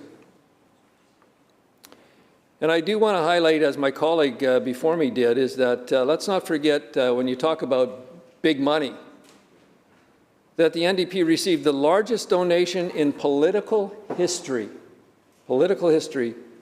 from the United Steelworkers in 2017, $672,576. Big money.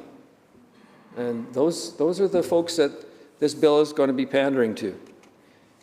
As of 2021, the current rate of unionization amongst BC workers sits about 30%, while overwhelming number, 85% of construction workers, do not belong to an NDP-aligned trade union. And I want to read you another quote here from Chris Gardner about that. And I quote, "Of BC's nearly 250,000 construction workers, more than 85% of them are not members of traditional building trade unions. The percentage of unionized workers has been slipping for decades as workers embrace the opportunity for a more flexible work arrangement and reject the rules and bureaucracy of a more confrontational approach to the workplace." And he goes on to say, "As we hopefully pull out of or put COVID-19 behind us, one of the most important lessons we have learned about today's modern economy during the pandemic is that workers want greater choice and fairness. And because of the worst shortage of people our economy has ever experienced in generations, the opportunity for workers are endless, and wages and benefits have never been better, and they are going higher. Killing the secret ballot is out of step with the new reality. The BC NDP government talks a big game about an open, democratic workplace on the one hand, yet on the other hand, they are taking the secret ballot away from the worker. Someone in Victoria did not get the memo that unionization is a worker's choice and that it's not something dictated by government or unions, or I should say dictated by government, unions, or employers." End quote. 19 select unions that are driving this. 19 select unions that are driving this. And then there's the thing about union rating. And I find that very interesting. I too, as the past speaker, I've been an employer as well. And I never had anyone come to me looking to unionize. And we thought we treated our employees with respect and became more like a big family. And we were very successful in doing what we did, and had never had any problem. But so this union rating, it's not just about the elimination of the secret ballot component of this bill that will consequence for British Columbians. Clause 1 in this legislation will allow union rating to take place in the construction industry between the months of July and August of every year, as opposed to every 3 years as was previously allowed. It's obviously no coincidence that the practice will now be allowed to take place annually during the busiest construction period of the year, which is in the summer. Once again, this decision goes directly against the recommendations of this government's own 2018 panel.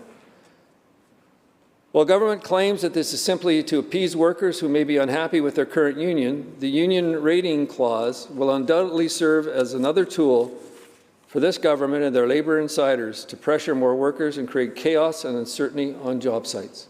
And it's going to happen. There's no question about it.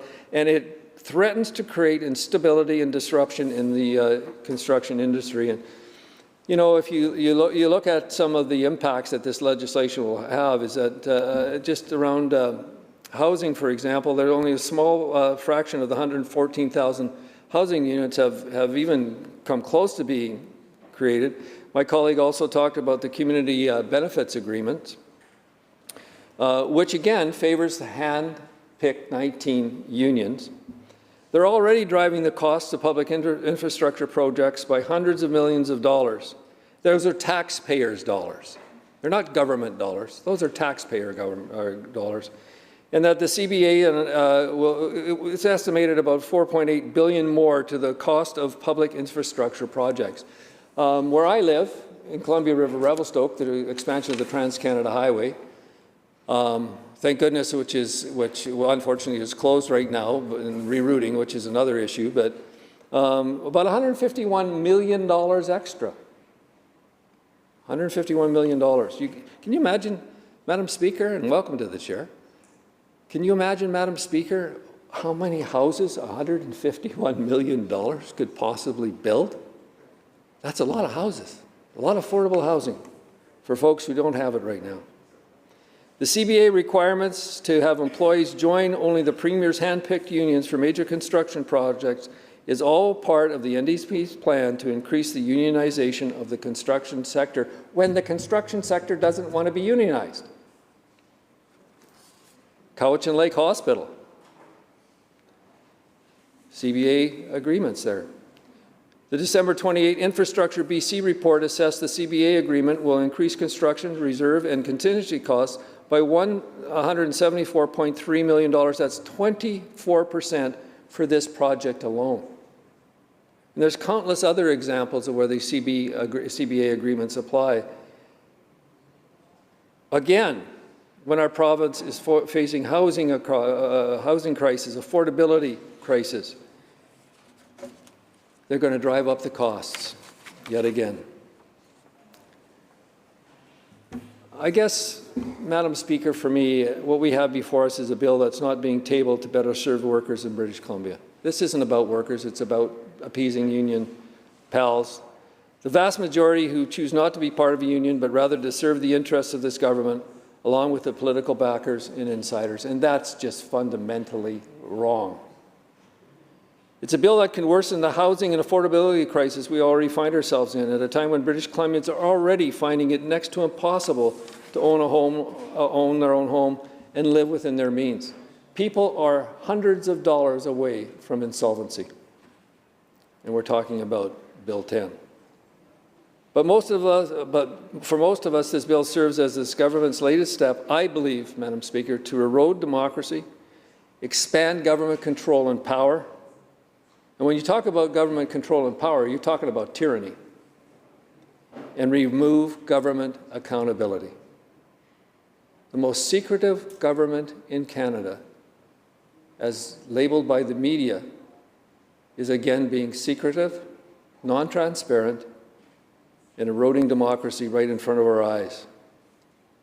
I think, Madam Speaker, it's incredibly hypocritical for this most secretive government in the country to remove people's rights to a secret ballot. It's almost if the NDP expects full transparency from everyone but themselves. As my colleague said, we have many concerns with this bill, and we're going to look forward to the committee stage of this bill. But I want to end by saying that I started this speech by talking about freedom. And freedom is being challenged by this bill. Workers' freedoms, freedoms of British Columbia, because what's next? What's next going to be legislated?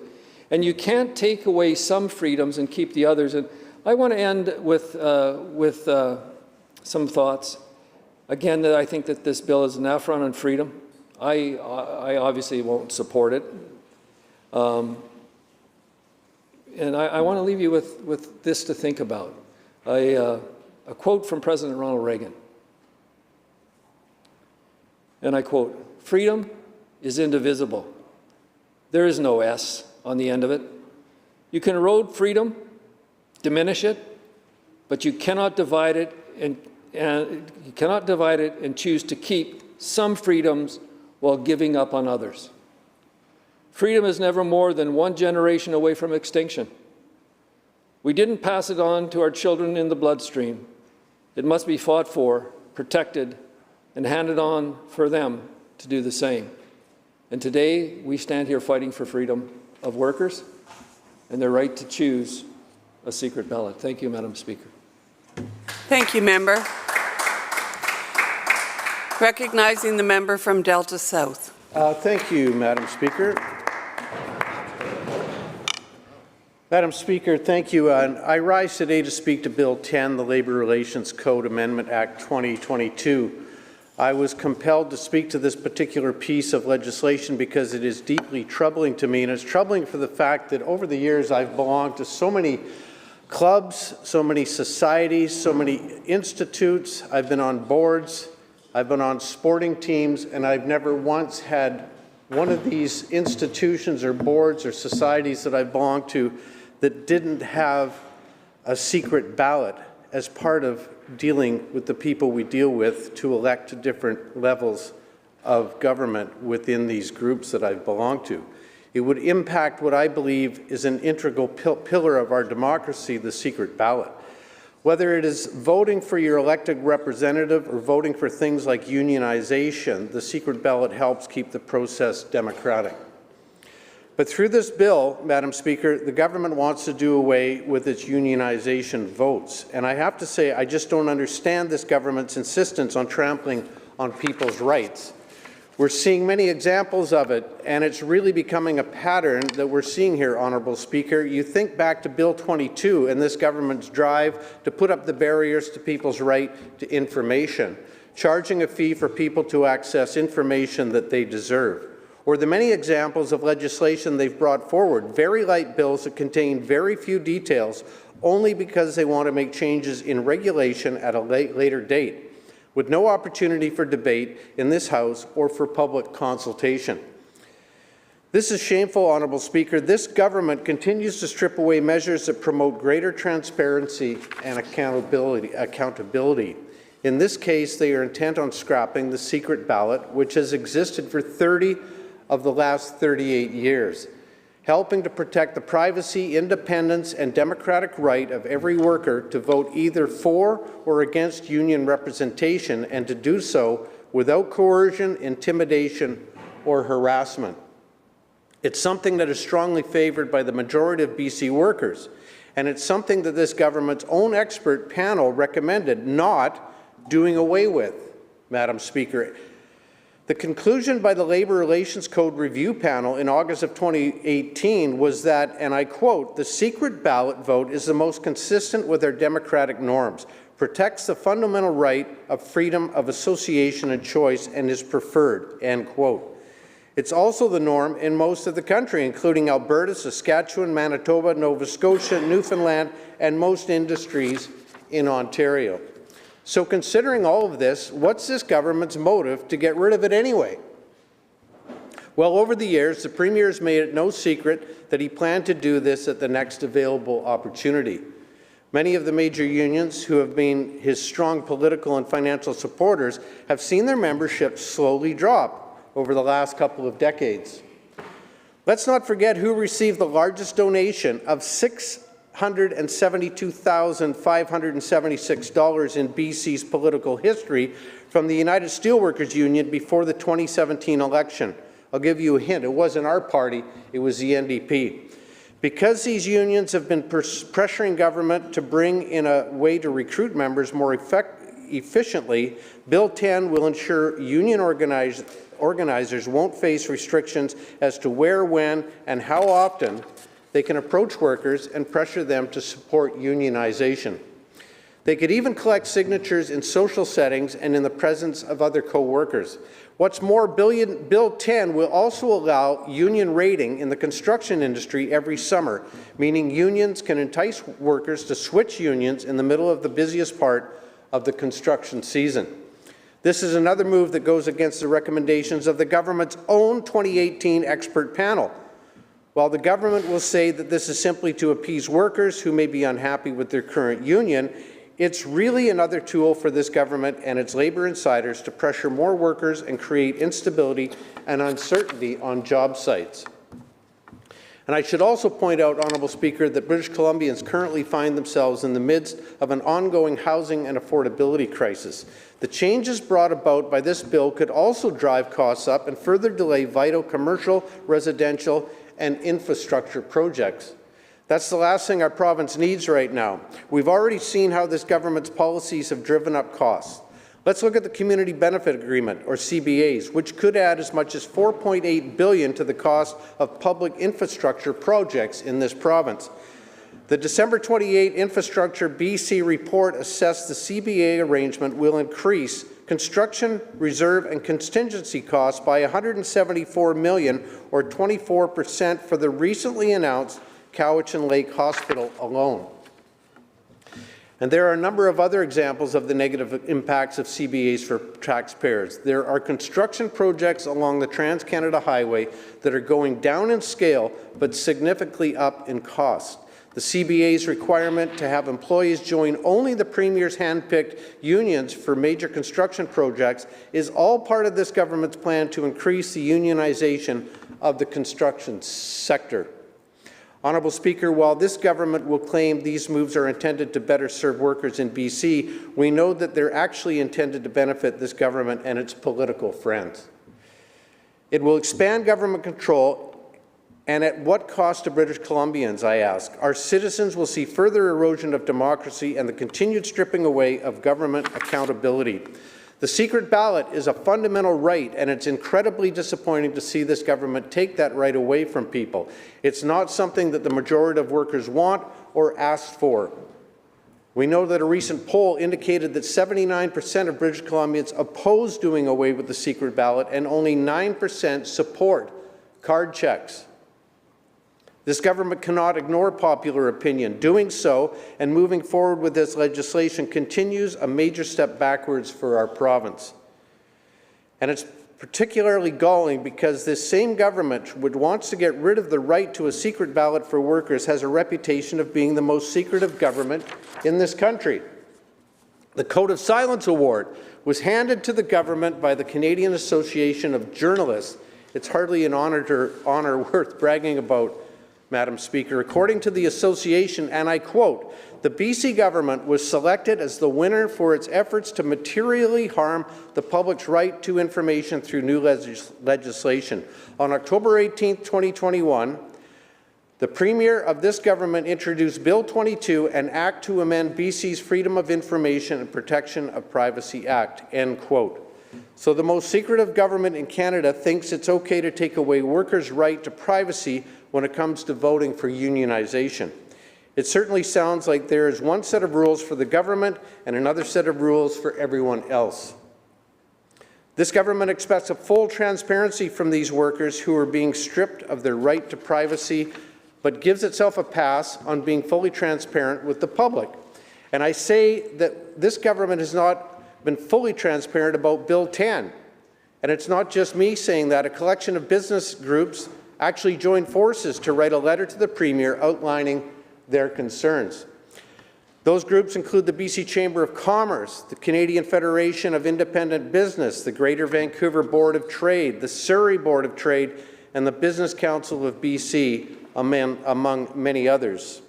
The first paragraph of their joint letter reads this, and I quote, Madam Speaker, "On behalf of 23 organizations and our collective membership, we write to express our dismay with the changes your government has proposed to the certification provisions of the Labour Relations Code. These changes will have economic repercussions across the province as business work to recover from the impacts of COVID-19. They will also needlessly destabilize the labour relations balance in British Columbia," end quote. They go on to note how once again this government has failed to properly consult with stakeholders and those who will be affected by the changes. They say, and I quote once again, Madam Speaker, "Regrettably, this is not the first time that members of the business community have expressed frustration about the consultations are conducted on employment legislation. It is now a pattern that is extremely concerning, especially given your instructions in the Minister's mandate letter to consult widely in advance of making changes to workplace legislation," end quote. It's a fair point, Honourable Speaker. That was a commitment by the Premier himself laid out in a mandate letter to the Minister that has seemingly been forgotten about or ignored. Does that surprise anyone here? Probably not. This government doesn't exactly have a great track record when it comes to consultation. They surprise parents of children with autism and other support needs with the removal of individualized funding, with plans to replace it with the hub model instead. They triggered massive panic and outrage for those families because they didn't properly consult with them ahead of their proposed changes. Families who have gone to great lengths to seek out and choose care providers and specialists are now having their worlds turned upside down, all because of this government knows best attitude. Or here's another example, Madam Speaker, since I'm the opposition critic for agriculture. Remember a few years ago when the government failed to undertake the appropriate amount of consultation with industry deserved with regards to controversial Bills 15 and Bill 52. The bills that stripped farmers of their rights and gave the government more control over agricultural land and the livelihoods of those who work on it. I remember it very clearly because I still hear about it today, the needless chaos and frustration people felt when the government forged ahead with these bills without talking to farmers and landowners in this province. The government even had to backtrack and ease some of the restrictions on secondary homes and suites on the ALR because it thought it knew best and was certainly proved wrong. And today, once again, we see groups caught off guard by the government's decisions in this case with regards to this piece of legislation before us. It's disappointing, Honourable Speaker. To move forward with significant changes without the appropriate consultation effort is just wrong. The joint industry letter to the Premier also says, and I quote once again, "The secret ballot is a fundamental component of our democratic system and a standard that should apply in workplaces just as it does in other facets of public life. Workers in British Columbia have a right to join a union, and our organizations believe in and respect the collective bargaining process. Workers also have the right to make a decision in a manner that is free from influence. The secret ballot is essential to protecting that right," end quote. Again, some excellent points made by the representatives of the 23 organizations, and the parties conclude their letter by saying, and I quote, "At a time when the government is seeking to create a more inclusive economy, implementing changes as proposed in Bill 10 will foster divisiveness within the workplace at a time when we all need to be focusing on recovery and growing our economy for the benefit of all British Columbians. We call on the government to withdraw Bill 10 and to undertake proper consultations with stakeholders," end quote. Certainly sounds like good advice to me, Madam Speaker. Meanwhile, another organization is calling for the same thing. The Canadian manufacturers and exporters have also gone public, calling for the government to withdraw this bill. Andrew Wynne Williams, Divisional Vice President for BC of CME, says, and I quote, "A secret ballot vote confirms a worker's real opinion about joining a union. If they have all felt intimidated, either deliberately or even through unconscious peer pressure into making the decision, then the secret ballot is where they can feel safe expressing their true opinion," end quote. Mr. Wynne Williams goes on to say, and I quote again, "Our society has long recognized that a secret ballot is fundamental to any democratic process. Removing it underlines the freedom to make your own decision without feeling like someone is looking over your shoulder and judging that decision," end quote. So there you have it, multiple organizations, 24 in total, just in the examples I've given, that want this bill scrapped. Honourable Speaker, this government seems to have done things in the wrong order once again. It needs to talk to people, listen to people, carefully consider their input before making decisions and moving forward with legislation that directly impacts them. Instead, we continue to see this government insist on ramming through legislation without those types of discussions and without the proper sharing of information, without the opportunity for people to be heard. No wonder people get so angry. Over and over again, they are caught off guard by this government's decisions and the potential impact they could have on them. This government seems intent on making decisions behind closed doors and blocking people's right to information about those decisions. Putting up the barriers that don't need to be there has become a pattern, and it's wrong. Madam Speaker, you know, I look at the list of different uses of secret ballots, even by the national NDP party, with the NDP Constitution in mind, and I start by seeing number 1, the leader shall be elected by secret ballot. It goes on to talk about other elected positions within the NDP party. The party president shall be elected by secret ballot. The treasurer, the regional representatives of the party executive, a Northern Caucus representative of the party executive, the chairs of the Participation of Women Committee, the New Democratic Youth of Canada, the Racial Justice and Equity Committee, the Aboriginal Commission, the Lesbian, Gay, Bisexual, Transgendered Committee, the Persons Living with Disabilities Committee, and the Federal Caucus representative. Those are all part of their secret ballot for voting. Other secret ballot applications, we see it every day in the walks of life. Political parties, internal positions such as president, candidates during contested nominations, party leaders. Municipally, we see the mayor, the city council, the school boards, the park boards. These are all elected by secret ballots. And in daily life, we see, like I mentioned earlier, student councils, councils at universities, strata councils, elected directors under the Societies Act. Even our caucus chairs within our caucuses here in Victoria are elected by secret ballots. The 4-H clubs I belong to were secret ballots. The class presidents that I belonged to in high school were all secret ballots. It's everywhere in our walks of life. So, Honourable Speaker, in a bid to help employers feel heard on this issue, I went out and I spoke to some of them about this legislation and how they feel about it. And I'll share what I heard from one employer in particular, because I think the members opposite need to hear it. This individual is from Delta, from my riding. The Delta business community has asked, and they've asked to remain anonymous, and I'll respect this person's right to privacy. Here's what they had to say about this bill, and I quote, "As a business owner of a manufacturing company in Tilbury Industrial Park in Delta, I am strongly opposed to Bill 10, the Labour Relations Code Amendment Act, that will strip away the secret ballot from workers looking to unionize. I believe that every group, including Labour, have the right to express their opinions, but each individual has the right to choose without coercion, without peer pressure, without being blackballed in the workforce. We need to protect all workers' rights, and the right to choose by secret ballot is a right that must remain in our Labour Code. In my SME manufacturing business, we had one union activist who was loud and intimidating. Most of the other workers were not willing to speak up against this person's opinions because of fear of backlash in the workplace. The company did an anonymous survey to see what the feeling of the group was regarding unionization, and the overwhelming majority were not in favor, and yet none were willing to speak up publicly against this very intimidating person.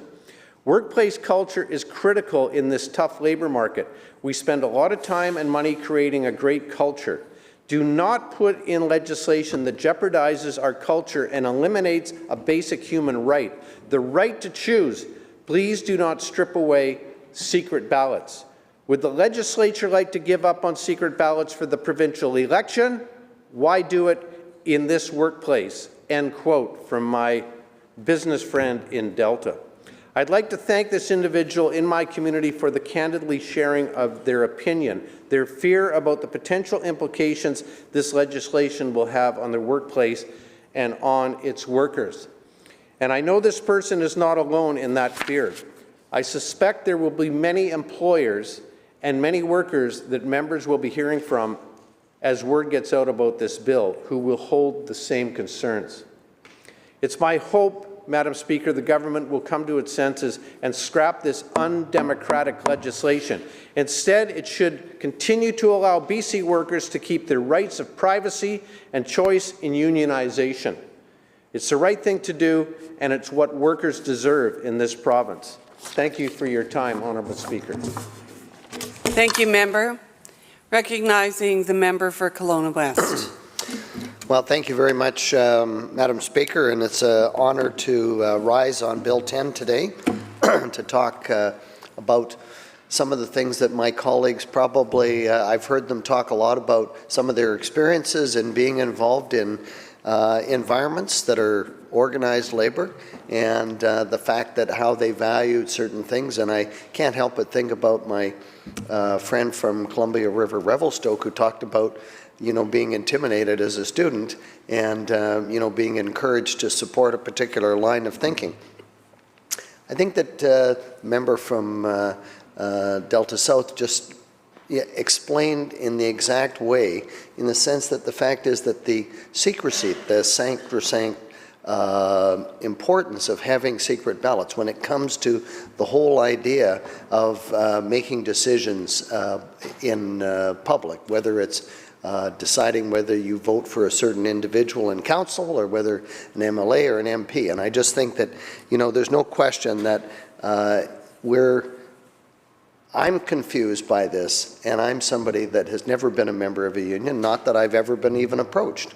I have lots of employees, and I know that it's one of the things that we've always tried to maintain a degree of sensibility and making certain that we try to do better than what we think the average is, to make certain that people want to continue and continue to contribute to what we're doing in our community and in our business.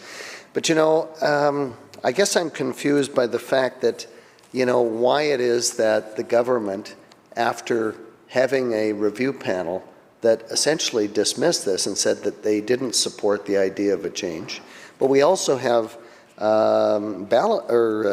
public sentiment that says that 79% of British Columbians agree that a secret ballot vote should be required for unionizing a workplace. And I think that that goes back to the member from Columbia River Revelstoke in terms of the fact that he was being asked to do something and he wants to make his own decision. I think that the idea, if there was a benefit to something that was being done for the workers, etc., by the card check system, then I think it would have been in place. And of course, we've already heard the fact that it's, you know, over in the last 38 years, 30 of those years have been through a secret ballot. Many of the provinces in Canada have similar certification systems, and I think that probably if there was a problem, and I go back to the mandate letter of the minister back when he was first appointed as the minister, and the Premier in that mandate letter made it clear that he wanted to make certain that British Columbia was competitive, it had labour standards that were in sync with the rest of Canada and other provinces. And I have no doubt that that's probably what's most important, that what we should be aspiring to and what we should be trying to do here in terms of Bill 10.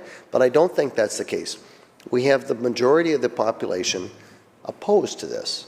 We have, and I haven't heard anybody on the other side, although I have listened to some of the colleagues that I've worked with for many years here, come up with reasons why that this is important to them. Why is it so important? And I hear everything from, you know, employers that are maybe not, you know, as forthright, or maybe they're bad employers, and I don't support that. I think that there should be a way to make certain that, you know, that the labor laws are evenly distributed and they're applied to everybody, whether they're the best or the worst. And the bottom line is that that's what we try to do with the labor code. But I don't think that Bill 10 gets us to a better place in that. I think that the fact that there was a, you know, a commitment by the government prior to the election to certain groups of unions that they would do certain things. They've introduced the, you know, the fact that there was going to be a community benefit agreement. So I read from some work that was done as this was coming into play about secret ballot from the British Columbia Road Builders. And on July the 18th, 2017, Premier Horgan presented a mandate letter to the Minister of Labour, Harry Bains, which among other things directed that he ensure British Columbians have the same rights and protections enjoyed by other Canadians by reviewing the Labour Relations Code to ensure workplaces support a growing and sustainable economy with fair laws for workers and businesses. I just mentioned that. I don't think there's anything that these people are against in that.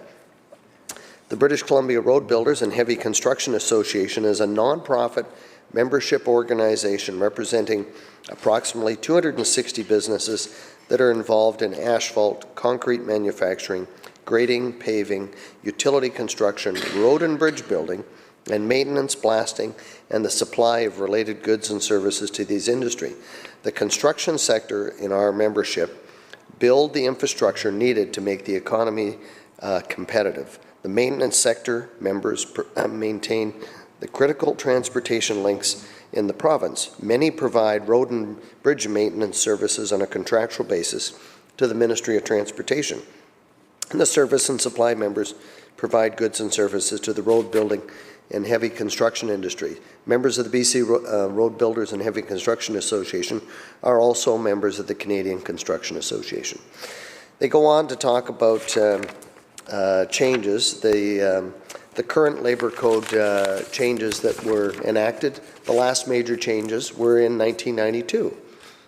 which goes back to almost 40 years ago, labor relations in British Columbia has become more stable and predictable in those years prior to that revision, which has been punctuated by labor unrest and disruption of the economy. I can remember that growing up in terms of, you know, I think it was about 1982 or 84, and we were in the throes of a recession, and we had like 100,000 people marching on Parliament here. It was a very difficult time, and it wasn't an easy time for unionized or non-unionized people. And it did require that there needed to be an equilibrium and a balance. And I remember, you know, television coverage of Jack Monroe, the head of the IWA, coming to the Premier and achieving a form of labor peace in the province that had not been achieved previously, in trying to find the pathway so that people could work together. Even in my role as the representative in Asia for trade, I know that the then Premier Christy Clark brought dozens of union leaders along with her to help promote LNG in British Columbia and the development of it. We needed, through the jobs plan done by the current leader of the opposition when she was Minister of Jobs, we created a plan that was inclusive. We needed everybody to do these projects, and my goodness, we've only seen one of those projects proceed. We know that there's other opportunities, provided that we can provide certainty and stability in terms of what it is that we're trying to provide here. And that's the opportunity for everybody that's working. My goodness, the demand for labor on not just that one project that's going ahead, but the Coastal GasLink, the Trans Mountain Pipeline, Site C.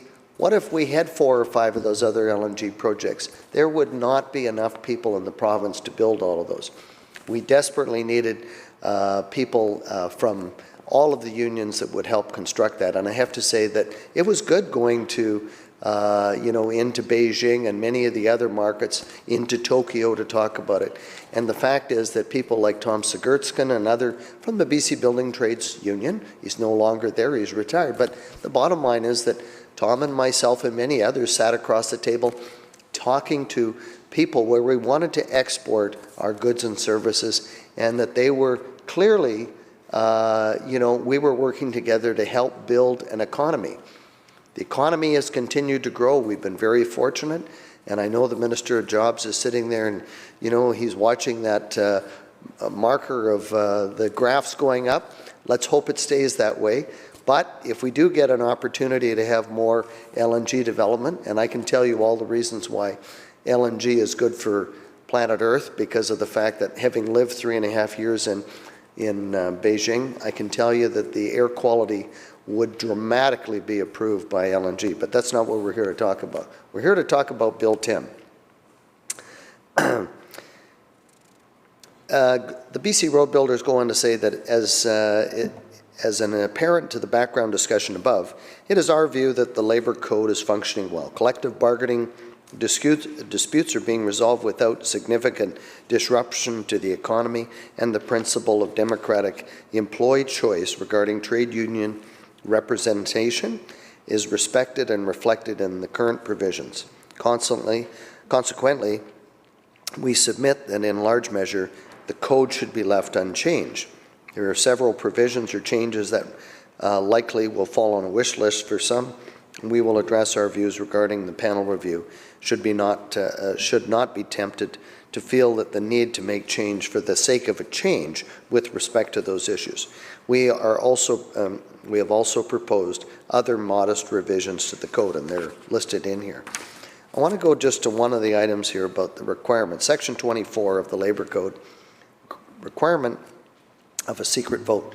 As is the case in any process that produces winners and losers, it is imperative that the process not only be fair, but it is seen to be fair.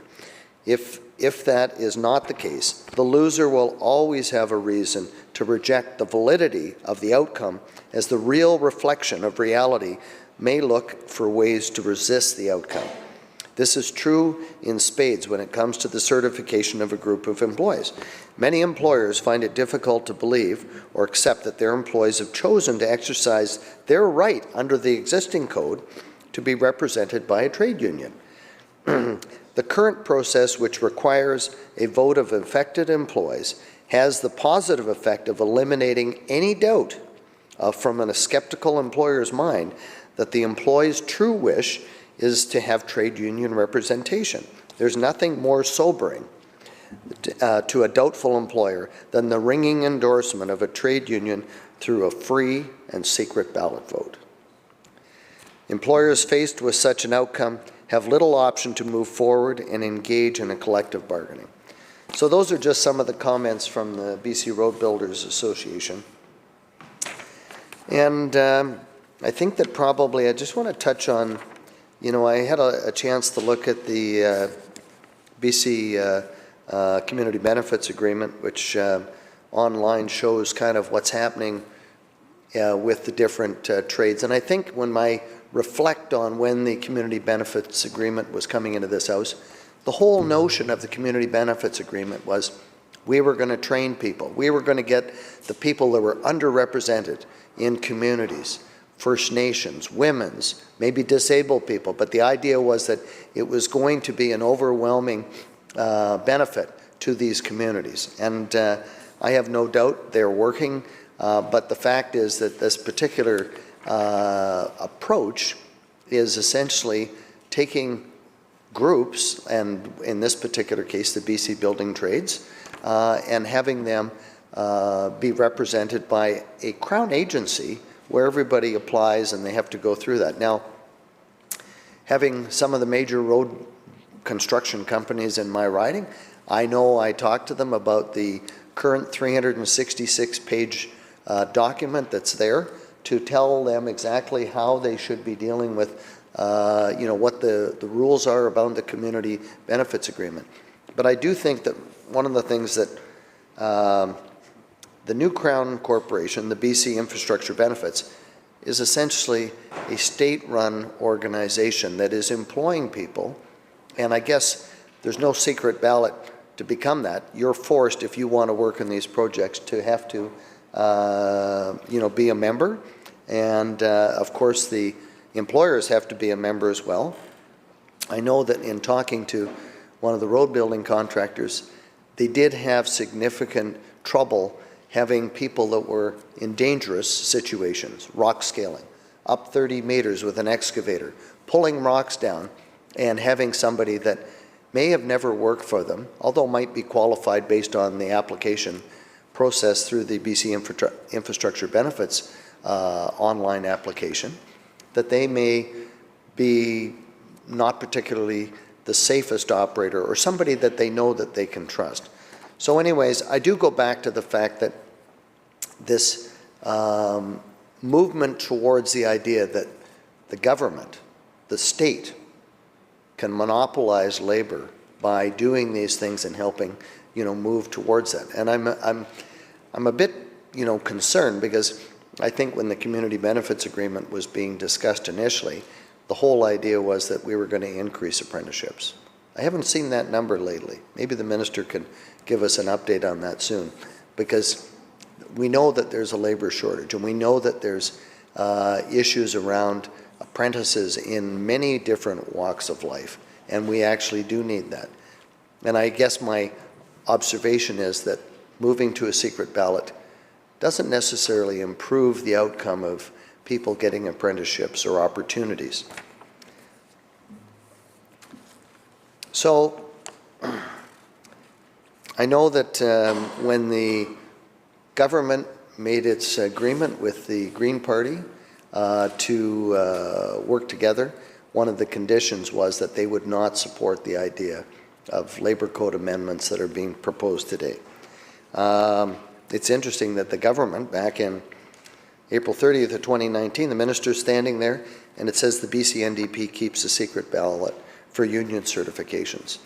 Well, I guess if it was good enough for the Greens and the NDP to line up together, why would it be necessary today? What is imperative? What's driving this?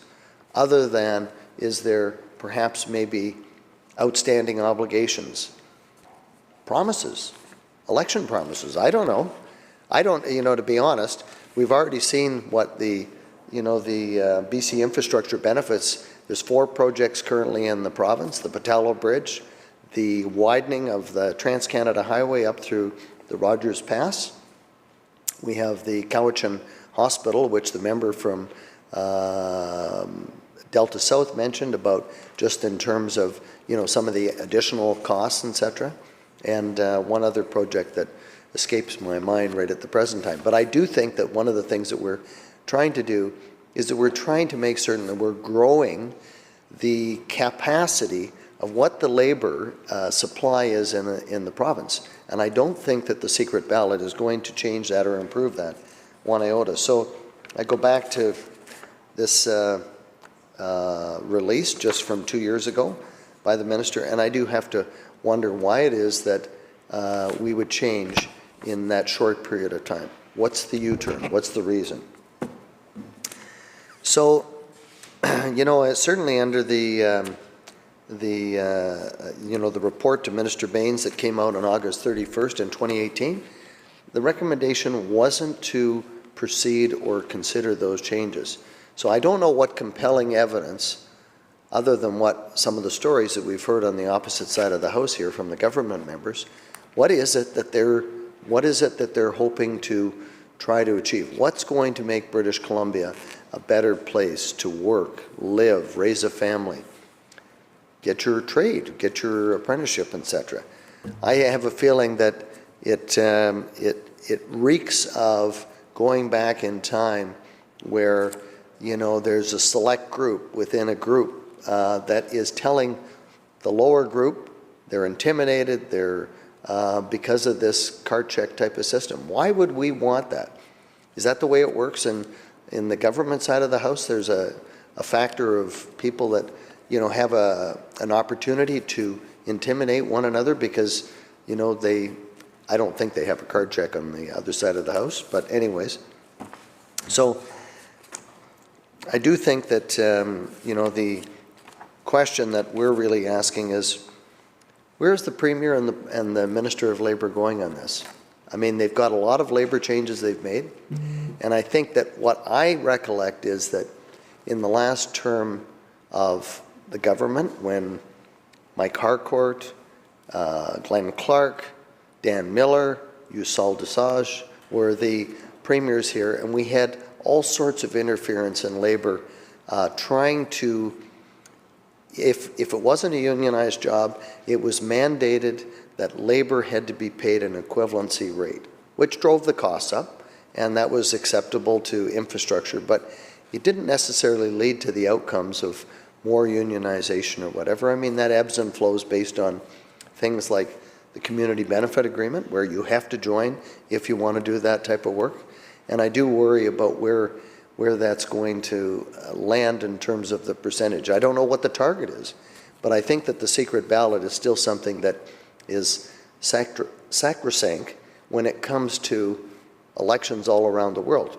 If you, I looked up you know, just kind of the whole notion of the secret ballot. They call it the Australian ballot, where it came from, and of course, you know, what was the reason? And it's been around for a long time. The whole idea of it is that it's something that is fundamental to democracies, and I'm assuming we're still a democracy. We haven't decided to trade ourselves in on some other type of system. I hope that we can, you know, find our way to getting to finding a way where we could arrive at a place where Bill 10 could be deferred and not necessarily go ahead. I don't think that I should be supporting this, and I don't think that British Columbians are looking to support that, Madam Speaker. So with that, I will take my place and listen to other speakers on this particular bill. Thanks very much. Thank you, Member. Recognizing the Leader of the Third Party. Oh, thank you, Madam Speaker, and glad to have an opportunity to stand up and speak to Bill 10, the Labour Relations Code Amendment Act. I think I'm going to spoil the ending for you, Madam Speaker. This bill is going to pass. It's going to pass because it will be unanimously supported by the government caucus, which has 57 MLAs. That's 65.5% of the seats in this chamber. And the reason I start here is because there's been a lot of talk in the last few days on this bill that comes back to democracy. We just heard it from the member from Kelowna West. He ended by talking about democracy and the important role of a secret ballot in democracy. But we've also heard it from the government side. The Minister of Labour said that the, quote, right that is enshrined in the Canadian Constitution, the Charter of Rights and Freedoms for all Canadians, our right to association, end quote, and that Bill 10 will help prevent anyone from impeding that right so that we can uphold, this is a quote, we can uphold Canadians' rights to association without interference. Honestly, Madam Speaker, I'm surprised we haven't gotten national media attention for this bill, because apparently the entire foundation of Canadian democracy rests on whether this bill passes or not. I think that one of the problems we have here, and this is if you take a historical assessment of this debate, it bounces back and forth across this chamber, depending on who's sitting on that side of the House. And one of the reasons why we were pleased with an expert panel, an independent expert panel, giving direction, was the hopes that it would end this pendulum swing that has come to characterize this and many other debates in this chamber, but this one in particular. And that pendulum swing is one of the problems with majority governments and majoritarian governments, even when, which they almost always are false majority governments, is that it creates uncertainty. It creates a sense that, okay, here we are, the pendulum has swung this way for now, and then we can anticipate that when the sides switch, the pendulum's going to swing back. And so we're in this constant state of, where are things going to land? And I would argue, Madam Speaker, that that is actually not very good for democracy. And it's not very good for a sense of continuity and certainty and predictability in our democracies and how we operate. So I've been enjoying the fervent and passionate speeches about democracy and how much that matters. And I will acknowledge, that in the time since the last amendments came in, the world has indeed changed. There have been some pretty significant shifts. Let's think about some of those. In Canada, since the COVID pandemic began, we got 15 new billionaires. 15 new ones, 15. And existing billionaires increased their wealth by $111 billion. Meanwhile, by the end of 2021, 5.5 million Canadian workers had lost their jobs. Inequality is setting records. Currently, inequality is at a scope greater than inequality was in France prior to the 18th century revolution.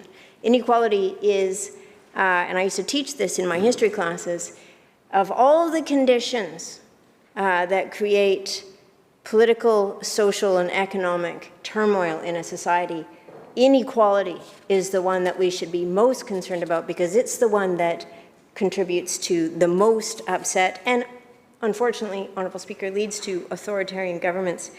Canada's 87 richest families hold more wealth than the bottom 12 million Canadians combined. We have an inequality problem. And I'm aware that the clock is ticking and I have very little time, Mr. Speaker, but allow me a few more minutes, because the point that I want to make is that governments have a really significant and really serious responsibility to ensure that the rights of workers and the rights of citizens are protected. But the argument, the case that I would make is that governments cannot leave that entirely in the hands of unions. Unions play a really important role. And unions have played a really important role in securing really essential, really critical rights for workers.